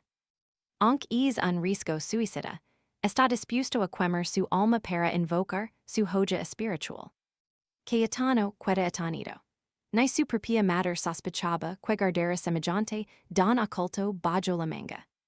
La bendición del acero otorga un talento sobrehumano que, en su fase final, resulta aterrador. El portador es capaz de transformar su arma en cualquier elemento que pueda imaginar. Vicent le recuerda que yo agotó sus fuerzas usando la técnica del emperador carmesí. Pero, a ese dement, no le importa nada y carga con todo lo que le queda. Fijos bien ahora, Cayetano hará con todo aunque su propio cuerpo acabe hecho pedazos por el esfuerzo. Vicent no piensa que ante alguien, así y decide jugarse la vida en este instante. El poder de ambos es simplemente devastador. La técnica de Vicent persquebrarse, dándole a Cayetano una falsa esperanza de victoria absoluta. Pero Vicent no solo depende de su acero. Zas, le estampa un puñetazo en toda la cara. Ahora ambos están al límite y lo apuestan todo, en un último y brutal choque de energias. El tajo definitivo de Vicent, potenciado por un gigante eléctrico, collagena contra el ora carmesi. Sin embargo, ese ataque masivo no era más que un estudo engaño. El golpe real descende desde los cielos. Cercina el brazo de Cayetano, y se proclama vencedor absoluto de este tercer asalto. La multitud está la alineación, corriendo su nombre confusa. Vicente recuerda su vida pasada. Tras 500 años, por fin ha logrado derrotar a los 100. Los ancianos están furiosos, y Merlin sabe que ha llegado su momento de entrar en acción. Ahora fijaos en este joven noble. Está realmente fascinado por la victoria de Vicente en la arena. Le pregunta a su serviente si podría vencerlo. El hombre responde que sí con total confianza. Proviene de un lineage legendario, lo que aumenta las ganas del joven de enfrentarse a Vicente. Jura que se entrará en la fortaleza carmesí muy pronto. Tras la lucha, Vicente que en sus recuerdos, donde hordas de soldados demoníacos lo rodean. Los en aquila todos, pero la sensación es idéntica a cuando se enfrentó al traidor Malán. De pronto, Cayetano surge con ojos negros, y la susura que por fin lo ha encontrado. Antes de que pueda reaccionar, un tajo fulminante lo corta por la mitad en un parpadeo. Islan apers, y Vicente exige saber, que demonios ocurre realmente en su mente. Entonces, el verdadero arquidemonio se alza en el cielo, listo para desatar el caos absoluto. Islan advierte que ya lo presencia, y le ordena a Vicente, que se recupere de inmediato. Ahora Vicente debe superar a los 100 y encarar la cruda realidad que dejó atrás. Justo antes de pelear contra el demonio, despierta en su alcoba rodado por sus aliados expectants. Sigue sin entender el mensaje final de Islan. Ni siquiera, tras vencer a los 100 se siente digno de conocer la verdad definitiva. El patriarca de los gatos de Adán, entre y los cadets se ponen firmes al instante. Don Julián les pide, como y asegura estar muy orgulloso, de que su hijo cumpliera su palabra. Vicente admite que, no es un gato de Adán, y busca un maestro para su esgrima. Su padre le recuerda que los ancianos, todavía, no le tienen ningún aprecio. Pero Vicente responde que, tras aplastar a los 100, ya nadie tiene poder para detenerlo. Su padre esposa, una leve sonrisa, y le ordena que lo siga. Merlin se sorprende que Vicente lo recordara. Menudo viaje nos espera todos juntos, verdad. Entonces, Raul presenta al nuevo maestro de Vicente. Es un caballero de 8 estrellas, y portador del gigante eléctrico, llamado Merlin de Alcázar. Al war ese nombre, Vicente se queda gelido porque es el lineage real de Islan.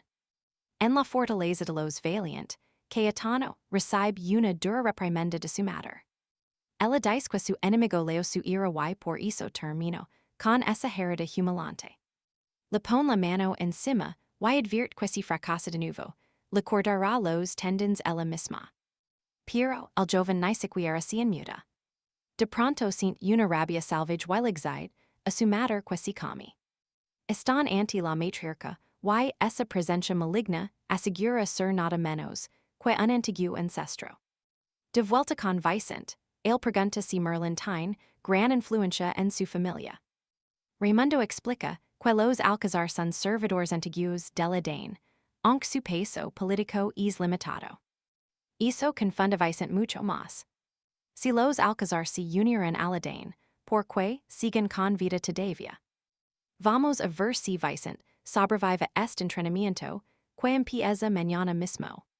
Incluso el patriarca le advierte que si es fuis, pues lo va a necesitar bastante. En otro lugar, los consejeros están furiosos porque su conspiración ha fracasado. Todo salió al revés, y ahora Vicente es visto como un auténtico héroe nacional. Aseguran que quien debe pagar por este desastre es el consejero Tiziano. Él intenta defenderse, pero los demás le echan toda la culpa y lo dejan solo ante el peligro. Sintiendo la amenaza, Tiziano promete que lo arreglará todo de inmediato. Mientras tanto, el anciano de los Valiant Pairs está ya al borde de la muerte. La matriarca pregunta por qué contrató hechiceros, y él admite que solo buscaba una victoria total. is solo and furus mas, pork ni hashendo trampas consiguran ganner de forma contundent. Dice que detesta la politica y los trucos sucios, pues no son dignos de un caballero. Esa es la razón por la que nunca pudo vencer a can en un duelo justo. Añade que la familia no tiene vínculos con la torre de magia ni el gremio.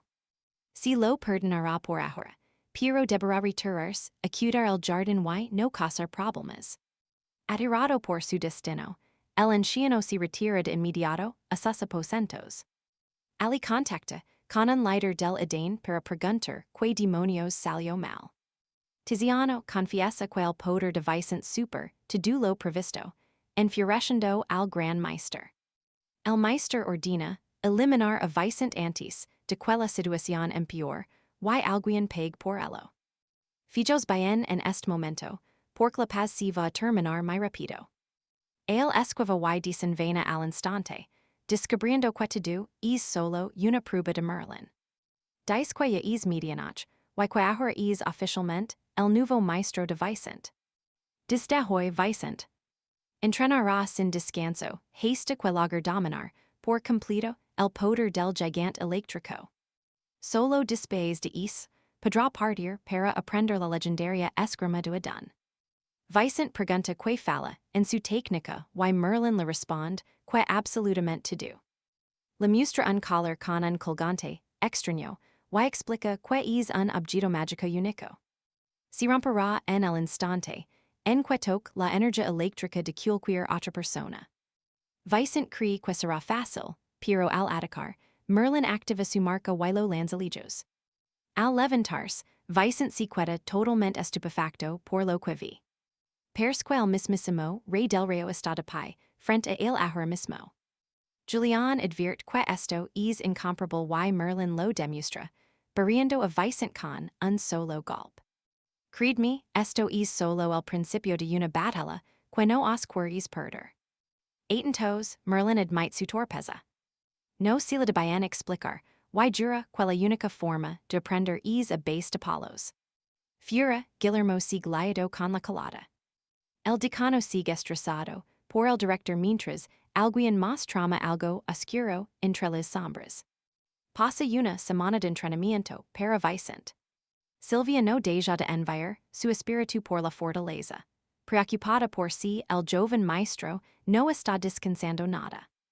Dentro de la cueva, Vicent progresa rápido y Merlin está impresionado por las estudios tácticas que usa contra él. Aun así, todavía le queda un larguísimo camino por delante. Vicent intenta contraatacar con sus rayos, pero la electricidad azul de Merlin es superior y lo empuja con pura presión. Merlin lo ataca de inmediato por detrás. Pero Vicent esquiva y se planta frente al colgante. Intenta agarrarlo, pero eso era justo lo que el caballero pelirrojo estaba esperando. Al instante, Merlin le ría un golpe con el mango de su arma. Merlin admite que se mueve mejor, aunque su gigante eléctrico sigue sin estar a la altura necesaria. Julián le aconseja beber mucha agua, pues no saben cuando podrán permitirse el siguiente descanso real. Vicent ha probado de todo, pero sus rayos no pueden con los de Merlin. Es como si ni siquiera estuvieran invocando el mismo tipo de poder. Julián se queja de que apenas sale agua de la botella, y eso le da una idea brillante a Vicent. Por fin comprende por qué su gigante eléctrico es tan débil. Siempre pensó que debía contener el rayo antes de soltarlo, pero la clave era hacer todo lo contrario. Tiene que dejar que toda esa energía estal de un solo golpe. Merlin se alegra, pero oye, que el entrenamiento no ha acabado todavía. Antes de aprender la esgrima real de Idunca, Vicent debe destruir ese colgante. Los dos vuelven a chocar en mitad de una tormenta de rayos. Merlin lanza una estacada, pero Vicent salta para golpear y el maestro lo detiene en seco. Una explosión eléctrica se condensa en una esfera y lanza a Vicent volando hacia atrás. Merlin nota que Vicent está empleando la técnica de resaderbis. En cuanto bien Chico, Vicent agarra su acero y lanza un tajo brutal. Merlin bloquea el golpe y lo asusta, diciendo que nos bien a resa y su inmenso poder. Distrosa el adacta vicent, obligandolo a poners en guardia total. De pronto, vicent si fija, en una cicatriz profunda de Merlin, que ninguna magipodria borar gemas. Vosotros y yo sabemos, que el miedo es mortal para un guerrero. Vicent dispara electricidad con su hoja y, mientras Merlin esquiva, aprove para arrebatar el colgante expuesto. Canaliza toda su energía, en el objeto y lo hace pedazos. Ambos con al suelo algo heridos. Al ver que apunto a su cicatriz, Merlin admite que el Chico tiene una experiencia increíble para tener 14 años. Dice que hyperbado y apud, aprender el estilo de espada de Idunca. Merlin confirma que va en serio y que este entrenamiento es vital para las pruebas que le esperan. Días después, sus amigos lo elogian por sobrevivir una semana entera encerrado en esa cueva, pero Silvia lo interrumpe de pronto. Silvia le entrega una misión. Sus amigos creen que es extraño, y que va dirigida específicamente a Vicent. Cuando pregunta por qué, Salvador explica que esos encargos suelen ser para cadets de rango siete. Julián señala la firma y secueta de piedra, al ver que viene de los ancianos de Idunca.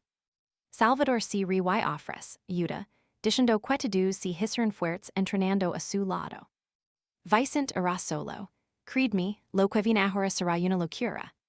Preparat, porque tú y yo veremos a Vicent ignorar, que solo es un suicidio. Vicent responde que precisamente, por eso debe enfrentarlo, sin ayuda de nadie. Los sabios del concilio fueron muy asados al dar este encargo, Hugh la trampa. El maestro Merlin sospecha, que solo intentan deshacerse de él para siempre. El rector ascient, y le advierte sobre lo arriesgado de partir sin escolta. Vicent corta el sermón, este es su propia guerra y debe salir de la trampa totalmente also. Sabe que hay una verdad oculta, en todo esto y debe hacerse más fuerte para revelarla entre tanta lucha. Con una sonrisa gélida, acepta el reto porque él también es un anica. Vargan suspira, al ver que el Chico ya ha tomado su decisión. Concede el permiso, pero le ordena, no olvidar su deber como joven cadete. Vicent part, hasha su misión en Tornica. Más tarde, el rector descansa y Vargana pers, para ver si está esquivando el trabajo. Ella dice que solo toma y pregunta quien mueve los hilos de Vicent. Aunque el concilio firme la orden, sospechan que el gran elduan es el culpable. Escuchan bien, porque aquí es donde las cosas se complican, alguien la lama entre el humo. Los guardias anuncian a un guerrero que exige ver a Vicent de inmediato. El extraño no retrocede y el duelo es inminente. Los soldados exigen su nombre. Un criado pide volver luego, pero el peligroso pelio insiste en hablar ahora mismo. Lanza en mano, toma posesión de combate y pregunta donde se esconde Vicent. Los guardias le gritan que se detenga. Pelio, camado, levanta su arma y activa la primera forma de la lanza. De repente, un látigo lo frena en seco, está atrapado y no puede moverse. El rector interviene, ha reconocido ese estilo de lucha tan característico. Lo ordena a Raimundo parar antes, de que esto sea un problema mayor. El criado lora preocupado por Raimundo, pero Vargan apers tras el y la jura, cuan solo movimiento le costará la cabeza. El serviente se queda mudo. Un mago de 5 kilos y una mujer con un látigo viviente. Comprende rapido que ellos son los señores que gobiernan esta fortaleza. El rector elogia su perspicacia y decide presentarse formalmente ante él. Raimundo duda de su rango, corta el látigo y se libera con facilidad. El rector se sorprende, pero con mucha emoción grita que quiere que el Chico se una a la fortaleza como cadete. Fíjense bien, porque tú y yo sabemos que lo simple suele esconder lo más peligroso. Vicent lega a Tornica. El objetivo es un simple trasco. Julián huele una emboscada mortal. Vicent explica que estos monstruos son débiles solos. Pero en grupo son letales y masacran a sus presas. Sin embargo, esta criatura merodia en absoluta soledad. Cri que fu disturado o que si volvió, tan fuerte que devoró a los suyos. Esa idea adora Julián, que empieza a planar para lo peor. Vicent le agrades, según sus calculos, la bestia debe estar muy cerca. Sub al teco del carruage, o de lanza unas mondas al conductor. El cochero avisa que el camino es largo, pero Vicent baja aquí y le ordena que salga del bosque de inmediato. El hombre no entiende nada y Vicent se esfuma, dejando solo rastro de hilo. Se detiene en la espesura y, con una muca, inicia la cacería. Activa la bendición del gigante eléctrico y ataca por la espalda con rayos. Y así termina esto, tú y yo acabamos de ver un poder que acabará to do. Entonces, Vincenzo acaba de encontrar a un monstruo gris envuelto en un hora púrpura. Queda impactado por su cuerpo colosal y las extrañas marcas que lo cubren. Julián sospecha que podría tratarse de una quimera. Sin poder medir su nivel, Vincenzo avanza con muchísima cautela. De pronto, siente alguien más y team que hay un asesino cerca. Esquiva una lanza y aparece Adrián, saludando alegre por haberlo encontrado al fin. Le explica que ha venido solo para deshacer a Vincenzo. Confuso, Vincenzo se pregunta quién es tipo con insignia de rango, nueve que ha pasado desapercibido. De repente, el trasgo embiste a Vincenzo, pilándolo totalmente por sorpresa. Su rugido destroza un árbol, pero él logra saltar a tiempo. Fijaos bien aquí, porque Adrián pregunta que es eso y Vincenzo lo advierte del peligro. El monstruo carga contra Adrián, lanzando un puñetazo, pero su lanza vuela hacia él y golpea al trasgo. Adrián dice que no conoce la historia, pero que él mismo tumbará a esa bestia. Mientras, la directora suspira aliviada por haberse librado de los problemas por el momento.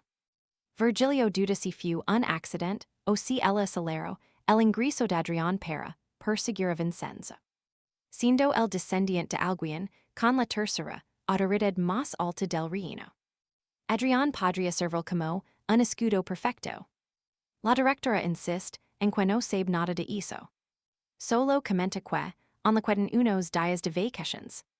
En la pelea, el trasgo ataca, pero Adrián sonríe y lo corta con su lanza, estrelándolo contra el suelo. El monstruo mira hacia arriba, y ve Adrián como una sombra con su lanza bajo el sol.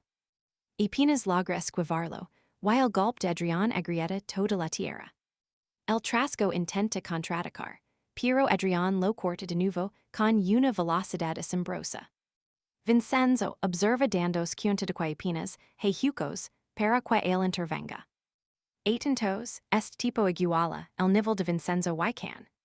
El trasgo empieza a temer mientras Adrián revela su don especial, la lanza que lo atraviesa todo. El monstruo grita de puro terror mientras su brazo es arrancado en un instante. Vincenzo y Julián quedan atonidos, cuando ven que el brazo empieza a regenerarse. Adrián palides ante el trasgo, que ahora tiene el aspecto de un auténtico demonio. El monstruo aparece tras Adrián y parece reconocerlo por sus escamas. Vincenzo corre a ayudar y, de repente, el monstruo queda completamente inmovilizado. Adrián reconoce los cables mientras una voz le regaña por escapar de nuevo sin avisar. Sergio revela su identidad. Adrián le da las gracias, pero el monstruo furioso se libera. Vincenzo nota que la restricción ha sido destruida. Entonces el monstruo crea un celo mágico y todos se impactan al verlo usar magia. La criatura se teletransporta y una figura misteriosa habla con un anciano sobre un problema. Julián no cree que un trasgo se teletransport. Vincenzo pregunta quiénes son estos recién legados. Se presentan como el joven señor y el mayordomo de la ilustre familia Vartigan. Adrián dice que es cadit, desde hoy que la directora lo ordeno buscar a Vincenzo. Julián reacciona, al apellido y Vincenzo pregunta si son gente importante. Julián explica quiénes son ellos. Son una de las familias marshals más famosas por su lanza. Eso explica por qué Adrián es malditamente fuerte. El patriarca solo tiene un hijo, Adrián es el único heredero. Nos quedamos pensando porque es importante heredero, está ahora en la academia. Escuchen bien, nadie se atrevería a poner hundido encima al heredero de la casa Vartigan.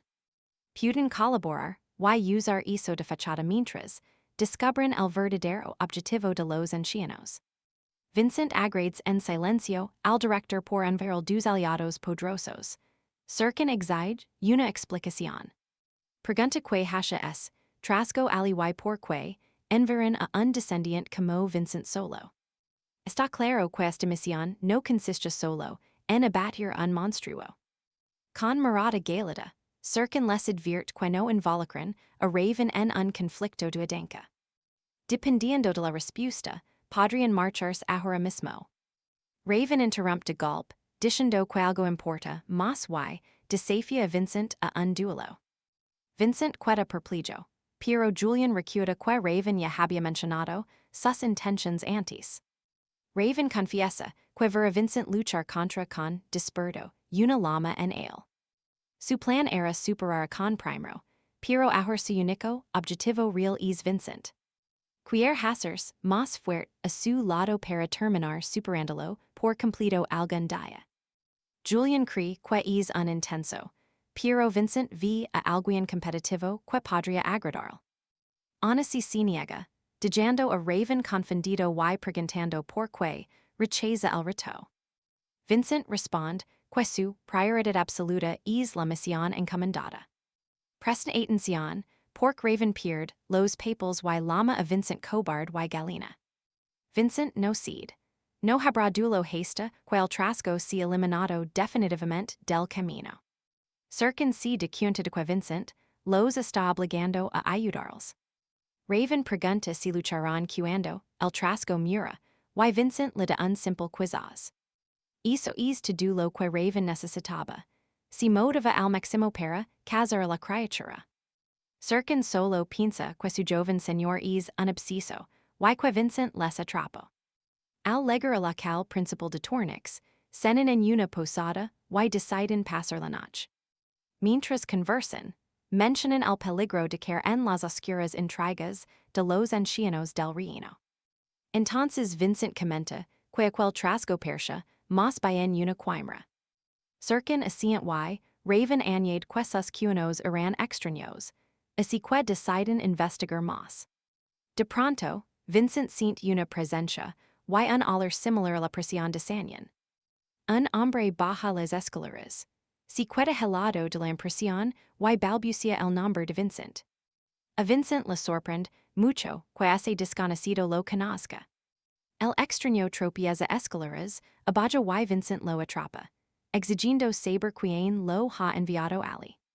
De repente, rojo brota del pecho, del hombre y el pánico se apodera del lugar. Vincent ve que el flujo de maná se descontrola totalmente y pregunta qué está pasando. Miran bien esto, Vincent grita que el hombre va a explotar pero los demás no sienten nada.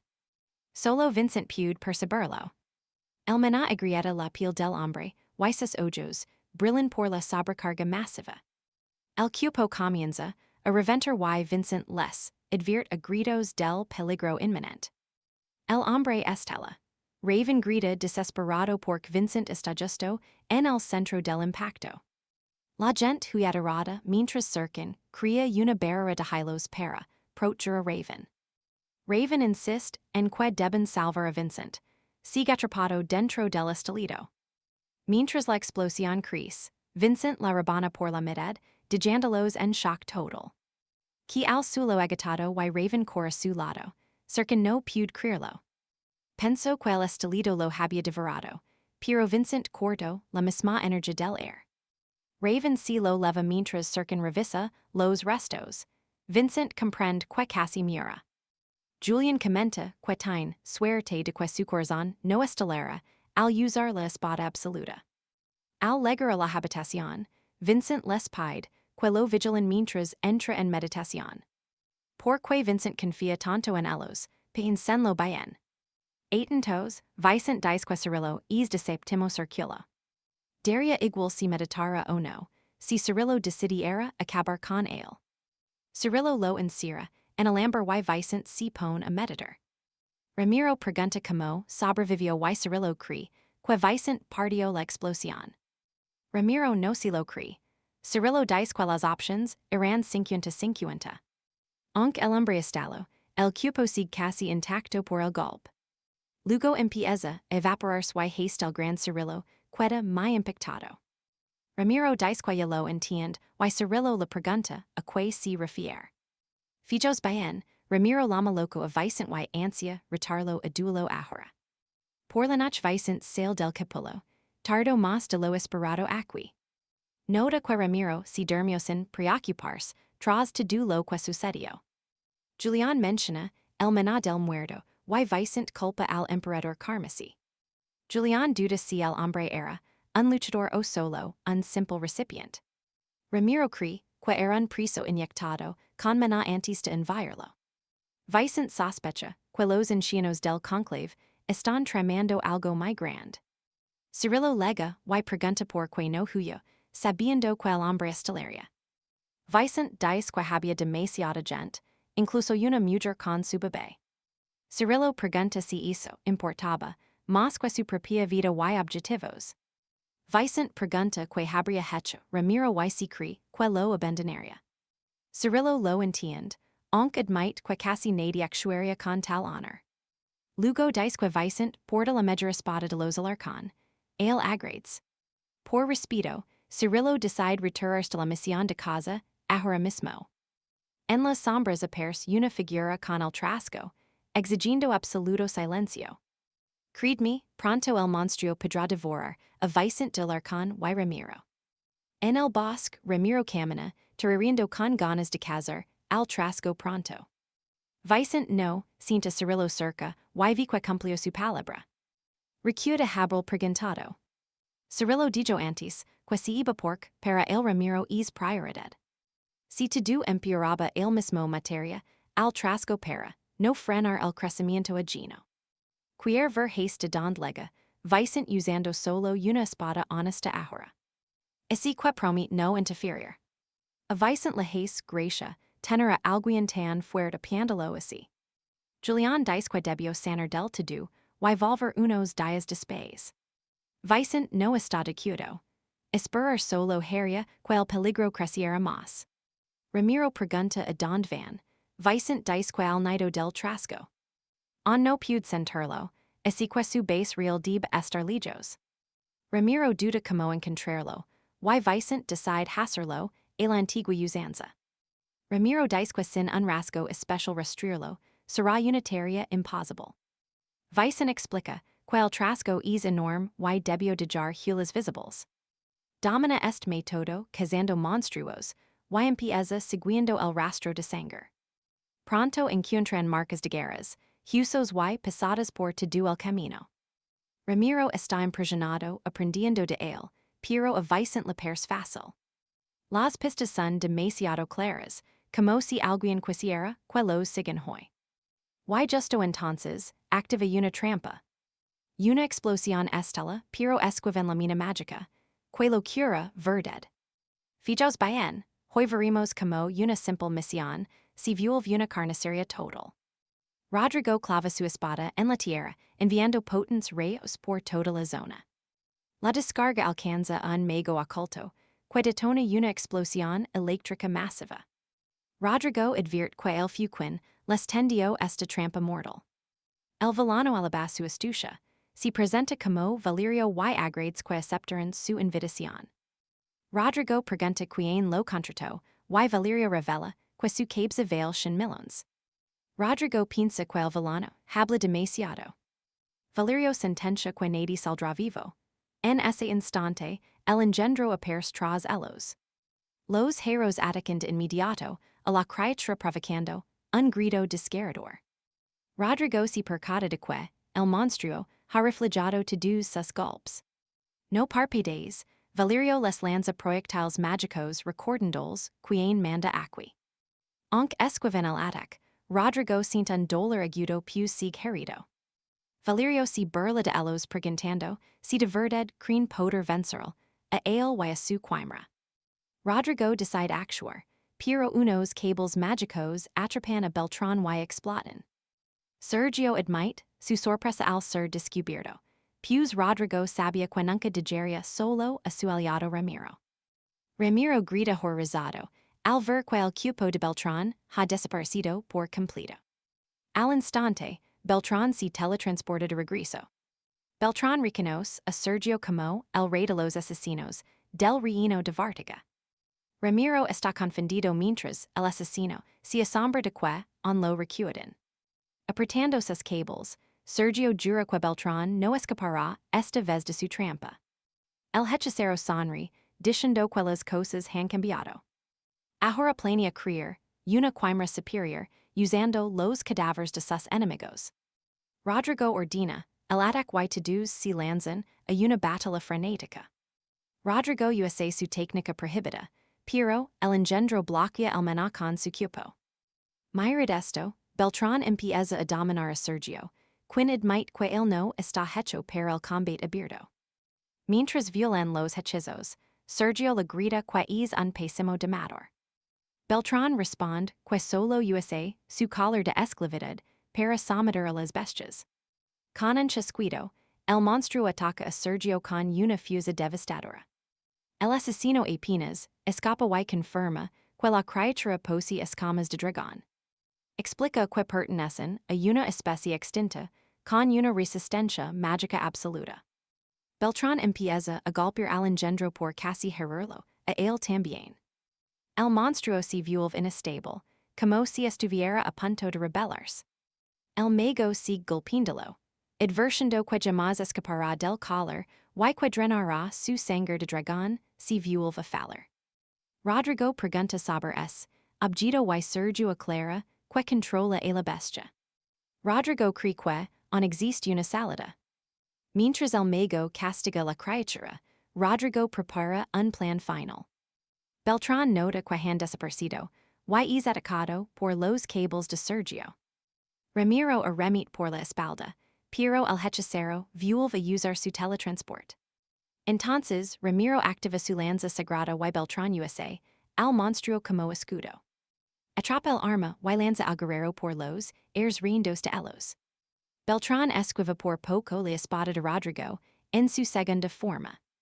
En ese momento, comprende que él era el objetivo real del ataque. A pesar de la técnica, el corte apenas logra rozar su cuerpo. El mago recon militia, y ordena a su quimera que los aniquile. Increíble, el monstruo se rebela y ataca su propio amo. Preparaos, amigos. Victor revela que el objetivo no era Beltran, sino su collar. La bestia carga y Beltran levanta una barrera mágica, pero las escamas de dragón la destrozan. Al final, su propia criatura lo aniquila. Julián dice que ese domador no confiaba en su bestia. Victor sentencia que ni siquiera merece ser llamado un auténtico domador. Uno real comparte dolor y alegría, pero Beltran solo usaba la fusa bruta. Las escamas empiezan a derretirse. Tristan explica que esta quimera nunca fue estable. La magia solo servía de pegamento para forzar esa unión imposible. Victor decide terminar el trabajo y saca las palas para esa monstruosidad. Se marcha con las cabezas en sacos. Cuvo celebra que su primera misión fue un éxito. Victor responde que este encargo venía de los ancianos, vindo todo lo ocurrido. Responderá usando el poder del lineage, porque ahora tiene pruebas irrefutables. Tristan pregunta que pruebas.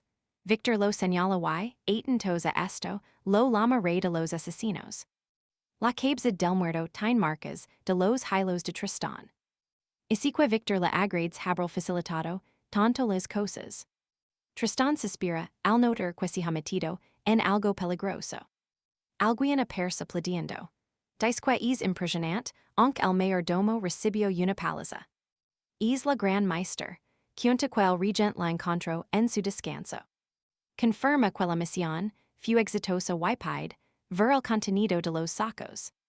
Victor se los muestra y la pregunta si reconoce lo que hay dentro. Bromea diciendo que no sabe nada, pero acepta usar la autoridad del lineage. Dice que algo huele mal aquí. Victor pregunta a que se refiere, lo vez igual vosotros.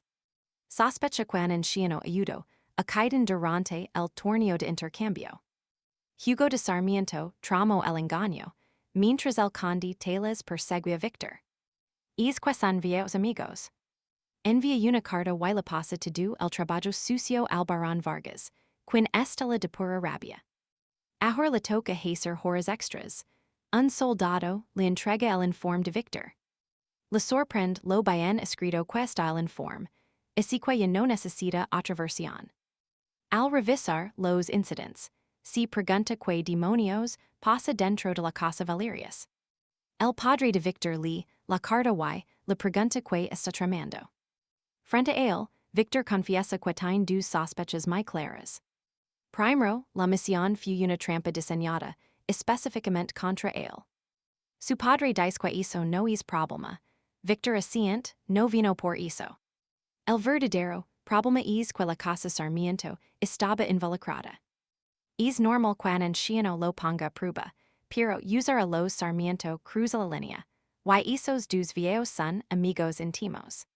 Su padre le pregunta por el segundo punto.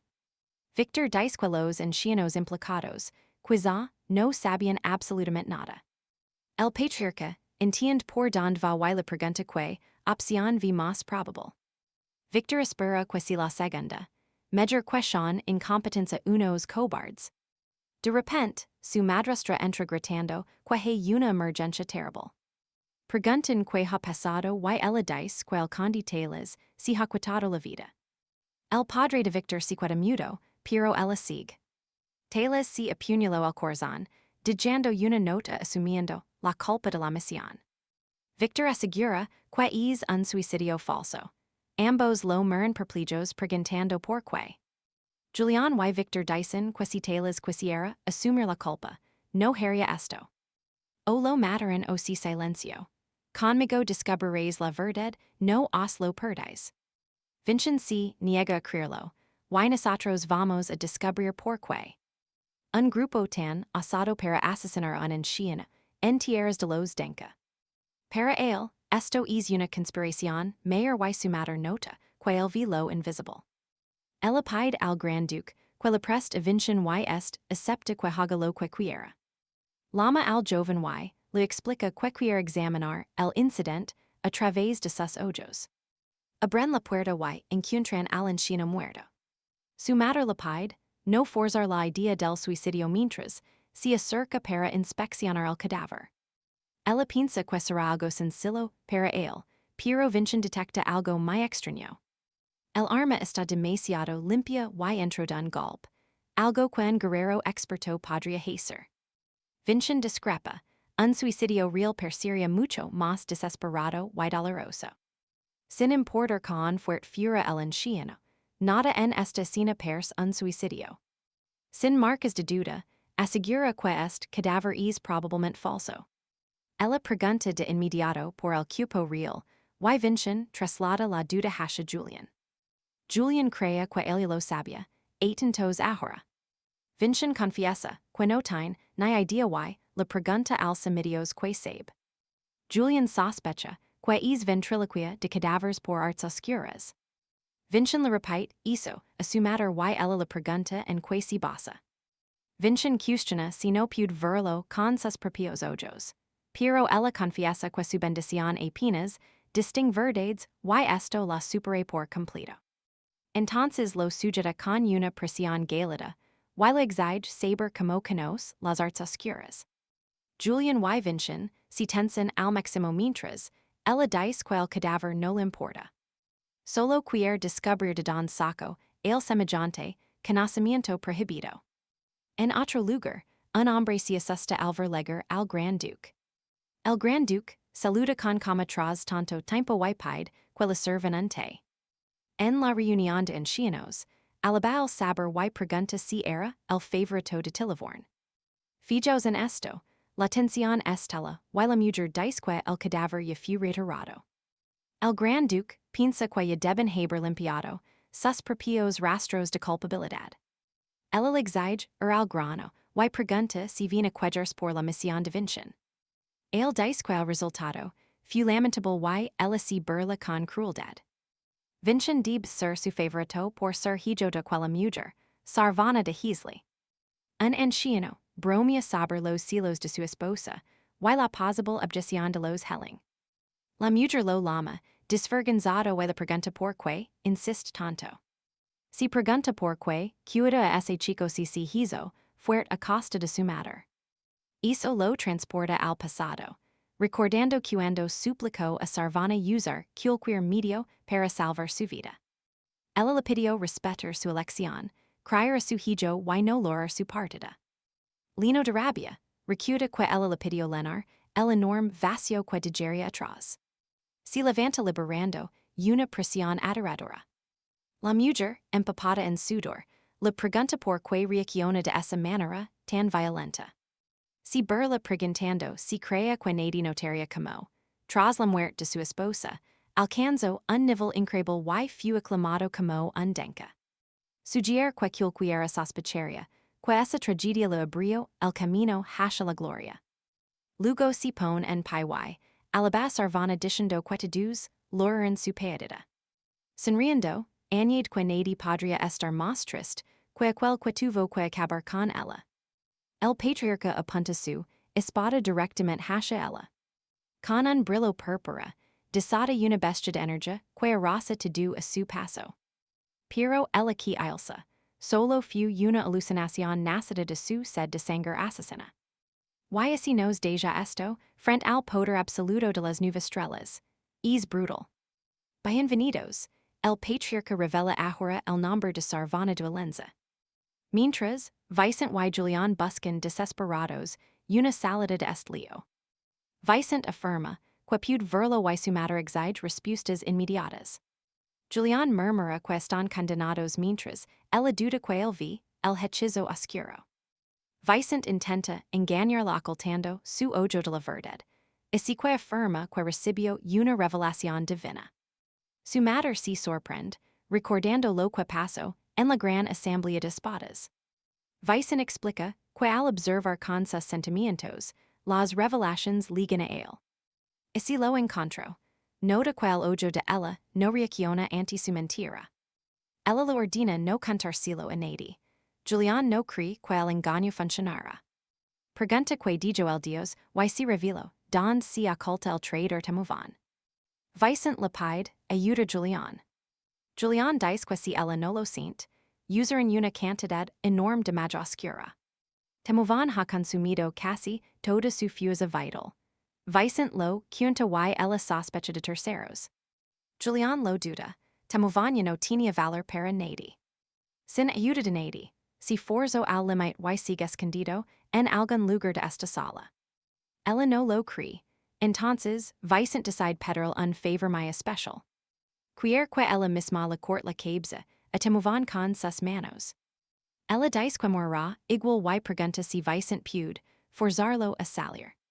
Él lo atraerá y ella solo tiene que bloquear el ataque del viejo caballero. Su madre acepta el rito, Vicent clava su espada contra el suelo. Rayos recorren toda la habitación desde su impacto directo hacia el cadáver. Entonces, Temuvan se revela mientras lanza un ataque desesperado contra ellos. Pero su madre detiene el golpe con dos dedos y destroza su acero. Al caer, ella lo desprecia lamándolo, pero fiel de semiano. Usando el poder del emperador Carmesí, Temuvan gaim que habría escapado si no fuera por ella. De verdad te crees eso. El tajo de Vicent corta el culo del anciano, cree que termino. Pero de pronto Vicent colapsa, su madre grita mientras él sufre. Que pasó, Vicent dice que empezó tras la espada absoluta, fijos bien. Vi una de sus uñas defensores. Julián se adera, pero Vicent y se esperaba algo así. El exoesqueleto celestial se está distrayendo. Su madre busca un clérigo mientras Vicent sabe que esto debería tardar años. Julián no se sorprende. Vicent forzó su cuerpo para vencer a enemigos superiores. Tras usar ese poder prohibido repetidamente, el contragolpe era algo inevitable. Vicent team haber falado de nuevo en esta vida, pero Julián lo niega. Mariposas purpuras lo rodean.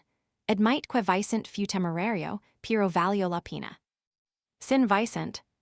Nada de esto seria posible y nadie habría visto, su verdadero valor real. Julian usará su poder divino para mantener unido el exoesquilio celestial.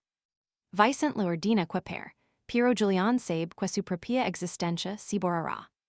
Sonriendo, le pide que busque salvars antes de que él desaparezca para siempre. Vicent grita su nombre mientras Julian se desvanece entre mariposas de luz. Atrapa una mariposa de maná, y jura encontrar una solución pronto. Entonces el padre Dalan abre la puerta. Lejos, Syria está en una reunión. El director y Raven esperan, no os perdáis lo que viene. Preparos, porque hoy vamos a ver como una rivalidad antigua estela, en el peor momento posible. Dice que el informe de Vicent le preocupaba, y pregunta como se encuentra el joven noble. Ella responde, que está bien y que ahora mismo debería estar descansando con su padre. Sirio abandona la sala quejendos, de que la reunión ha durado demasiado. Mientras ella lo felicita, nota que Sirio y Merlin se están lanzando miradas asesinas. La directora les pregunta si se conocen. Sirio dice que el fue quien le grabó esa cicatriz a Merlin. Merlin desenvaina, al instante y Sirio se prepara mientras la directora intenta detener la pelea. Atentos a esto, porque la sala de nuestro protagonista es mucho más crítica de lo que parece. Explica que aunque parezca sano por fuera, por dentro su cuerpo es un auténtico desastre. Vicent menciona que podría haber una solución y pregunta por el exoesquilio celestial. Dice que no le queda mucho tiempo y busca desesperadamente una forma de restaurarlo. Dalan confiesa que es la primera vez que hablar de algo semejante.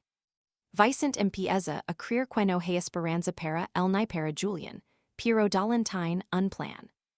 Debe aprender a usar el poder, divino y Vicent pregunta si tendrá que hacer smonge.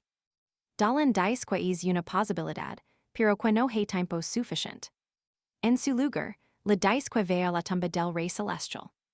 Aquel rey fundó el templo y escondió en su interior un objeto de poder legendario, el Grail. Vicent le pregunta si de verdad espera que persiga un simple mito. Pero Dalan afirma que no es un mito, pues un caballero consiguió su fuerza de ese modo. Cuando Vicent pregunta por su identidad, Dalan revela que fue Island Dinka, su propio antepasado. Seguro que pensabais que si iban a matar, pero volvamos con la tensión de los maestros. Merlin comenta que no se vean las caras desde aquella batalla legendaria. Sirio explica que por aquel entonces era un mercenario y se cruzaron varias veces. Merlin levanta su acero y jura que este encuentro terminara igual que los anteriores. Sirio carga con una sonrisa burlona, mientras Raven intenta detenerlo a gritos.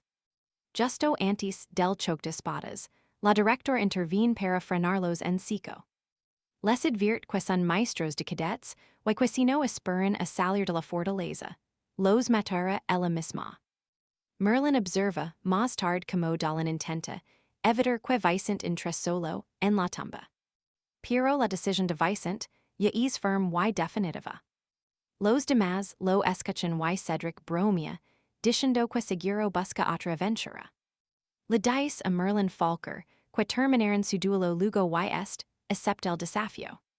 Tras marcharse, la directora se sorprende al saber que su nombre de guerrero es Falker. Cerca de la tumba, Dalan vuelve a dudar de si Vicent planea entrar de verdad. Vicent deja claro que no ha viajado tanto para rendirse en el último momento. Siente una presión enorme, pero sabe que no puede retrasarse más por el bien de Julian.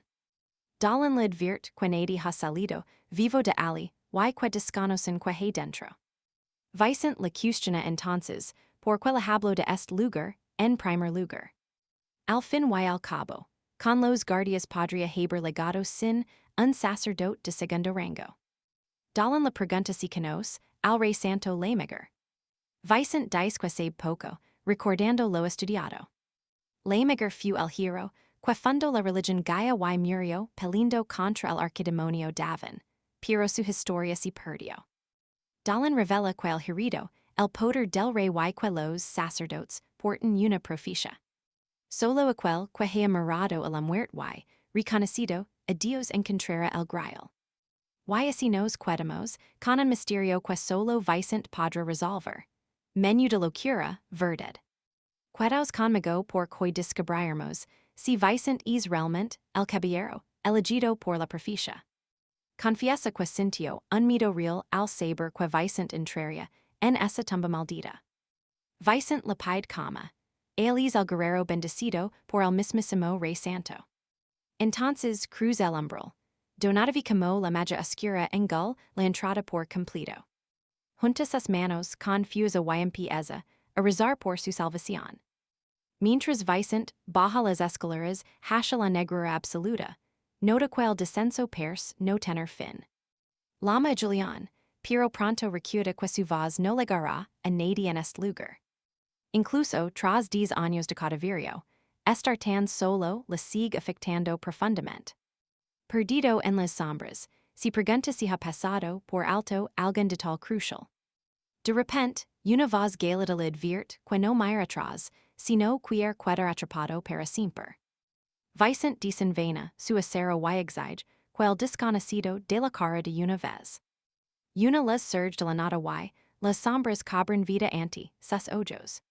Toman la forma de asesinos del clan, Sombrio y su líder, Melcher, dice que lo estaba esperando. Rodado por todas partes, Vicent no alcanza a comprender que está ocurriendo realmente. Melcher le ordena superar la prueba de Semán para poder enfrentarse a la verdad oculta. Leven 500 años, esperando por ese deseo, y ahora él debe liberarlos, demostrando su valía. Vicent pregunta cómo lograrlo. Melcher responde que solo su maestría con la espada podrá salvarlos.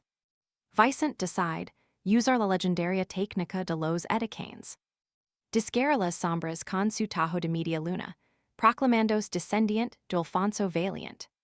Pero Melcher la replica con frialdad que hizo no es prueba suficient de su lineage.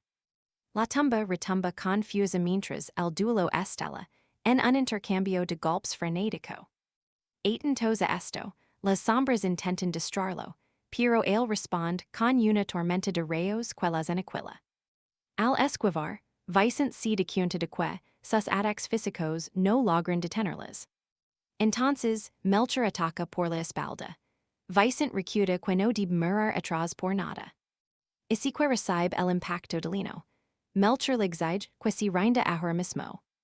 Le asegura con desprecio que él no es el hombre de la proficia. Soportando el dolor, Vicent se pregunta si Alfonso realmente quería que terminara en este lugar. Sé lo que pensáis, si Julián estuviera aquí sabría que hacer, pero Vicent está solo ante el peligro. Fura mientras Donato reza, alguien lega gritando a los guardias que se apartan del camino. Donato reconoce esa voz al instante. Dentro, la sangre de Vicent gotea sobre el frío suelo. Melcher revela que son guardians del rey Sol y el rey Santo con un poder absoluto. Esperaban ser liberados, pero si no puede vencerlos, solo será un intruso más ejecutado. No es el buscador de la verdad, ni aquel que venció a la muerte. Vicent comprende que hay dos proficias, y Melcher sentencia que no encaja en ninguna de ellas. Cuando el espectro se lanza a rematarlo, un estalido de maná rojo broda de Vicent. Vicent se libera con furia. Melcher reconoce ese poder como el maná prohibido de Semán. Está utilizando la fuerza oculta del antiguo imperio carmesí. Vicent desata la forma final del canto escarlata y lo corta todo con la luna lina de sangre. Entonces se da cuenta de que se presentó de la manera equivocada ante ellos. Debió decir que era Davin, el hombre que atravesó la muerte para estar de pie aquí. Según la proficia, ahora deben entregar el santo graal sin más dilación. Melcher se siente aliviado al ser libre por fin, y las sombras se desvanecen. Una puerta colosal aparece ante Vicent. Entra en la tumba preguntándose si el graal aguarda dentro. El sarcófago se abre revelando al rey santo, quien dice que el encargo de Alfonso se ha cumplido. Creedme cuando, os digo que esto solo, es el principio de una leyenda, que nos dejará sin aliento. Acompañadme, porque vincen de partir ahora hacia su próxima misión. El Graal, según explica, lo guiará directamente hasta el místico fruto celestial. Agrades a vincen por cumplir, su palabra a slan yc disvaints mientras el joven le rind honors. De repente, todo comienza a colapsar y vincen se pregunta si es su siguiente desafío. Es en ese preciso instante cuando nota ser falker justo tras él. Fura, dalen sigue esperando mientras la directora, dice que leven demasiado tiempo ahí dentro. Ella revela que la proficia a su familia con la de Merlin y un heredero quebel. No entiende por qué está involucrado, pero el destino se está cumpliendo ante sus ojos. Team por Merlin, puis si vincen es el buscador, pude quel mago no regres vivo. Vincen recuerda que falker era el apellido original de la familia de Islan. Resulta muy extraño que ese lineage persistiera después de haber sido abandonado. Entonces le pregunta directamente que fue lo que les ocurrió a los falker. Merlin explica que ciertas familias nobles guardan una misión dejada por el primer gran patriarca. Prestad atención, porque un falker debe sacrificarse en la tumba por el agic que lo recued. Vincen queda totalmente impactado por eso. Una roca que saber él, pero Merlin la corta en pedazos al instante. Dice que la tumba resistió 500 años, pero ahora está a punto de caer. Solo queda una salida, destruir el pilar maestro y dejar que el derrumbe abran escape. Vincen rechaza el plan buscando otra opción, pero Merlin invoca al gigante del rayo, aceptando su destino. Vincen le advierte que morirá.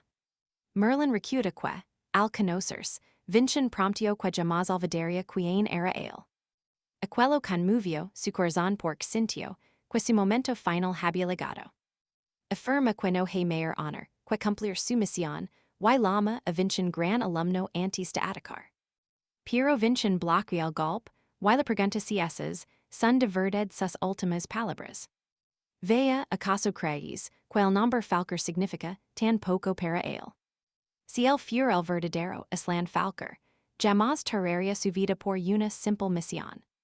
Islan era un niño noble que largo por el injusto dolor que Davin sufrió.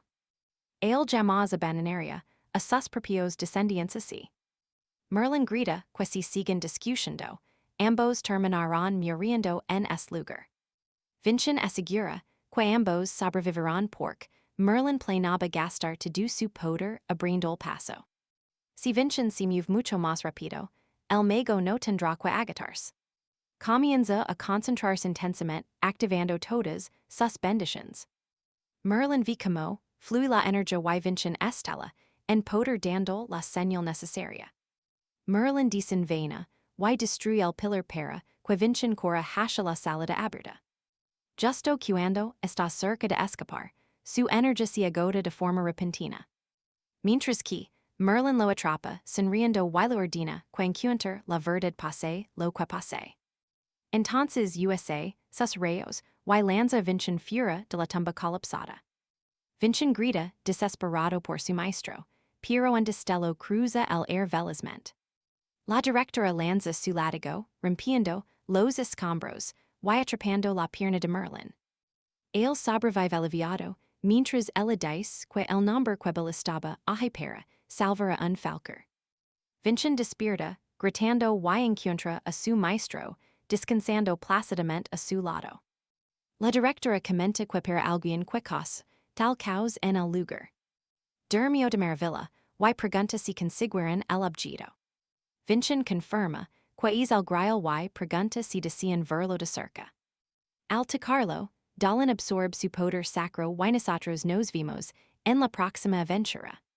Presten atención, vamos a descubrir si cales otorga un poder realmente divino a Vicente.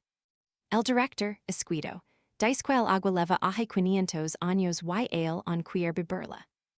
Pero al dar el primer sorbo, una energía sagrada inunda todo su cuerpo. Surge una mariposa violeta y de repente, Julián se materializa frente a él. Pregunta que paso, y si logro restaurar el exoesqueleto de combate con éxito. Vicent afirma que recupero el poder de Julián y ahorratine, energia para estabilizar su armadura. Julián pregunta por el lugar y Vicent confiesa que la tumba se ha derrumbado.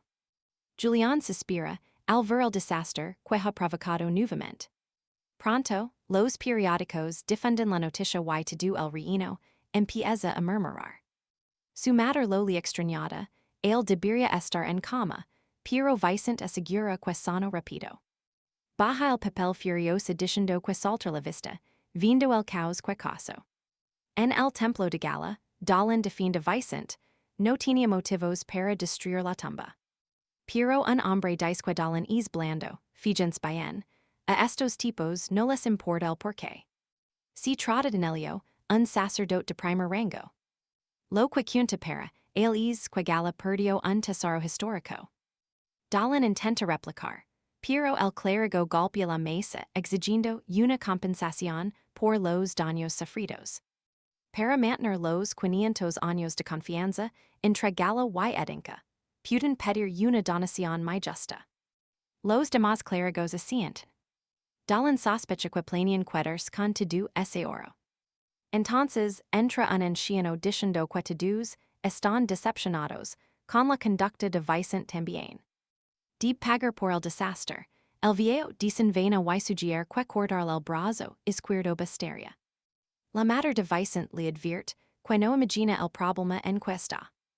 Ha aniquilado un sitio sagrado protegido por Gala durante siglos. Gala y Edinca son aliados desde la guerra contra los arquemios. Si el pacto se rompe, será catastrófico. Sabe que enviarán emisarios con conditions abusivas para mantener la alianza entre sus casas nobles. Vicent responde que, si lo sabe todo, puede ahorrarse en forma oficial. Ella pregunta si hay algún detalle inusual que deba conocer ahora. El lama rosa, quintri un car o cubierto y revela el auténtico santo grial. Su madre piensa que solo es una copa común. Dice que Gala pedirá beneficios sin importar lo valioso que si ese objeto. No se preocupe, usted y yo sabemos que le darán las gracias por esto. Ella pide explications y ella aclara que a ellos no les importa la tumba. Era un sitio abandonado, con apenas dos guardias donde cualquier sacerdote dejaba entrar a cualquiera. Incluso habían dejado de investigar sus secretos. Si fuera vital, seguirían estudiando su interior a pesar de los grandes peligros. Era un lugar inservible. Ella suspira decepcionada al ver cómo intenta justificar su error. Sabiendo de lo que son capaces sus ojos, él on se atreve mental. Rosa se pone nerviosa cuando la habilidad se activa. Con un hora aterradora, su madre le ordena que confise lo que está ocultando. Vicent admite que no puede engañarlo y le pide que observe algo increíble. Ambos quedan atónitos al ver una esfera que parece haber salido del santo grial. Ella duda de su autenticidad, pero Rosa afirma que es demasiado antigua. Con esto cambiarán las tornas, días después, los clérigos ligan al palacio. Nelio jura que el Chico pegará y se burla de Dalin por creer en el Rey Santo. Y así termina el encuentro, créanme, lo que viene ahora será una auténtica locura. Quedaos conmigo, vamos a descubrir si la ambición del clérigo termina por destruir a todos los presentes. El anciano pregunta si lo dicho por la gran duquesa es realmente la pura verdad. Ella asiente agradecida por permitir que el joven Victor participe en esta asamblea real. Si Victor falla, ella misma lo matará. El sabio vi que confía plenamente en él. Hablar es inútil. El anciano prefiere ver como actúa el joven en el momento clave. La duquesa les recibe, avisando que esta reunión será largo y muy tensa para todos. Y sentados, el clérigo lamenta profundamente lo ocurrido, y exige una respuesta oficial ante todos los sabios. El sabio sonríe, creyendo que el templo de la Madre Tierra podrá prisionar al concilio. Pero de repente, nota que Victor se está riendo. Lo señala, gritando y pregunta que la hace gracia si la culpa es suya. Victor si levanta rindo y confirma que, precisamente, ese es el punto clave. Beltrán ignoro la dama de historia, en toda esta absurda discusión. Todos calen y el cura estela. Si Victor no se limpia, pagará con su vida. Victor acepta el reto y anuncia que el juicio empieza ahora mismo. Si presenta ante todos, y ulza el cristal del rey sagrado revelando sus impactantes palabras finales ante todos. El clérigo no puede creerlo. Victor anuncia que la verdadera reunión comienza justo ahora. Lejos de allí, un hombre pregunta a una joven por el taller del maestro Rodrigo. Ella ofrece servicios, pero descubre que el chico es en realidad un periodista. Solo busca saber si Rodrigo forjó de verdad la legendaria espada lodo de fuego. Harda le ordena marchar porque solo entorpe su duro trabajo en la forja real. Rodrigo regaña a Jaimna por espantar clients, advertindo que se quedarán sin una sola monda muy pronto. Ella se defiende y el reportero se emociona al ver al gran maestro enano. Frente al musculoso enano, el chico suplica desesperadamente por una entrevista para su diario. Fijaos, Rodrigo culpa a Victor del caos mientras el periodista no deja de suplicar nada. Aun así, gracias a Victor, todos vuelven a llamar a Rodrigo un maestro forjador. Pero el joven nunca regresó, ni envió noticias, tras partir con aquel cristal de transmisión. Volvemos ahora mismo al juicio. Impacto total al war, que la tumba se derrumbó porque su misión sagrada ya se había cumplido. Ni el propio Victor esperaba que el cristal revelara una verdad tan cruda hoy. El cura grita que el mensaje es falso, pero los sabios replican que el maná no miente nunca.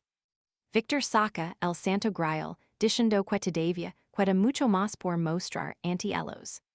El anciano queda mudo, pero el clérigo se burla despreciando la vieja copa de plata. Duda seriamente que este objeto antiguo si realmente el cáliz sagrado de las leyendas. Victor revela que el mago Arnaldo del Dragón Dorado juró por su vida que es real. El cura tiembla y Diego añade que él también lo vaya, apostando su propia cabeza. El clérigo enfurece porque Diego, uno de los suyos, se ha puesto del lado enemigo. Entonces la gran duquesa ofrece al duque de Alva una apuesta muy seria. Como mater deb responder por su hijo y apuesta su brazo, derecho a que Victor no miente. El anciano empieza a temblar y le pide que apuesta medir su brazo izquierdo. Sabe que no puede retroceder y termina apostando su propia extremidad en ese mismo duelo. Victor recuerda a todos que su vida ya estaba en riesgo desde que cruzó la puerta. Se encara con el clérigo señalando que es el único que no ha apostado nada. Y si que le exige ofrecer algo igual de valioso, que las vidas que he expuestas. Presionado por todos, el cura se convence de que el grial es falso y apuesta su existencia. Sus seguidores le imitan apostando sus vidas, menú de locura de final. Vicente lo ordena a Damián que comience. Preparaos porque cuando Damián toca el grial, su poder deja todos mudos. Queda probado que el grial absorbe energía divina y la vuelve agua bendita. Vicente pregunta al sacerdote si admitirá ya que el grial es auténtico. El hombre se queda helado y cala, pero otro clérigo a su lado brama que no lo aceptará jamás, le mandalo truco. Pero antes de terminar zas, su cabeza sale volando d'un tajo. El clérigo ve la sangre salpicar, y comprende que su propia cabeza se desprende junto a la de los demás.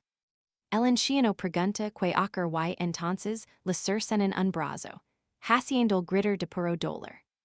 Doña Leonor, la matriarca del arcán, proclama que el honor de su hijo ha sido restaurado. Todos se quedan paralizados del susto. Vicente, que no vaya el ataque, mira la mujer conocida como la gigante del arcán. El salón enmudece cuando Vicente pide la palabra y dice que quiere mantenerlos a todos con vida.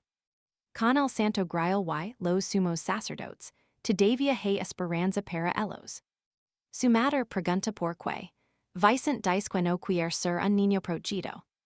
Quiere demostrar su propio honor, Elisi lo permite al final. Vicent ordina a Damian actuar, y est manda todos que ayuden de inmediato. Los presents comienzan a verter todo su poder dentro del grille. Julian comenta que todo va según el plan, y espera ver el siguiente movimiento.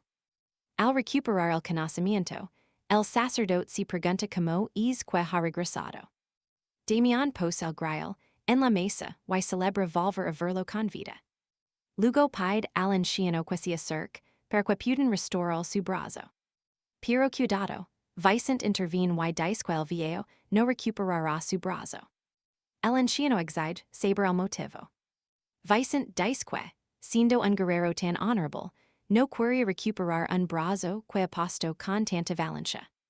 De lo contrario, su honor valdría nada. Furioso y quejendos, el anciano admite que el brazo perdido prueba que Vicent decía la verdad. Vicent se mofa diciendo ser tan bravo algún día. Entre gemidos, el viejo jura que lo pegará. La matriarca pregunta al clérigo si está todo arreglado. Temblando, él admite la inocencia de Vicent y retira toda petición de compensación alguna. Intenta huir rápido con los suyos para no perder nada más en aquel lugar maldito. Pero Vicent los detiene alegando que, on hay asuntos pendientes. Muestra el cristal explicando que el emperador dio esta misión al rey santo. Aun así, el templo lo ignora y dijo el problema sin resolver. Vicent, por su parte, explora la tumba y si gana la gratitud real. Así que, como descendientes del rey, deberían tener algo importante que decir ahora. El sacerdote le agrade su labor, en la tumba y se inclina ante todos.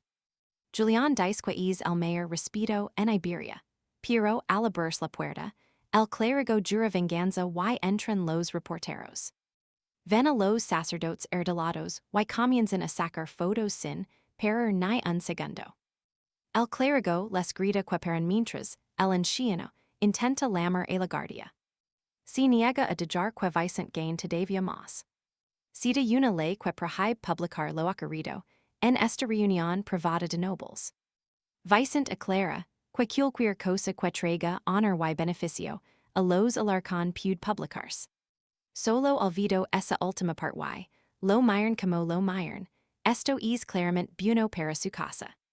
Días después, por la noticia de que grandes figuras se humiliaron ante un joven. El templo intento ganar y fracaso, brutal verdad.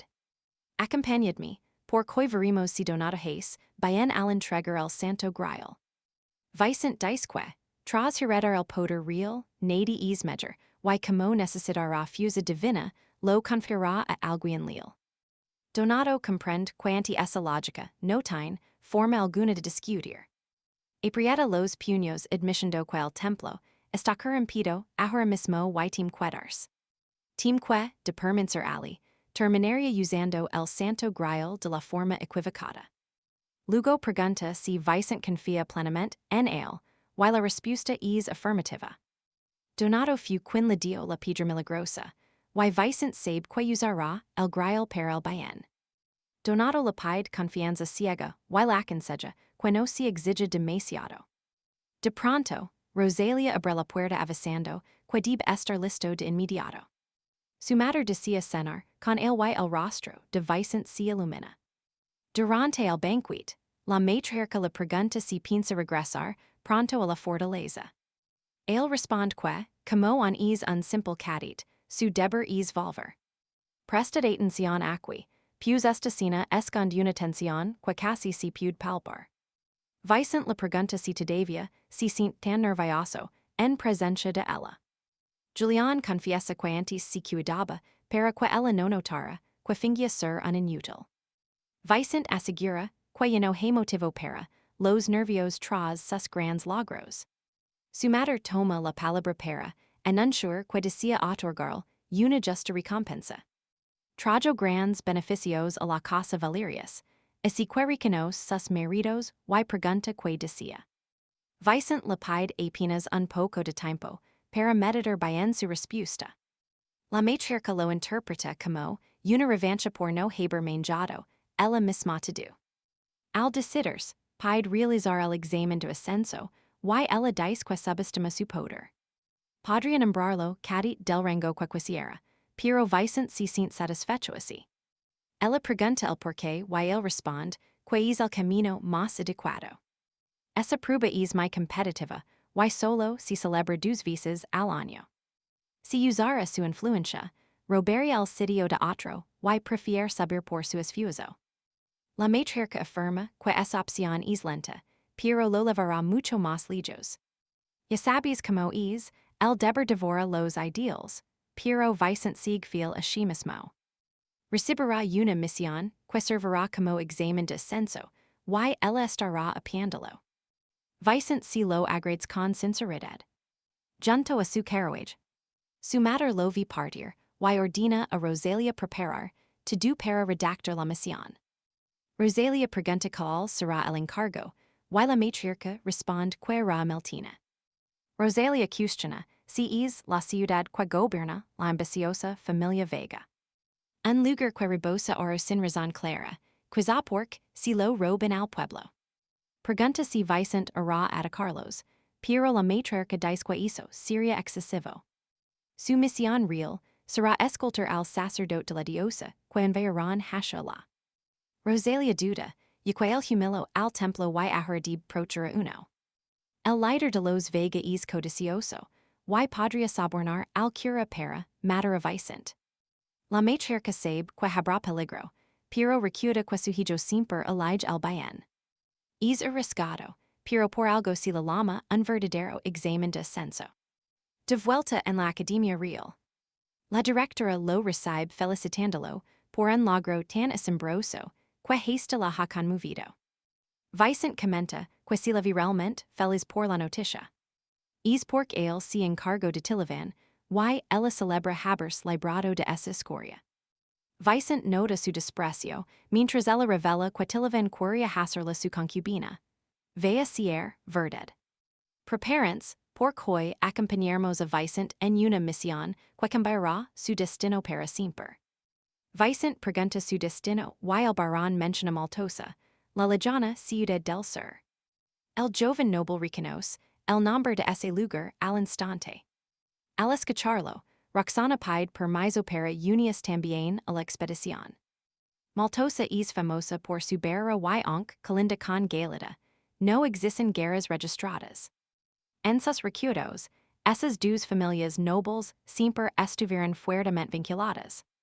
Como Galata es el hogar de su madre, esto favor sus propios planes. Roxana sigue soltando datos y Vicent nota su gran pasión por la historia. Ella se enrolla avergonzada y admite que su sueño es ser historiadora. Él apenas reacciona, así que ella pregunta si le suena algo extraño. Responde que es un gran sueño, pero cuestiona por qué eligió la academia. Ella explica que la historia no de dinero y saber pelear es vital. Además, añade que podría ser de gran utilidad en este viaje. Entonces los demás irrumpen, todos están decididos a unirse a la gran misión. Vicent acepta, levarlos a todos y Julián celebra, diciendo que ahora tienen grandes refusos. Ojo aquí, Vicent vi la verdad tras la legada de sus aliados. Julián queda confundido, pero Vicent le pide que mire bien sus ojos. Realmente quieren apiarlo. Con eso resultó, solo falta una persona más por convencer. Raimundo se emociona cuando Vicent le promete un duelo si un al equipo. Sellen el pacto con una apretón y, por supuesto, su salvador Sir Cornelio vendrá también. Julián comenta que Vicent es más astuto, quizás gracias a su propia influencia. Raimundo menciona entonces que Sir Cornelio tiene algo importante que decirle a Vicent. Más tarde en el bosque, Vicent es detenido por una red de incontables hilos. Pregunta el significado de esto, y Sir Cornelio se disculpa por el susto. El joven menciona su mano en la espada, y el caballero cuestiona su cama. Vicent dice que no siente instinto asesino, así que no hay necesidad de luchar. Eso sorprende a Sir Cornelio, quien queda impresionado por el temple de Vicent. Explica que es una barra que protege tanto el interior como el exterior. Julian lo lama, el territorio del rey sanguinario, y Vicente, si lo repite al caballero. Es ideal para asesinos, y charlas privadas. Vicente pregunta por el motivo real. Myron con atención, casi nadie logró escapar, jamás de esta técnica mortal.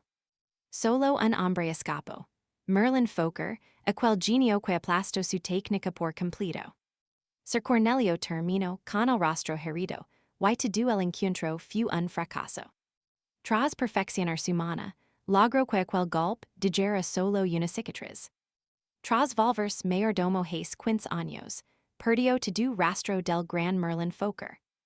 Esto impactó a los jóvenes, quienes preguntan su verdadera edad por curiosidad. Dice tener la edad del padre de Vicente y revela su rostro marcado. Julián alucina con la técnica de reversión, que engañó a tantos enemigos del reino. El caballero pregunta si Vicente entiende por qué decidió mostrar su verdad. El joven admite que sigue sin comprender nada de esta extraña conversación. Sir Cornelio empieza con una razón. Vicente salvo a Raimundo de aquella explosión. Segundo, espera que sea digno de compartir el sueño de su joven protegido. Entonces recuerda a Raimundo esforzándose, al límite, en un entrenamiento muy brutal. Sir Cornelio pidió que parara por el frío, pero Raimundo ya había perdido 2 veces. Y si termina esto, pero créanme, ustedes y yo apenas vimos el comienzo. En ambas ocasiones, solo pudo ser testigo impotente. Aprieta su lanza, jurando que tener un rival superior es algo fascinante. Atentos, porque Ramiro Ahuratain, a Vicente como su única y gran meta. Rodrigo agrades que Vicente prisione a Ramiro, exigiendo que se haga más fuerte por el bien de su pupilo.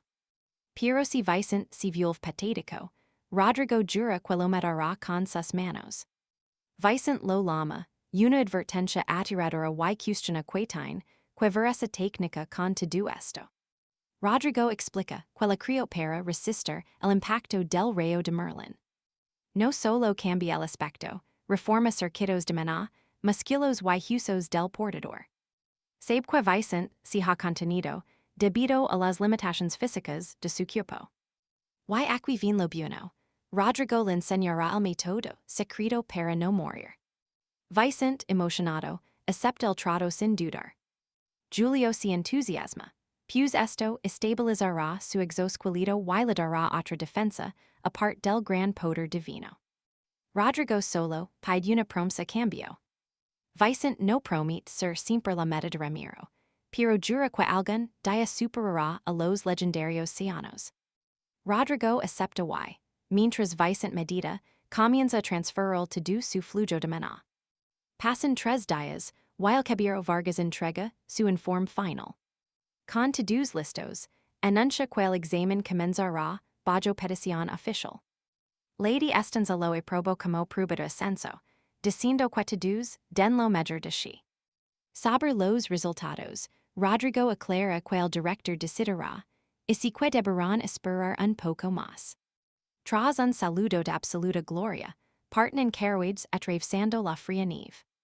Julio menciona que, incluso usando portals, el viaje durará varios días todavía. Vicente señala que en su época estos viajes duraban años enteros. Ustedes y yo sabemos que el tiempo vuela, pero Vicente recuerda que antes estas travesías eran odisseas de años. Al cuarto día de camino, alcanzan finalmente el quinto portal mágico. Ali, un joven grita por el alto precio, pero la mujer insiste en que es la tarifa normal. El brahma que son cadets de la Torre Carmesí, en misión oficial de caballería. La mujer pregunta que es eso, dejando al joven completamente estupefacto. Añade rápido que los herederos de las casas, Estanza y Vargas los acompañan ahora mismo. Ella replica que, si son tan importantes, pueden pagar mucho más dinero. Wilson grita que viene de los suburbios, pero Vicente lo detiene en seco. Le advierte que no pierda los estribos, o mejor que regrese de inmediato a la fortaleza. Cuanto más sea legend aguilancha, peor se vuelve el trato recibido por todos. Vicente comprende que el viaje no será sencillo. Al sexto dia, recorren un sendero estrecho, y Roxana lapide a vicent que observe. Señala la gran muralla del sur, ulzada haste de cientos años, tras la gran batalla naval. Disque aquel muro prachio, a la gente de los piratas invasors. Vicent duda de los piratas, y pide a Julio que inspeccione la barra sospechando, que algo no cuadraqui. Esta ciudad costera, havido tras, ese muro por dos largos siglos. Pero on hablando en seguridad, pertiria y un hamber que aplasta a los ciudadanos locales. Al cruzar la ciudad, encuentran a la población sumida, en la hambruna y desesperación total. Ramiro y Rodrigo notan que el hambre es mucho peor de lo que se rumorea habitualmente. El grupo se pregunta a dónde, pues no enviaron ningún guía para recibirlos. Roxana supone que se debe a la escasa influencia de los estenza en las tierras del sur. Vicent lo viraro, siendo los harem los únicos parientes de los estenza ali presents. Cuidens conmigo, porque con la frontera cerca, algo muy turbio está pasando aquí.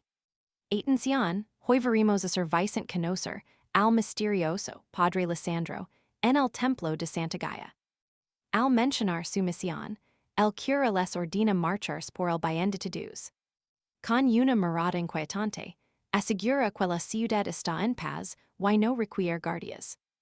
Raimundo se queja por el largo viaje, pero el sacerdote les cierra las puertas en la cara. Todos quedan atonidos, al ver como los desprecia sin más. Rodrigo cuestiona su actitud mientras, Vicent pregunta si Julián terminó de vigilar desde las alturas. Temblando y exhausto, Julián regresa. La distancia debilitó sus poderes mágicos dejándolo al límite de sus fuerzas. Vicent pregunta por el estado de la barra. Julián responde que no tiene ni un rasguño. Sin marcas de hechizos ni daños. Todo indica que las historias de piratas son puras mentiras. Vicent comprende que algo anda mal. De pronto, una explosión masiva sacude el lugar. El pánico estalla al creer que los piratas atacan, con bombas por todas partes. Vicent duda si realmente son piratas, pero Julián lo niega rotundamente. No se ve ni un solo barco enemigo en el horizonte. El sacerdote abre las puertas de golpe y ordena a todos refugiarse en el santuario. Fíjense bien, mientras el pueblo entra, Vicent nota que el cura está extrañamente tranquilo. Recordando sus palabras previas, sospecha que el cura sabe que nadie correrá peligro real bajo su techo. Esto significa una cosa, el ataque es un montaje. En ese instante, Vicent recuerda un lugar que el clérigo mencionó antes. Merlin observa las tierras desde lo alto de una torre. El capitán Bastián pregunta que trama, viendo lo mucho que Merlin se ha recuperado. Merlin confiesa que antes su único destino era custodiar la tumba del rey. Hasta que nuestro héroe Vicent cambió su suerte. Tras eso, comprendió que nunca imaginó una vida fuera de su deber y ahora no sabe qué camino seguir. Bastián admite que su familia también lo presionó, pero un joven lo ayudó a superar esa carga. Eso le permitió buscar lo que decía de verdad. Merlin pregunta por ese joven y Sergio responde al instante que se trata de Vicent. Si Vicent cambió el destino de Merlin, Sergio cree que también le dará sus respuestas. Al día siguiente, el grupo llega a un refugio para gente sin hogar. Dos hombres los detienen alegando que esas tierras pertenecen a la poderosa casa de Viera. Vicent dice venir de la Torre Carmesí, pero el guardia prohíbe el paso sin un motivo oficial. Entonces, Vicent señala a su lado y afirma que es su motivo. El cura grita furioso que no necesitaba ningún guardia ali. Vicent insiste en que solo cumple órdenes, pero el clérigo sigue exigiendo que se larguen. Atención, tras notar su terquedad, Vicent saca su medalla de clérigo de segundo nivel para exigir una inspección inmediata.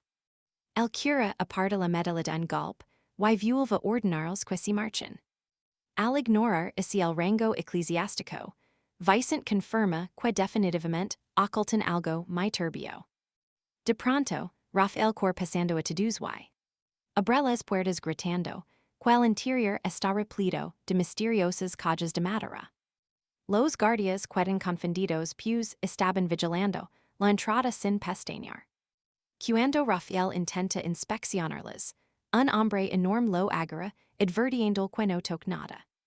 Sergio lo tumba en un segundo.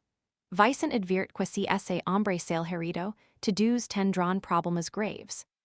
Explica que son los escoltas oficiales del clérigo, y que realizarán una inspección reglamentaria. Informarán sobre cualquier irregularidad detectada en las tierras de la Casa de Viera. Esto pone nerviosos a los hombres, mientras el sacerdote maldice entre dientes. El gigante finalmente se diciendo que, si vienen con el padre, pueden pasar bajo su responsabilidad. Él es Edmundo, créanme, esto va a cambiar todo. Preparaos, porque vamos a ver como Vicent desenmascara una red de mentiras en esta misteriosa mansión. Edmundo afirma que todo es paz y tranquilidad, pero Vicent nota enseguida que algo huele muy mal aquí. El grupo pregunta que contienen esas calles. El clérigo explica que son piedras mágicas, el material bruto para fabricar los valiosos cristales de poder. Dice que dan cabillo a los desamparados, a cambio de procesar este peligroso material mineral. Los sacerdotes son en sus heredes, y que trabajar con estas piedras puede ser letal. Rosa cuestiona como gente común puede realizar tareas, que normalmente solo harían magos de alto nivel. El gestor se excusa con un método secreto de la Casa Viera, aunque finge no conocer los detalles. Sus compañeros añaden que por eso la familia es tan rica. Esas gemas se venden por una fortuna. Pronto ligan a las cantras donde los trabajadores pican el mineral sin descanso. El encargado jura que solo intenta ayudarlos, para que algún día puedan valerse por sí mismos en libertad. Entonces, los guía hacia la última parada. Desde el tejado ven la barra. Vicent pregunta por esos extraños edificios cercanos. El hombre dice que son almacenes, pero Vicent sabe que esa excusa es más falsa que su propia sonrisa. Aparece el sacerdote y les ordena retirarse a sus aposentos para descansar. Prestad atención ahora. Esa noche, Vicent descubre la aterradora verdad. Están moviendo gente como si fueran esclavos.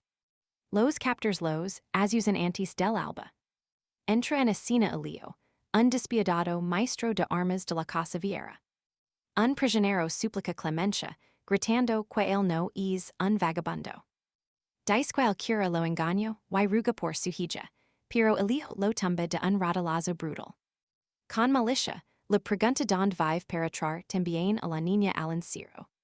El hombre se rompe a llorar. Elio advierte que nadie saldrá vivo si intentan escapar de allí. Un niño con la mirada perdida susurra que quiere volver a casa antes de ser atrapado. Al llegar, Helco anuncia que el verdadero infierno empieza justo ahora. Los empuja adentro amenazando con una paliza si alguno osa resistirse. Pide el requinto y su compañero confirma que deberían ser 10 personas. Helco quinta y solo Villanueva, grita furioso que uno se ha escapado. De repente, alguien sale del bosque fingiendo que se había perdido tras una caída. Es Vicent disfrazado, con una mirada letal ahora que por fin se ha infiltrado. Ya sabes cómo va esto, el grupo ya sospechaba que las piedras mágicas no se extraen así. La chica intuye que los campamentos ocultan algo sinistro. Los otros registran al lugar, y lo encontraron todo demasiado limpio para ser real. Vicent está convencido de que algo falta. Sospecha del almacén de la montaña y desconfía cada vez más de Edmundo. Sus instintos eran demasiado agudos. Tenía ojos de asesino, iguales a los de quel mercenario en la emboscada. Decide que su madre lo envió aquí por un motivo claro. Hay un secreto enterrado, y esta noche entrará solo para sacarlo a la luz. Raimundo teme que sospechan si falta, pero Vicent ya tiene un plan maestro con cercano. Le pide usar su técnica de reversión para transformarse en alguien más pequeño. Poco después, cercano finge ser vicent mintras, los demás asisten al sermon en la capilla. El clérigo sonri, creyendo quetine to do bajo control. Rimundo nota cercano, minor vayaso, y la pregunta siguientará. La joven le ordina, que actucan mas port y, habel como un noble heredero. Él suspira, al ver que su señor lo super de nuevo. Volvimos a la celda mugrienta. Y así termina esto, con vicent bajo tierra, que pasará después, pronto lo veremos. Atención, vamos a ver como un noble cado se infiltra en la peor de las prisiones del imperio. Tras empujar al chico dentro, les ordina bruscamente que cierren la boca y no hagan ruido. Julián tiembla de puro terror, pero vicent dice que ya conoce estos antros y no es para tanto. De repente, brilla un círculo de mana violeta, y surge un topo mágico de la nada. La criatura pregunta, si está bien y vicent le asegura, que todo marcha según el plan. Logro entrar sin ser detectado, y ahora de reunir toda la información posible sobre este oscuro calabozo. De pronto, un hombre grita desesperado, sacudiendo los barrotes y regando libertad, gritando que no es un mendigo. Es el mismo tipo de antes, llorando mientras suplica que le lleven de vuelta a su dirección. Suplica entre lágrimas, que al menos le permiten alimentar a su pequeña hija. Un mercenario entra y le ordina levantarse, mostrando una extraña píldora con una sonrisa sinistra. Dice que es hora de comer, pero vicent percibe al instante que algo huele muy mal. Ahora observad esto con cuidado, porque el mercenario intenta forzar ingerir esa misteriosa píldora. Julián entra en pánico, y advierte a vicent que no la trajo sin saber que veneno contiene. Vicent afirma que la forma más rápida de descubrirlo es probándola él mismo y si la traja. Julián se queda atónito, preguntándose qué clase de idiota haría eso, mientras el guardia reparte el resto de píldoras. Entonces, una extraña hora dorada comienza a emanar del cuerpo de Vicent.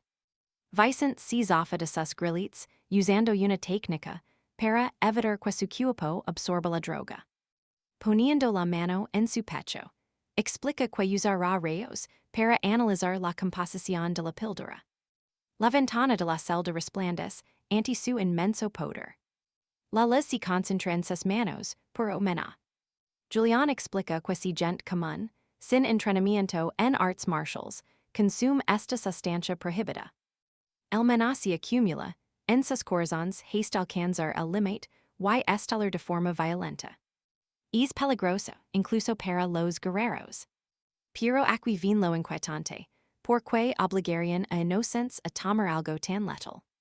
Pero para alguien capaz de almacenar maná en su corazón, esto podría ser un potente suplemento mágico. Días después, los prisioneros forman una fila y son conducidos hacia la gran torre del castillo. A vicent le resulta, muy extraño que nunca antes, hubieran traído a nadie aquí. El mercenario anuncia fríamente que finalmente han llegado a su destino final. Señala una puerta que exhala energía negra y roja, ordenándoles entrar de uno en uno sin requistar. El primer preso avanza temblando de pavor, seguido por los demás que caminan cabizbajos y sin esperanza. El mercenario gruñe molesto por tantos fracasos, hasta que le lega el turno al penúltimo de ellos. El anciano, aterrorizado, cruza el umbral de la puerta y sigue avanzando hacia la profunda oscuridad. Si pregunta dónde está mientras extrañas criaturas de ojos rojos comienzan a rodar entre las sombras. Sus colmillos y su hora oscura se cierran. Pronto, ese poder oscuro empieza a devorarlo mientras sus gritos de agonía resuenan por todo el lugar. El mercenario recon militia, celebrando que al menos uno de ellos haya funcionado al fin. Mientras el hombre se desmorona, repite su dirección jurando que pronto volverá a casa para ver a su hija. Julián y Vicent se tensan. De pronto, Vicent comprende todo y recuerda antiguos relatos. Se trata de un contraducán, el espíritu maligno de Davin. Los chilidos del anciano saben, pers que va a morir. Vicent no decredido, aque una persona corrient, puta pactor con una entidad tan perversa. Entonces recuta las píldoras y, entiende porqué, estaban tan cargadas de maná concentrado. De golpe aparecen cadenas mágicas, que se enroscan con fuerza en el culo y brazos del pobre hombre. El mercenario afirma que el regente estará muy complacido. Fijos bien, porque lo que Vicente encontrará tras esa puerta va a cambiar el destino de todo el reino. Entonces, porque vosotros y yo vamos a ver como este mercenario commit el peor error de su vida. Al cruzar el umbral, Vicente siente que su vida corre peligro cuando una olada de energía mágica lo golpea. En medio de la oscuridad absoluta, abandona su disfraz y recupera por fin su verdadera apariencia. Si de cuenta de que el espíritu busca robar el corazón usando sus recuerdos más oscuros. Vi a sus padres observándolo desde su nacimiento, como sombras amenazantes listas para atraparlo y someterlo a su voluntad. De pronto vuelve a su celda, convencido de que su propia familia nunca ligó a amarlo realmente. Concentrando sus rayos, pide perdón a sus padres. Mientras dispara, jura que nadie logrará someterlo jamás.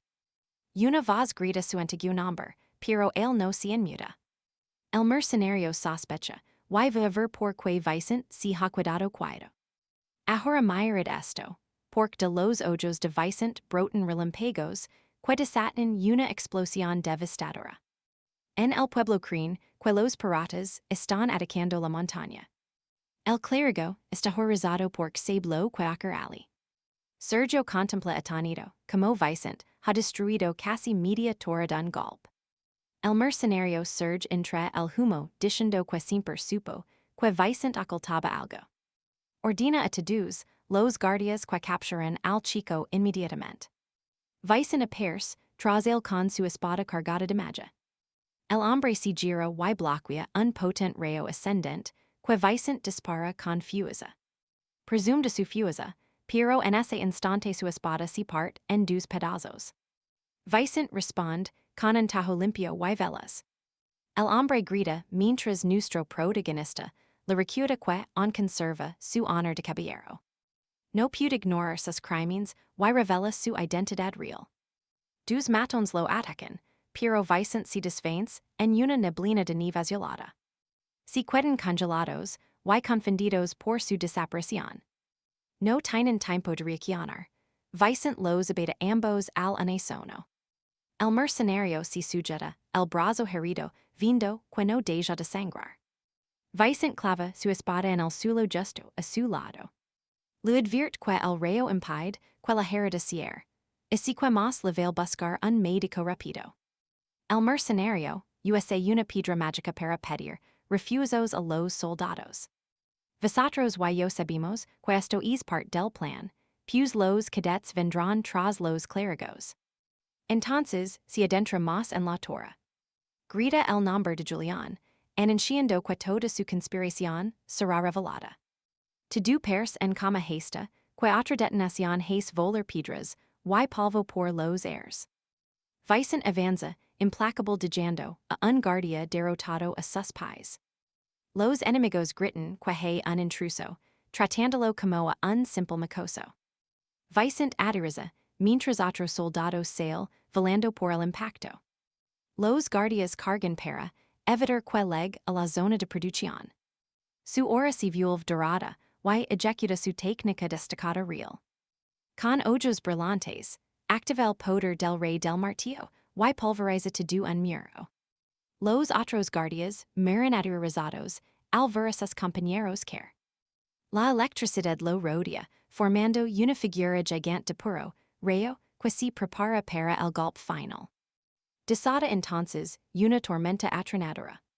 Aniquila a todos los soldados con una descarga masiva que incluso llega a destrozar el suelo. Todo se derrumba mientras los rayos encrujan en el aire. Persqueran los últimos guerreros, pero admitámoslo, Vicente y nosotros sabemos que ha agotado su energía. Prestad atención, porque Vicente esquivará un puñal carmesí que vuela directo hacia su culo con precisión letal. Un bufón surge de las sombras y dice quel joven señor Vicent, si ha vuelto demasiado codicioso. Julián adviert que si trata de Jaster del Incerto, un caballero de siete estrellas de la Casa Viera. Con 5 puñals, el bufón si burla del inútil Heredero, y pregunta que baile pinza mostrar hoy. Julián aclara que Jaster es de los 5 guerreros más fuertes de toda la familia Viera. Jaster fanfaronia sobre la enorme brecha de poder. Pero Vicent Saint-Quest tipo es diferente. Comparado con Relsa y Cirkin, es siete estrellas es bastante más débil. Vicent lo señala con su espada y si lo dice. Jaster duda antes de lanzarse al ataque. Atentos ahora, lanza una tormenta de cuchillas preguntando si Vicent seguirá hablando mientras mira. Los puñals discaron al suelo con violencia. Tras el humo, Jaster vi el cabello de Vicent y alardindo que el talento no es nada. Entonces Vicent apers a su lado, de brazos cruzados, diciendo que esa máscara es más vida cerca. Jaster quedatanid, al notar que quin bloqueo su ataque fu el propio Cirkin. Hilos invisibles que detienen los puñals. Vicent le recuda que le aviso, que era débil para su rango. Aterrado, Jaster si pregunta como pude haber dos guerreros así. Cirkin arremit con un hora oscura, wisas hilos azotando el air. Jaster que derrotado antes de entender nada, mientras Vicent observa como su cuerpo se desploma. Cirkin pregunta si todo ha salido, según el plan de Vicent. Al recuperar su forma, Vicent afirma que la legada de Cirkin y Jaster fu perfecta. Supuso que los mercenarios tendrían planes de reserva, tras ver a Cirkin luchar en los campos. Sabía que Raven no ignoraría tal nivel de maldad. Raven lega, exigiendo saber donde se esconden esos bastardos. Vicent dice que no están y deben registrar los pisos inferiores. Cirkin suspira al notar que lo usaron otra vez. Al badger, dice que quiere descubrir que ocultaban en las sombras de la ciudad de Meltem. Tras someter a los guardias, encuentran una habitación llena de libros. Vicent guía a los esclavos y pregunta que hacían allí con las piedras mágicas. Temblando, un anciano explica que los sacerdotes lo secuestran para fabricar piedras a la fuerza. Cuenta que usaban la puerta oscura para contratos malignos, y enviaban a los supervivientes a las minas. Vicent escucha conosco, sé que esto os indigna tanto como a mí. El templo y la casa marshal, que debían protegerlos, causaron todo ese sufrimiento. Furioso, si pregunta dónde está la justicia del reino. Cirkin pregunta cómo fabricaban exactamente esas piedras. El anciano señala, un orb que usa magia oscura para aquellas piedras absorben el maná. Vicent contempla el artefacto, afectado por el horror y pone su mano sobre él. La energía oscura comienza a expandirse. Julián pregunta al armado que está haciendo. Mientras el maná lo envuelve, Vicent confía en que podrá dominar esto como hizo antes. El maná se condensa hasta formar una gran piedra mágica brillante. Julián confirma que esa piedra servirá como la prueba perfecta de sus crímenes. Vicent la lanza al air y brotan rayos azules de su interior. En la superficie, la torre está en ruinas. Licinio exige saber como perderán ante un niño. Creedme, esto acaba de empezar. Atención, porque estamos a punto de ver como un hero pierde los papels por completo. Los clérigos exigen explicaciones por el ataque, pero uno recibe un bofetón que lo deja mudo. Vicent ruge preguntando si no les da vergüenza enriquecerse a costa de vidas inocentes. Es por a furia contenida. Sentencia que todos harán a la torre de Jarmil y que est antro está acabado. Una voz entre la bruma dice que eso sería un problema. El air se siente de pronto pesado. El regent apers, asegurando que su plan maestro no ha hecho más que empezar. Vicent lo fulmina, con la mirada mientras unas manos blancas brotan de la boca del regent. Ahora fíjate bien, porque lo que sale de ese cupoti va dejar helado. La criatura dice que se presentará formalmente. Bajo el humo púrpura, se identifica como Edmundo, Estratega de primer nivel de la pesadilla. Todos se queden de pedra cuando una energía oscura empieza a devorar el lugar. Pregunta si conocen la pesadilla. Julián sospecha que se trata de alguna sociedad secreta. Entonces Julián que en la cuenta. Si Edmundo se ha mostrado, es porque piensa matarlos. El sacerdote, y el guardia le suplican llorando, que les perdone la vida. Pero Edmundo lanza un hechizo, y una gigantesca serpiente de mano púrpura se manifiesta. El terror paraliza al clérigo mientras la bestia, si los trajo los dos. Edmundo dice que cumplirán su misión. Furioso, Vicent apunta con su espada exigiendo saber que busca la pesadilla. Edmundo lo mira dudoso, antes de afirmar que su meta es crear un mundo mejor. Manos escléticas brotan de debajo de la tierra. Vicent comprende que son, no muertos y se pregunta si son, los ciudadanos asesinados. Tú y yo sabemos que esto no pinta bien, mirad cuantos esclidos aparecen. Edmundo ordena al rey de los asesinos, y a los nobles que se preparan. Serán sus nuevas marionetas. Los esclidos cargan, pero el espadón de Vicent los hace pedazos. Los demás se unen al combate y notan que estos muertos son bastante débiles. La directora de la academia lega al rescate, destrozando esclidos con su látigo sagrado. Con un solo golpe de esa técnica, todos reconocen de quién se trata. Dice que el barón Varga insistió, tanto que decidió apoyar en esta misión suicida. Al ser una emergencia, ha decidido intervenir, dejando a Vicent totalmente sorprendido. Sonriendo, la directora desafía Edmundo ahora que su ejército ha sido burido. Edmundo solo se ríe. Al segundo, una presión aplastante emana de él y la serpiente. Ella se gira, asustada mientras la gente grita que la torre se viene abajo. Una mano colosal impacta contra el suelo, pulverizando todo lo que toca. Incluso los heros de la corona tiemblan ante el tamaño de esa cosa. Edmundo les recuerda que on quedaba el cadáver de un poderoso guerrero, el bufón. Entonces surge el gigante sin cabeza, cargando su propio cráneo como si fuera un fardo. Cirillo reconoce al verdugo jantar. La directora aprieta su látigo y ordena mantener la cama. Carga con su látigo, gritando que estos engendros, con si mura el negromante. Su látigo atrapa a Edmundo, pero el villano solo le devuelve una sonrisa burlona. Esa muca hiela la sangre de Julián. Sospecha que Edmundo es en realidad un lich. Ella jura que lo despedazará, pero Vicent le advierte que se detenga de inmediato. Si queda helada, un lich es inmortal a menos que destruyas su relicario de alma. Si lo cortas, solo consigues que se vuelva más fuerte y peligrosa. El bufón lanza un golpe devastador que lo arrasa todo. Tú y yo no estamos preparados para lo que viene. Preparos, porque vamos a ver una de las batallas más épicas de este manhwa. La explosión avanza sin descanso, arrasando con todo a su paso. Tras el humo, vimos que han escapado por poco. Edmund presume de haber ganado a otro poderoso soldado para su colección. Mientras acaricia a su serpiente, les agrades que pronto serán sus tropas de pesadilla. La serpiente ataca de nuevo, pero consiguen esquivar el golpe. Sirkin advierte que un guerrero resucitado por un negromante es mucho más peligroso. La directora murmura que usarán siete estrellas y si es hacer trampas. Sirkin nota que la pelea va mal. Se detiene en una rama mientras él la lama. Él dice que, como mayordomo de los Vartigan, su deber es proteger a su joven amo primero.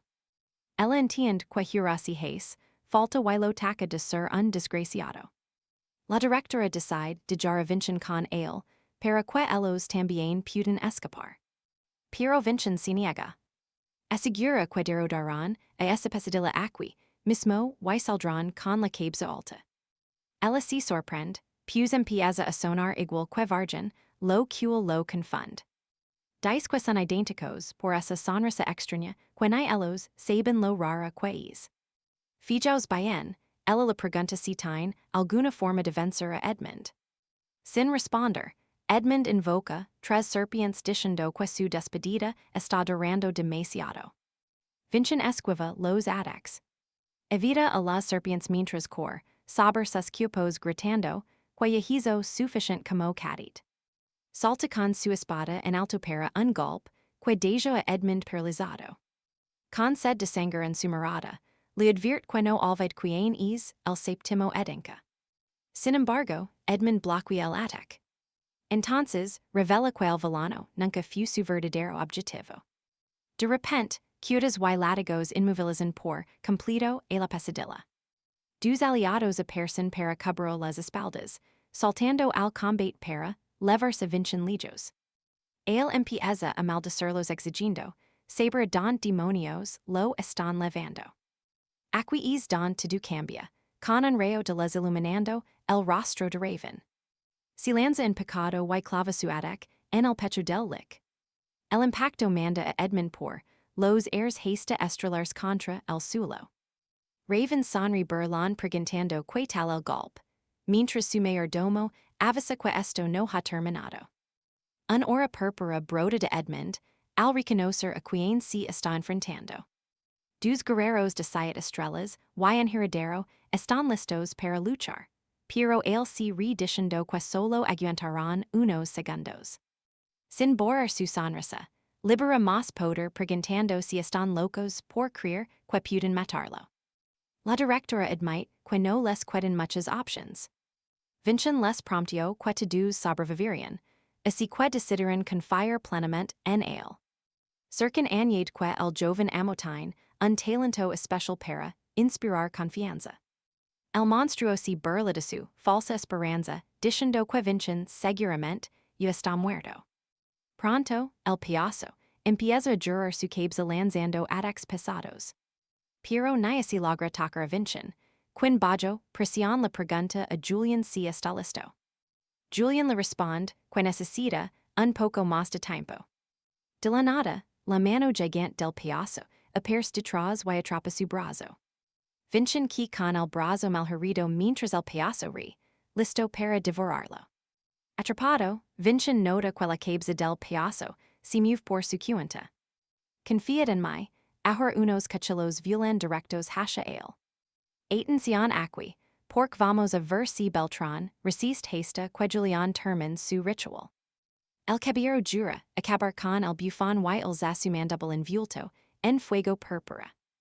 Lanza un tajo brutal a la cabeza, pero se queda helado al ver que no le hizo ni un rasguño. Zas, el payaso contraataca y lo lanza volando por los airs. Beltrán sabe que perdió el equilibrio y que, si que así, morirá. El bufón no le detregua y se lanza por él. Rodrigo siente el impacto y se preocupa, pero decide confiar en su amigo y centrarse en su enemigo. La pesadilla lo provoca y Rodrigo carga, la mandalo maldito zombie.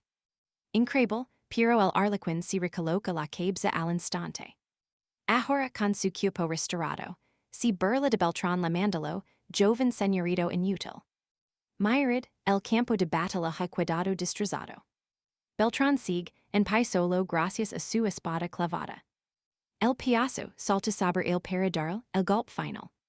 Fijos bien aquí, su ataque se detiene y brota un hora dorada de su propia herida.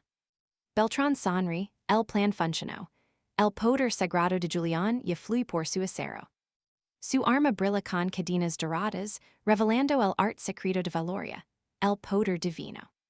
Recuerda a Merlin diciendo, que encantar cadenas, y su mejor estilo. Merlin le enseñó siete formas distintas, la pesada, la velas y finalmente la de cadena. A decir verdad, comparada con las otras técnicas, esta no parece la más llamativa. Entonces Merlin desenvaina, y vimos rayos, recorriendo la joya. Eso permite que el guerrero funda su cuerpo con la espada. Si dice que es el estilo definitivo para alguien que posee múltiples talentos. Porque si es más fuerte según las habilidades del usuario. Beltrán sabe que el rey alérico le dio el estilo perfecto. El bufón está en shock, no entiende cómo mezcla arts martials con semejante poder divino. Beltrán le responde que se siente honrado de ser purificado, por la luz del mismísimo rey. Ahora lo vimos concentrarse al máximo, fusionando la esgrima de los halcones con sus cadenas. Boom, activa la ascensión divina y libera una ráfaga, massiva de maná dorado puro. Se lo que pensáis, ese poder es inmenso, el bufón tiembla.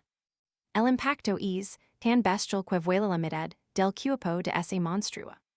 El destello ilumina to do montaluna y el payaso diabólico, muet el polvo finalmente. Mientras, el lancero nota que el rastro zombie ha desaparecido. El asesino admite que el joven Beltrán empieza a asustarlo. El director asiente, es justo lo que uno esperaría del heredero de Varania. El nigromante no decredido, como ha pedido perder un cuerpo de siete estrellas. Beltrán camina hacia el compaso, firm y sentencia, que sus ambitions terminan hoy. Lo ordena renders, mientras Edmundo empieza a sentirse como una rata acorralada. El villano recuda sus 20 años de planes para destruir el honor del legado. Y pensar que un chaval de 17 años arruinó todo. Energia oscura brota de el mientras, jura que jamás perdonará a Beltrán. Su rabia desata un terremoto violento por toda la ciudad. Julián y Beltrán se agitan al sentir que todo Montaluna está temblando. El nigromante grita que la ciudad es suya y que, si que, todos morirán con él. Pero alguien con un huevo extraño apers de la nada y dice basta. Creedme, esto ha paralizado al nigromante, que pasará ahora con nosotros.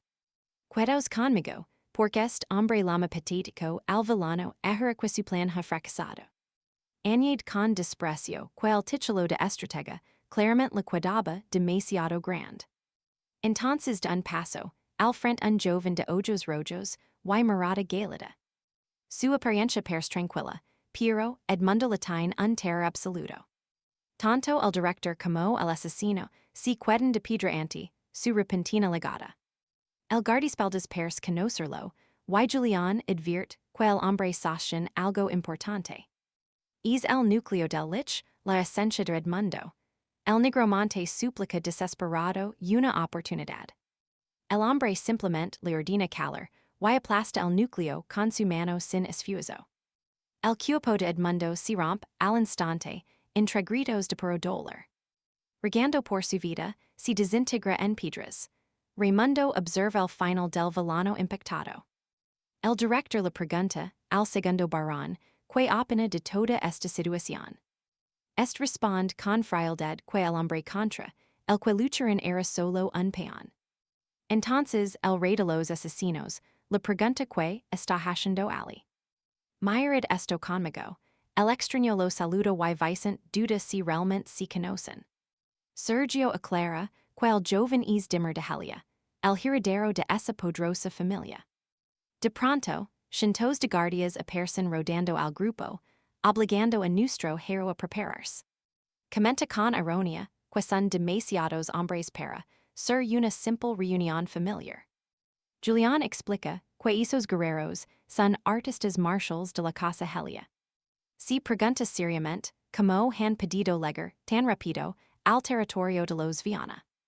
Vicent recuerda que su aliado le dijo que estas fronteras siempre habían estado en paz.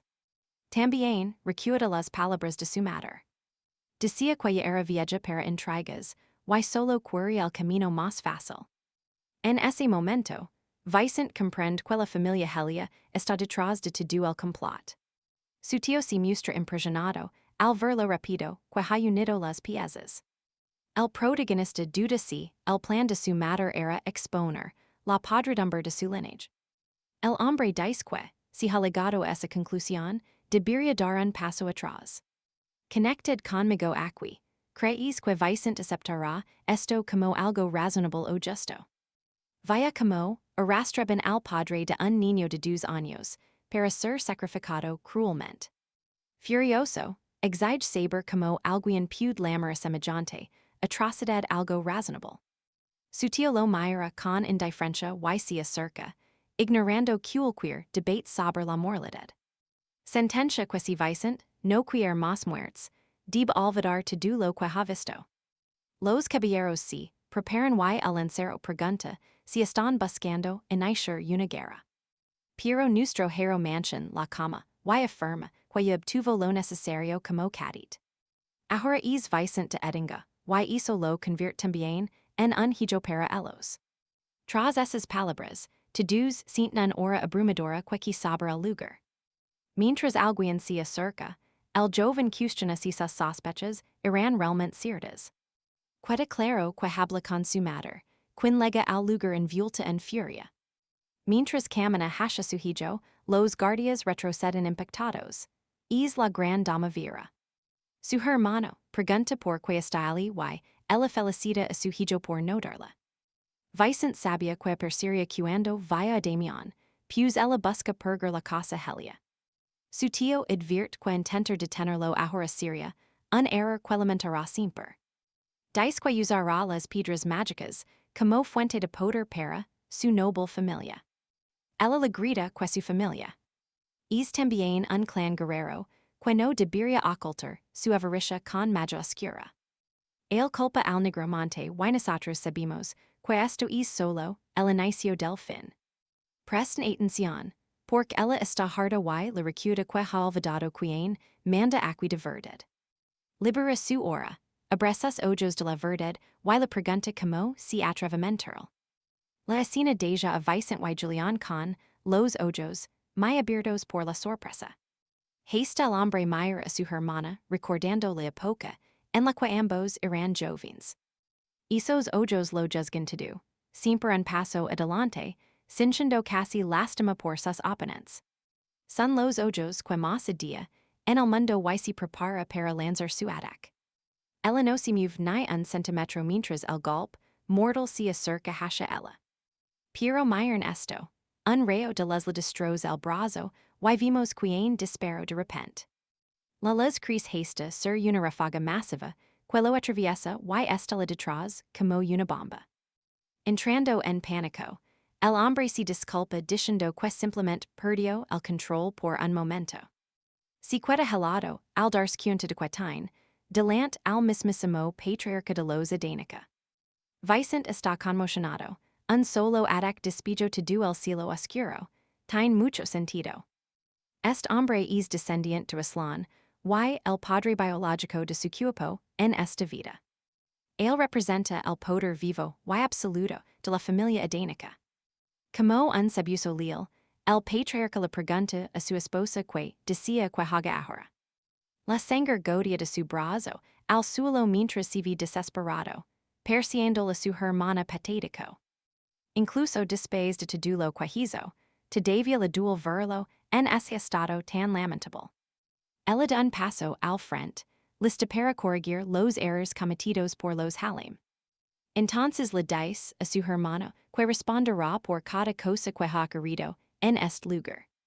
Si escuchan pasos y pronto ligan más personas, miembros de la familia Adánica y varios sacerdotes.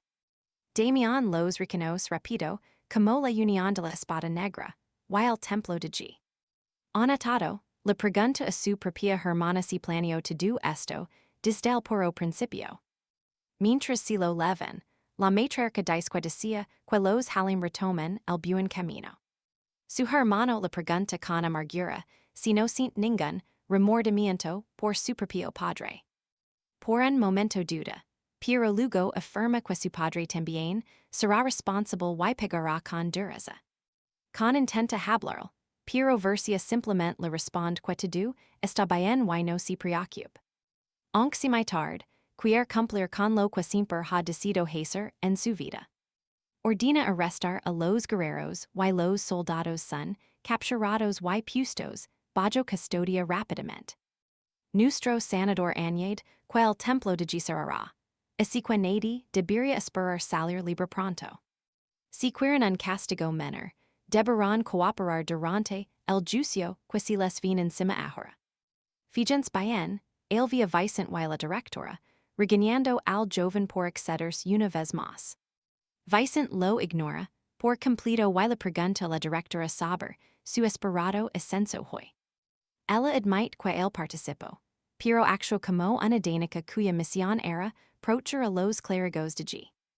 Mirando su estado actual, ella no puede considerar que la misión fuera un éxito total.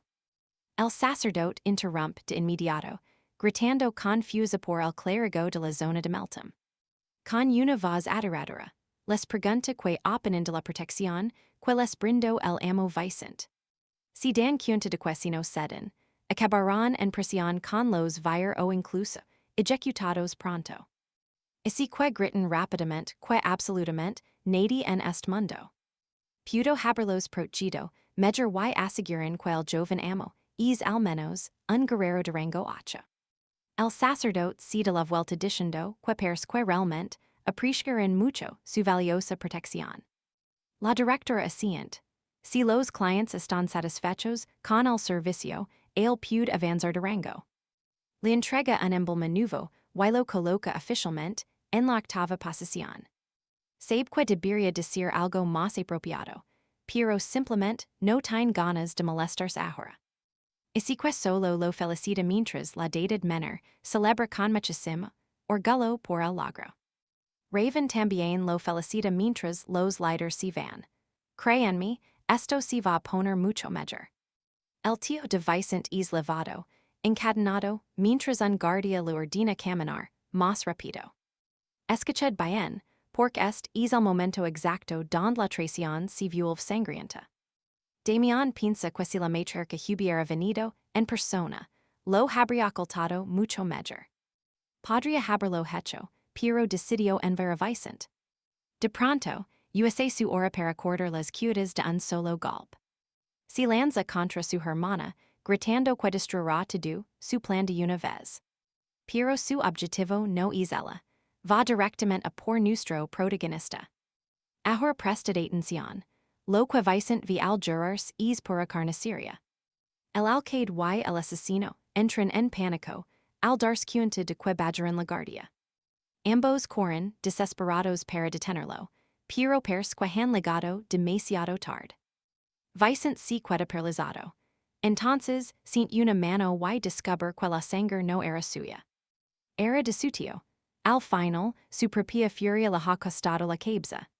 Su hermana murmura que esperaba no llegar a esto mientras el cupo que al suelo. El alcalde se queda completamente impactado por lo ocurrido. Incluso el rey de los asesinos piensa que ella es cruel por matar a su hermano. Vicente está frustrado. No pudo reaccionar mientras ella contraatacaba con una facilidad pasmosa. Entonces nota algo extraño. La mano de su madre está temblando violentamente. Camina hacia ella y le muestra una piedra mágica forjada con su fuerza vital, diciendo que es la prueba de los crímenes. Al tocarla, ella dice que su carga es más ligera y le da las gracias. Añade que si la devolverá después de examinarla con cuidado. Pero Vicente toma su mano y le dice que es un regalo para ella. Fijos bien, este tal lo cambia todo entre ellos. Dice que no reemplaza lo perdido, pero que es un detalle de corazón. Julián no entiende este consuelo hacia la gran versa, pero Vicente ve que su mano tiembla y sabe que alguien tan gentle no merece ese título. A ella le encanta el detalle y le dedica una cálida sonrisa. Horas después, nos situamos en la mansión principal de la familia Valoria. El patriarca de Edis atraviesa, a alguien y, levanta el cuerpo como si fuera una marioneta. Los guardias miran a su capitán con terror, al verlo caer tan fácilmente. Con declara que hay pruebas de la implicación de los Valoria en el incidente de Monteclaro. Se quita la capa y jura eliminar a cualquiera que se interponga en su camino. Aunque están aterrorizados, los guardias se ven obligados a cargar para proteger a su señor. Pero el viejo es despiadado, y los abate todos con cortes, precisos y rapidos. Siguen ligando más y más guardias. El imponente anciano prepara otro ataque y los destroza con una tormenta de golpes, dejando solo destrucción tras de sí. Al abrir las puertas, grita que todas las pruebas han sido enviadas a la torre. El patriarca de la familia Valoria ya ha sido condenado a muerte. Aun así, con la ofres redimers quitandos la vida él mismo. Furioso y asustado, el hombre ordena a sus hombres que maten con. Un guerrero oculto ataca por sorpresa, pero con lo liquida de un solo movimiento. Demuestra una vez más por que es el pilar de la casa edesa. Al patriarca de los valoria solo, liquida lamentar su amargo destino. Entonces su hora esta la mientras dicta su sentencia final, dejando al anciano totalmente adorado antes de que su vida se apague. Grita desesperado, pidiendo una salvación imposible. Tiempo después, en otro lugar, alguien serve te y pregunta si está bastante dulce.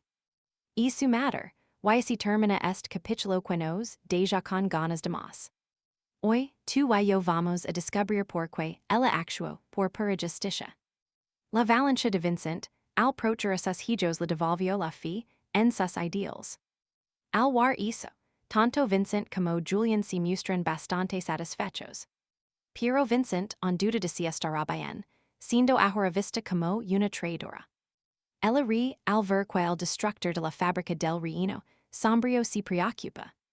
En ese instante, ambos comprenden el caos total en el que se encuentran. Entonces ella dice algo increíble. Si pers mucho a su madre y, aunque es doloroso recordarlo, ella quiere entregar algo muy valioso a cambio. La verdadera historia de su madre, Sarvana Heasley, y el místico fruto celestial. Vincent está confundido, que conexión tiene su madre biológica con ese objeto sagrado. La matriarca revela que Sarvana fue la elegida, dejando al joven noble totalmente perdido. Entonces, esta es una historia épica que ocurrió hace mucho tiempo. Con era el cadete número uno a punto de graduarse en la fortaleza carmesí.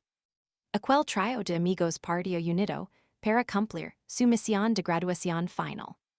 Debían ejecutar un ritual para cazar a una bestia en el salto de Nelly. El rito fue un éxito, y la criatura emergió de las aguas. Ella solo podía pensar en lo fuerte y hermosa que era Sarvana, capaz de rivalizar con el joven Kong.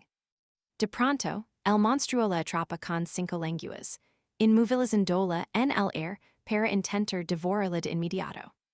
Sarvana grita desesperada que no quiere morir a manos de esa bestia. Pero todo era una simple actuación. Un tajo masivo de la futura matriarca cercina todos los tentáculos enemigos. Ella ordena atacar de inmediato y comparte a la bestia a la mitad, mostrando su fuerza legendaria. Sarvana aterriza con total elegancia. Toca suelo celebrando que su trabajo en equipo fue perfecto y la misión termina. Tras la batalla, el futuro patriarca va a reclamar el núcleo místico del monstruo. La joven noble se pregunta por qué necesitan un objeto tan viscoso. ¿Habéis visto eso? Algo interrumpe su charla sobre la antigua tradición del rey Aslan. Admite que ese molusco es molesto, pero débil para un rango uno. Luego se cuestiona la existencia de esa cascada en tierras tan gélidas. Sarvana no solo era alegre, era una mente brillante que notaba lo que otros ignoraban. La joven emo la habla mientras analizan el verdadero objetivo de su viaje. Quizás algún secreto que el primer. Rey Aslan dejó oculto tras el velo de esa gran queda de agua. Intrigado, el futuro patriarca pregunta cómo planean entrar al realmente. Y si es como los tres se aventuran por las peligrosas cumbres de la montaña. Sarvana confía en su instinto y decide explorar el camino superior por su cuenta. Pero resbala accidentalmente y directo al río bajo la gran cascada. Con salta al rescate y pronto los tres acaban arrastrados por la fuerza de la corriente. Poco después, Sarvana empieza a recobrar el conocimiento. Despierta emocionada dentro de una misteriosa cueva oculta tras el agua. Tenía razón sobre el secreto, pero alguien la regaña turnó de la orilla. La exigen saber que estaba pensando y la gritan que casi mueren por su tonta idea. A los otros les asombra estar vivos tras la queda, es casi milagroso. Sin embargo, una voz les dice que no. Alucinante, verdad, me pregunto quién se ocultaba en las sombras del pasado. Atención, porque tú y yo vamos a descubrir que ese fruto celestial era en realidad un colosal dragón rojo. Los tres enamorados al instante. Nunca antes habían visto una criatura tan imponente. El dragón pregunta quién de ellos es capaz de ver la verdad y entonces. Los otros dos comprenden que esto encaja con la proficia de la casa adinca. La bestia entiende que llegaron por accident y no saben nada, aunque dice que la de igual. Benito prepara un ataque y declara, con furia que todos morirán en ese lugar. Dispara una bolas de fuego que lanza a los tres hacia atrás de un golpe. Yara no cree que un dragón habite la fortaleza carmesí, pero se obliga a intentar escapar. Los tres hayan desesperados por salvarse. Fijos bien, el dragón dice que es inútil y la cascada se transforma en un muro sólido. El lagarto gigante les advierte que no hay salida y deben aceptar su cruel destino. Escuchando todo esto, Beltrán no puede creer que un dragón existe de verdad, pero su madrastra le pregunta por qué le sorprende tanto si uso de dragón. Julián queda tanido al verla.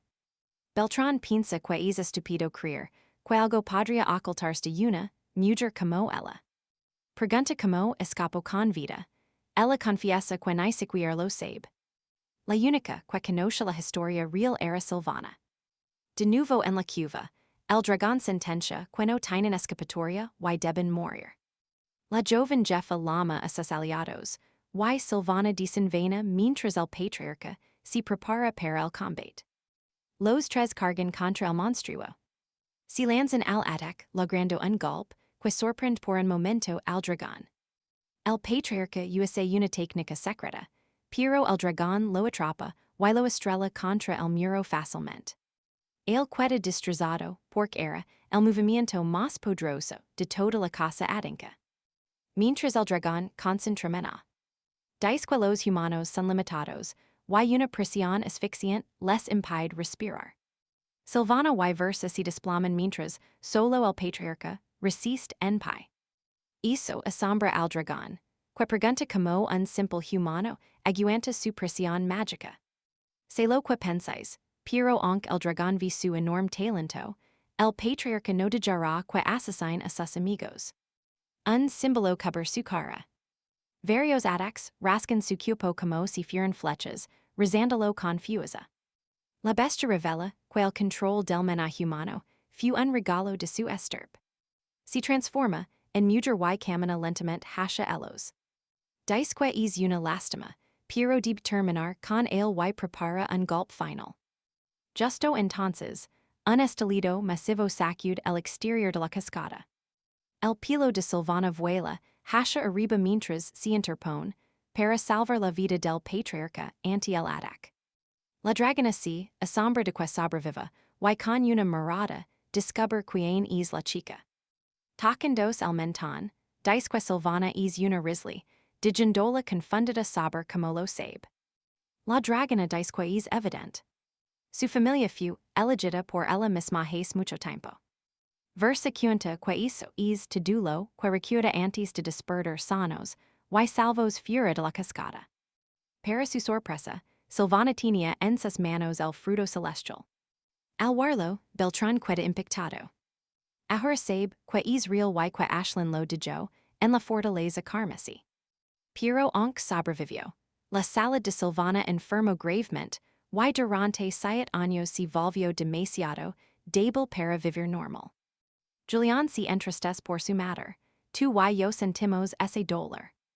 Haber escuchado, Don Elvira nunca ligó a probar ese fruto sagrado. Él quería que Don Alvaro lo tomara, pero el caballero no podía aceptar ganar fuesa a costa de su salud. Tras aquello, ella murió, dejando solo al pequeño caballero Vicente.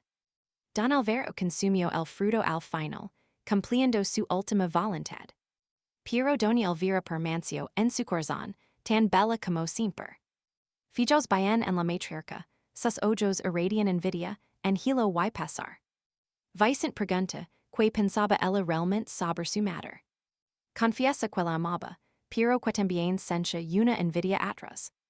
Apearse el recuerdo de Elvira, abrazando a Teresa, Asegurando que tudo iria bien mientras ela temblaba de medo. Doña Teresa, si derrumba while Vera firma, que no es una marioneta. Vosotros y yo recordarmos, es lento bajo la lluvia.